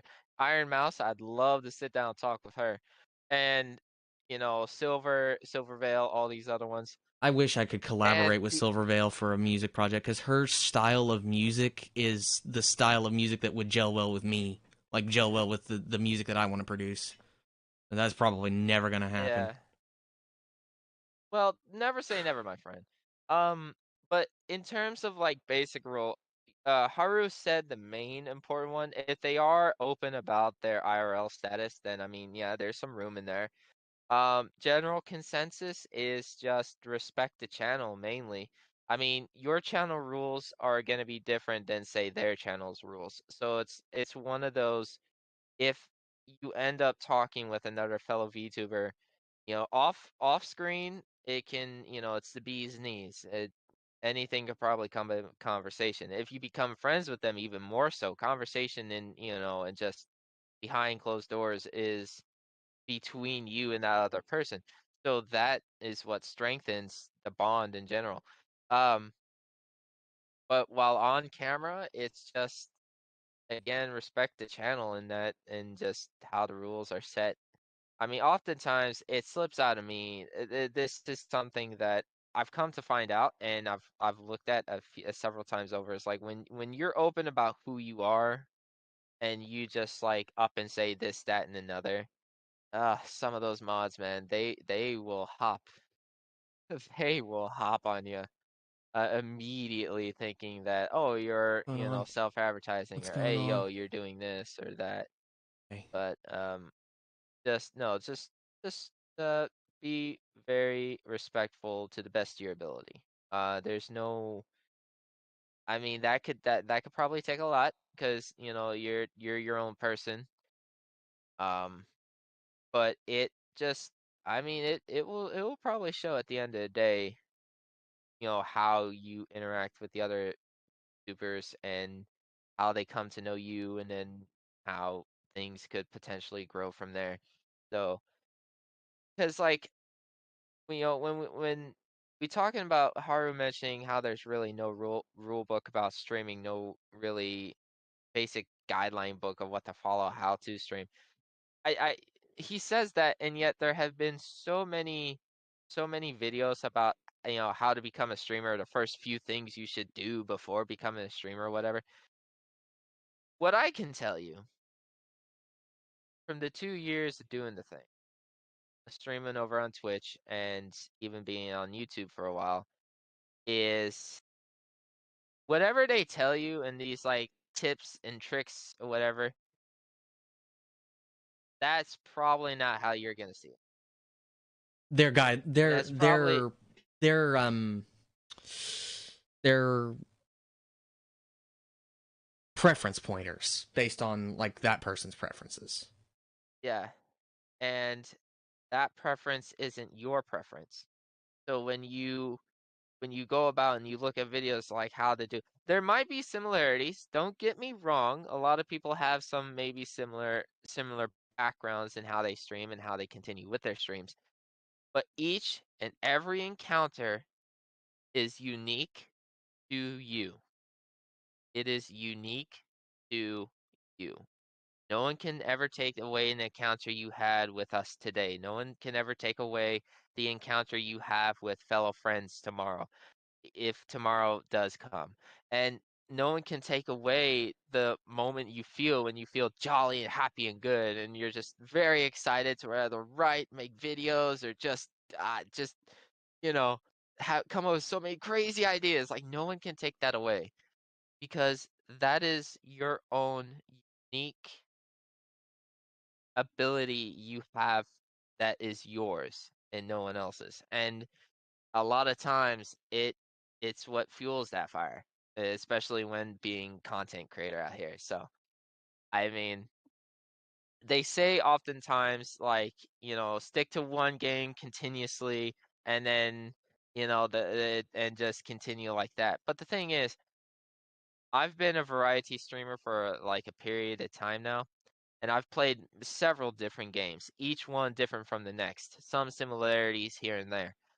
But you can, if it's a game you really love to play longer than a month in time, then stick to that and then have something else on the side as well, create diversity.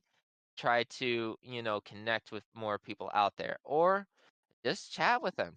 Some people just love to talk and, love to hear what other people has to say and then be heard.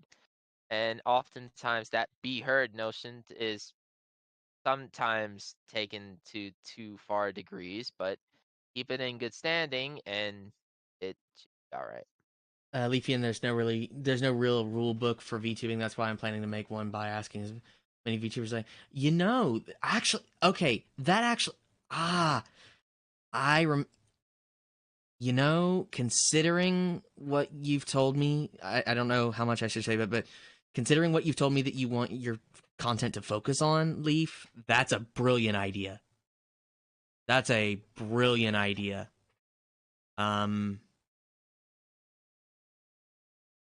I don't know how much would be disrespectful for me to say outright. I mean, you don't have to say it here. Just like keep it subtle. I don't need to know everything. Basically, Leaf has talked about looking at VTubers. I'm just gonna say in a similar manner to how Kyo looks at it, but not from a news perspective. I don't know how much I can say. It's similar to what Kyo presents, like here are the facts kind of thing, I think, but it's a little different. It's not in the sense of like a what's happening, what's trending in the VTuber scene kind of angle. It's looking at it, I guess, from more of a quote unquote historical perspective. Which is, how they start or something. I think I could. Leaf, I'm sorry if I'm sorry if I'm going too far about this, but I think that's what I think that's I think I understand it correctly. If I'm wrong, call me out, please, because I already feel like I'm more older info. Yeah, more older info, like I guess from more of a historical perspective. Say historical as in like 2 years ago, 3 years ago, 4 years ago, something along those lines. Which I'm all for that content. I will definitely I'll subscribe in a heartbeat. Where? I can't subscribe. Okay. The long history from humble beginnings type of Yeah. that's probably why he was asking about lore earlier today. That does definitely okay. That definitely makes sense. And now I'm actually curious as to what the VTuber lore looked like when Kizuna Ai was like the very first VTuber to make it big. I wonder what her lore was. Okay, now I'm really looking forward to Leaf's content. Yeah, no, Kizuna I think she still gather info is taking so long. I know, dear boy. Especially if it's something that you really want to know about. It's a long endeavor to basically know everything.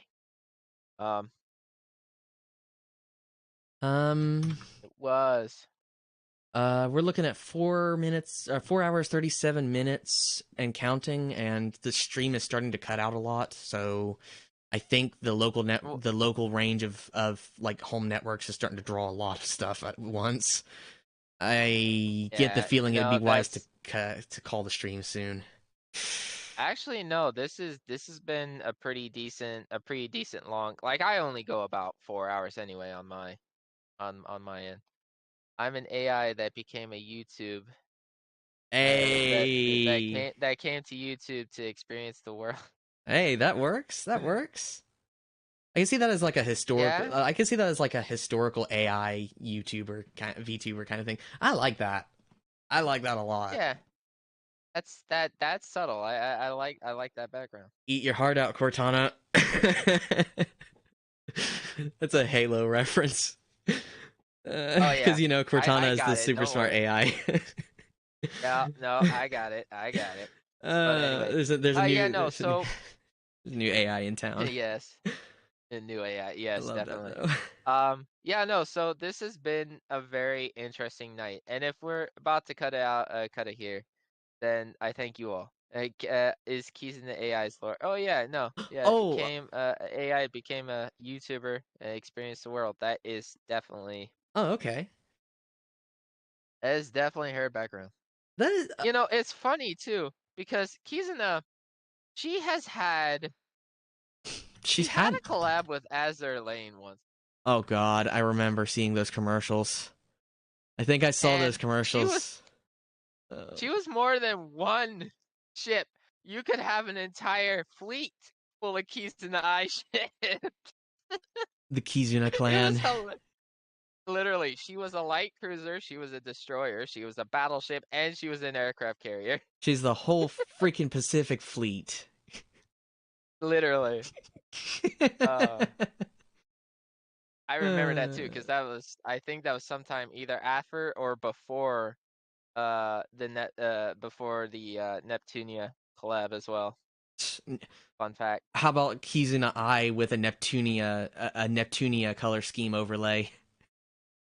Bruh. Uh, I honestly prefer that on Melody. Yeah. I know, right? I got them all. oh, Yo, let's go. The man plays Azur Lane. Okay. oh Once man. again, I'm just saying, my Twitch is SlyferYuki. Please visit me anytime. I'd love to nerd out with you anytime soon, please. A follow is all you gotta do. I ain't asking for anything. I promise. Hey, if Unless you do though, it's unless valid like because I really need to.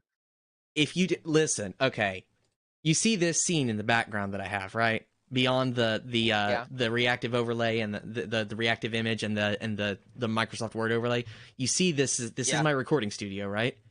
My recording Yeah. studio is my house. My house. Mi casa. Su casa es mi casa. Feel me? I feel. So if you want to do self promo, that's perfectly fine with me.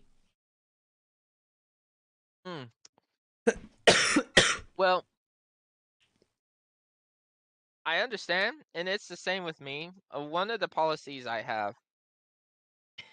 No, I'm very eager. Here's the thing. The only reason why I keep stressing it is I'm very eager to talk to you more. That is why I do this. This is why I sit down and I'm able to, hang out with friends and just stream and do things like this because I'm eager to hear your accounts. I'm eager to hear what you have to say at the end of the day. I'm willing to listen and nerd out with any who come into either my streams or when I see it in Haru when he's doing a good thing. And I'm like a bouncing little boy, just can't seem to keep all of it in. It's like the moment I hear something that I know, it's like I gotta like, oh, we can we connect on the same thing, please? That's Yeah. it's like eating the world's sweetest So lollipop all in one bite. yeah, Sugar and rush. then noticing is like, well, it's not just that, but you're like trying to eat that, but then like you have one to share with another person, and that's me. It's like I have an extra lollipop here, take it. Let's have some candy, and let's just enjoy the good times. Absolutely. Uh, but this has been just a firing night, and as being a part of Haru's stream here, thank you all for having me. Uh, I wanted to make one last final bit in terms of like, Mukasa Sukasa, what you were talking about just moments ago. What I believe is that if you have an account of streaming, and you see someone else streaming and you go in there and you want to talk to them about it, at my place, I am open to it. I am.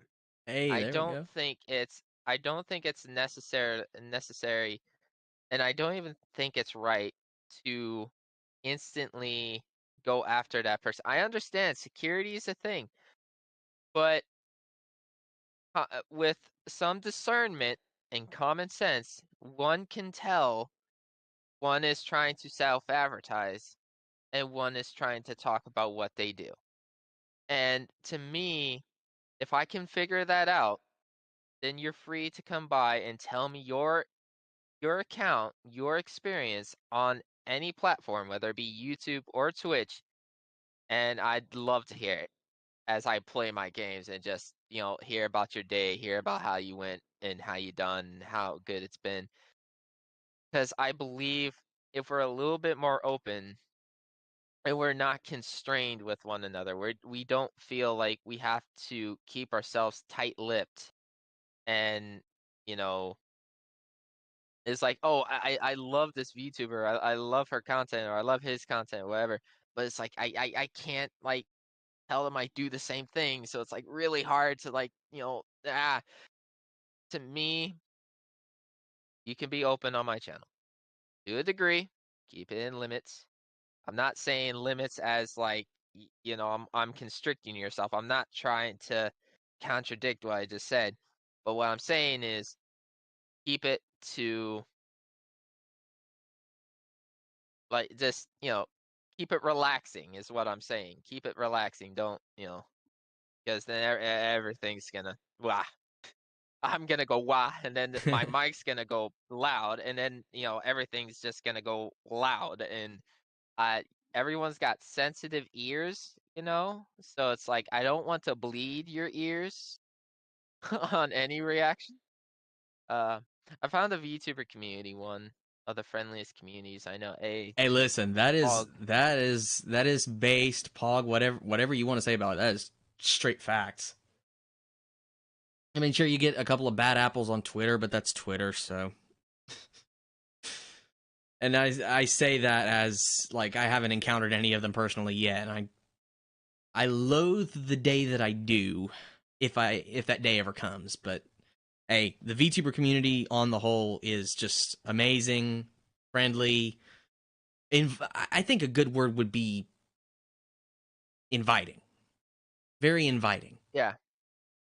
Well, I find if it's like independent VTuber be like that, but I don't know. I know there's a few independent VTubers out there, so it could just be me.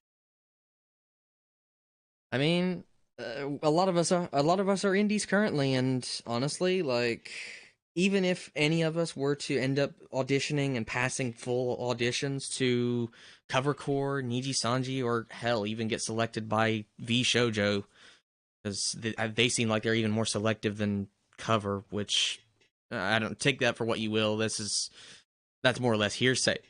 But the point is, excuse me.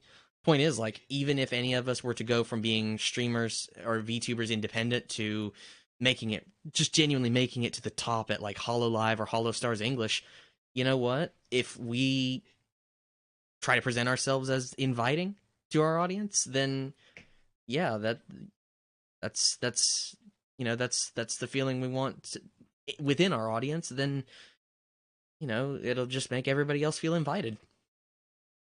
Yeah. I mean, I know there are Yeah. limitations, but that's just any company officially. But like, Yeah. it doesn't have to be set in stone where like indies are always warm and inviting, and content creators under a banner, a label, a company are a little bit more cold. It doesn't have to be black and white like that. Yeah. No. No.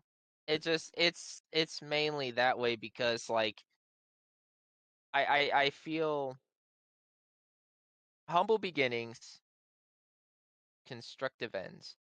And sometimes, the other phrase around that is destructive ends. But Mm. the reason why I say all this is, you know, some organizations, some even media platforms, their humble beginnings was, they had a basic understanding of what they wanted their platform to be, and just a lot of things came in that stressed them out. They had to deal with, had to fix, and everything like that. And it led to like solutions that they made now, which aren't necessarily the best, but that doesn't necessarily mean we have to stay the same in those aspects. And Bingo. if we can understand like the rules we want to try and set in place, then yeah, companies aren't cold. They have a lot of rules, but they are people too, of course. Uh. And to that degree, I just want to finish with this is it doesn't change at all the concept of what you know what is set up for any and all situation.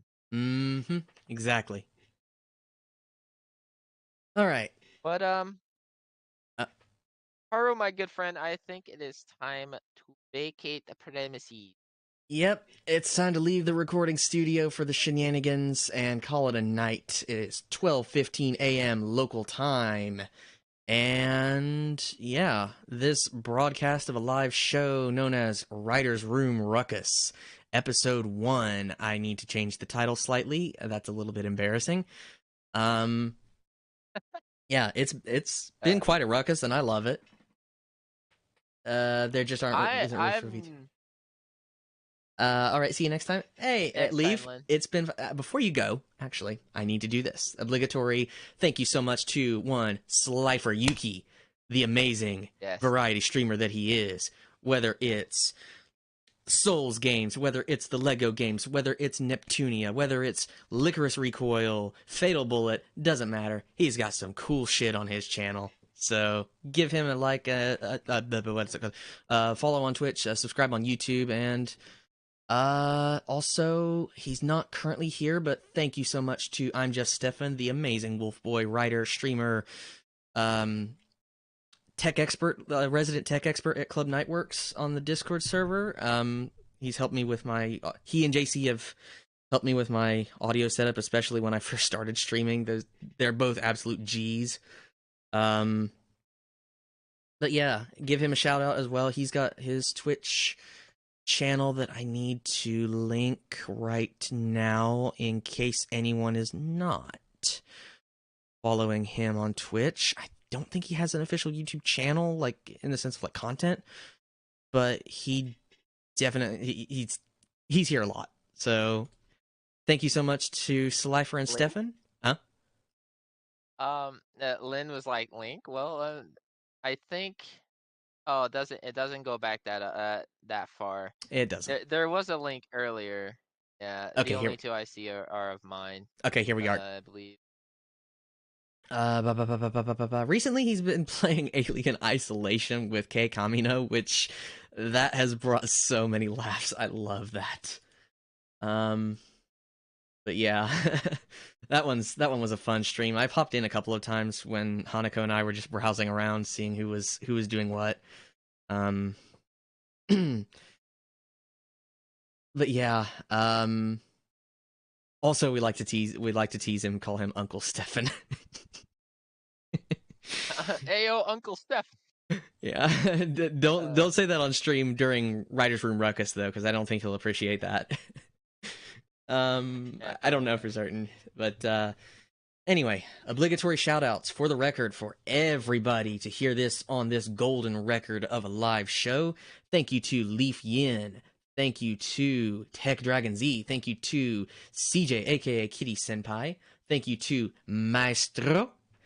I actually got the R roll right. Thank you to Zachary Plays. Thank you to Sentai VT, Salty Cat Hobbs. No thank you to the random bot that showed up in the middle of the stream. Seriously, YouTube. Thank you, K Kamino. Thank you, Hey Zuijin. Thank you. Came back at the end of this thing. What? Wait, no. Oh, Kate, this is a perfect time. Please. Oh yeah. Please help. Wait, what? As much as I want to keep the meme, I'm looking at it now. I don't want it to be 69. Please help. Help the madness. I don't want to be a meme. I don't want to be a meme, I tell you. Well, you know what I say to that? Please. Nice. What? Nice indeed. Anyway, I'm sorry.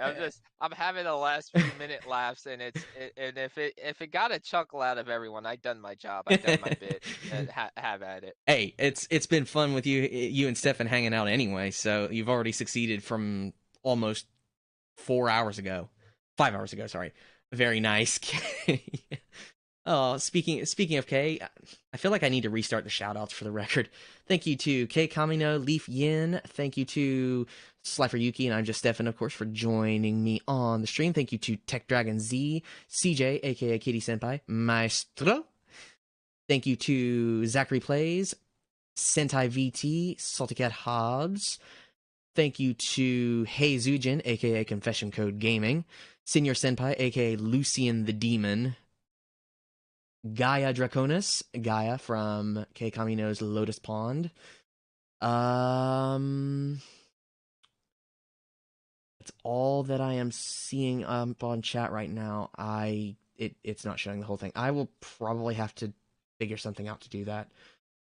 But yeah, thank you to everyone. No, there's ways to bring it back up, but I don't know them right now. I don't remember the plugins, but anyway, thank you guys so much for joining Steffen, Slyfer, and I on this pilot episode of Writer's Room Ruckus. It's very interesting. Meandered a little bit, which is a good thing in my opinion. It's nice to branch out the conversation a little bit.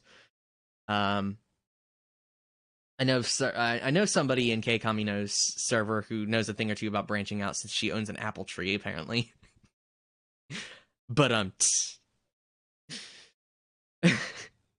anyway, thank you so much. Thank you so much, guys. It was an absolute blast. I will say that tomorrow I'll probably be streaming a little bit earlier for one particular reason. And that one reason will be that tomorrow I kind of want to do a very long stream of Minecraft tomorrow to get back into the swing of things. Emphasis on swing, because I'm going to be swinging something heavier than a pickaxe. At least game canon. And, yeah.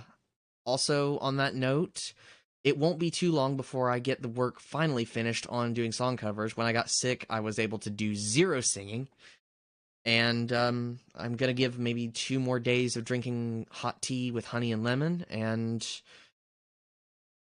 yeah, hopefully by the end of this week, I'll have at least 1 song cover down, provided that I can get the licensing stuff squared away so I don't get DMCA struck. Because I'm not even able to monetize, but I wouldn't want to monetize it anyway because it's not my music. It's not my original work. It's me doing a cover. So yeah, look forward to that. I feel like there's something else I need to do tomorrow, like after stream. I can't remember what it is.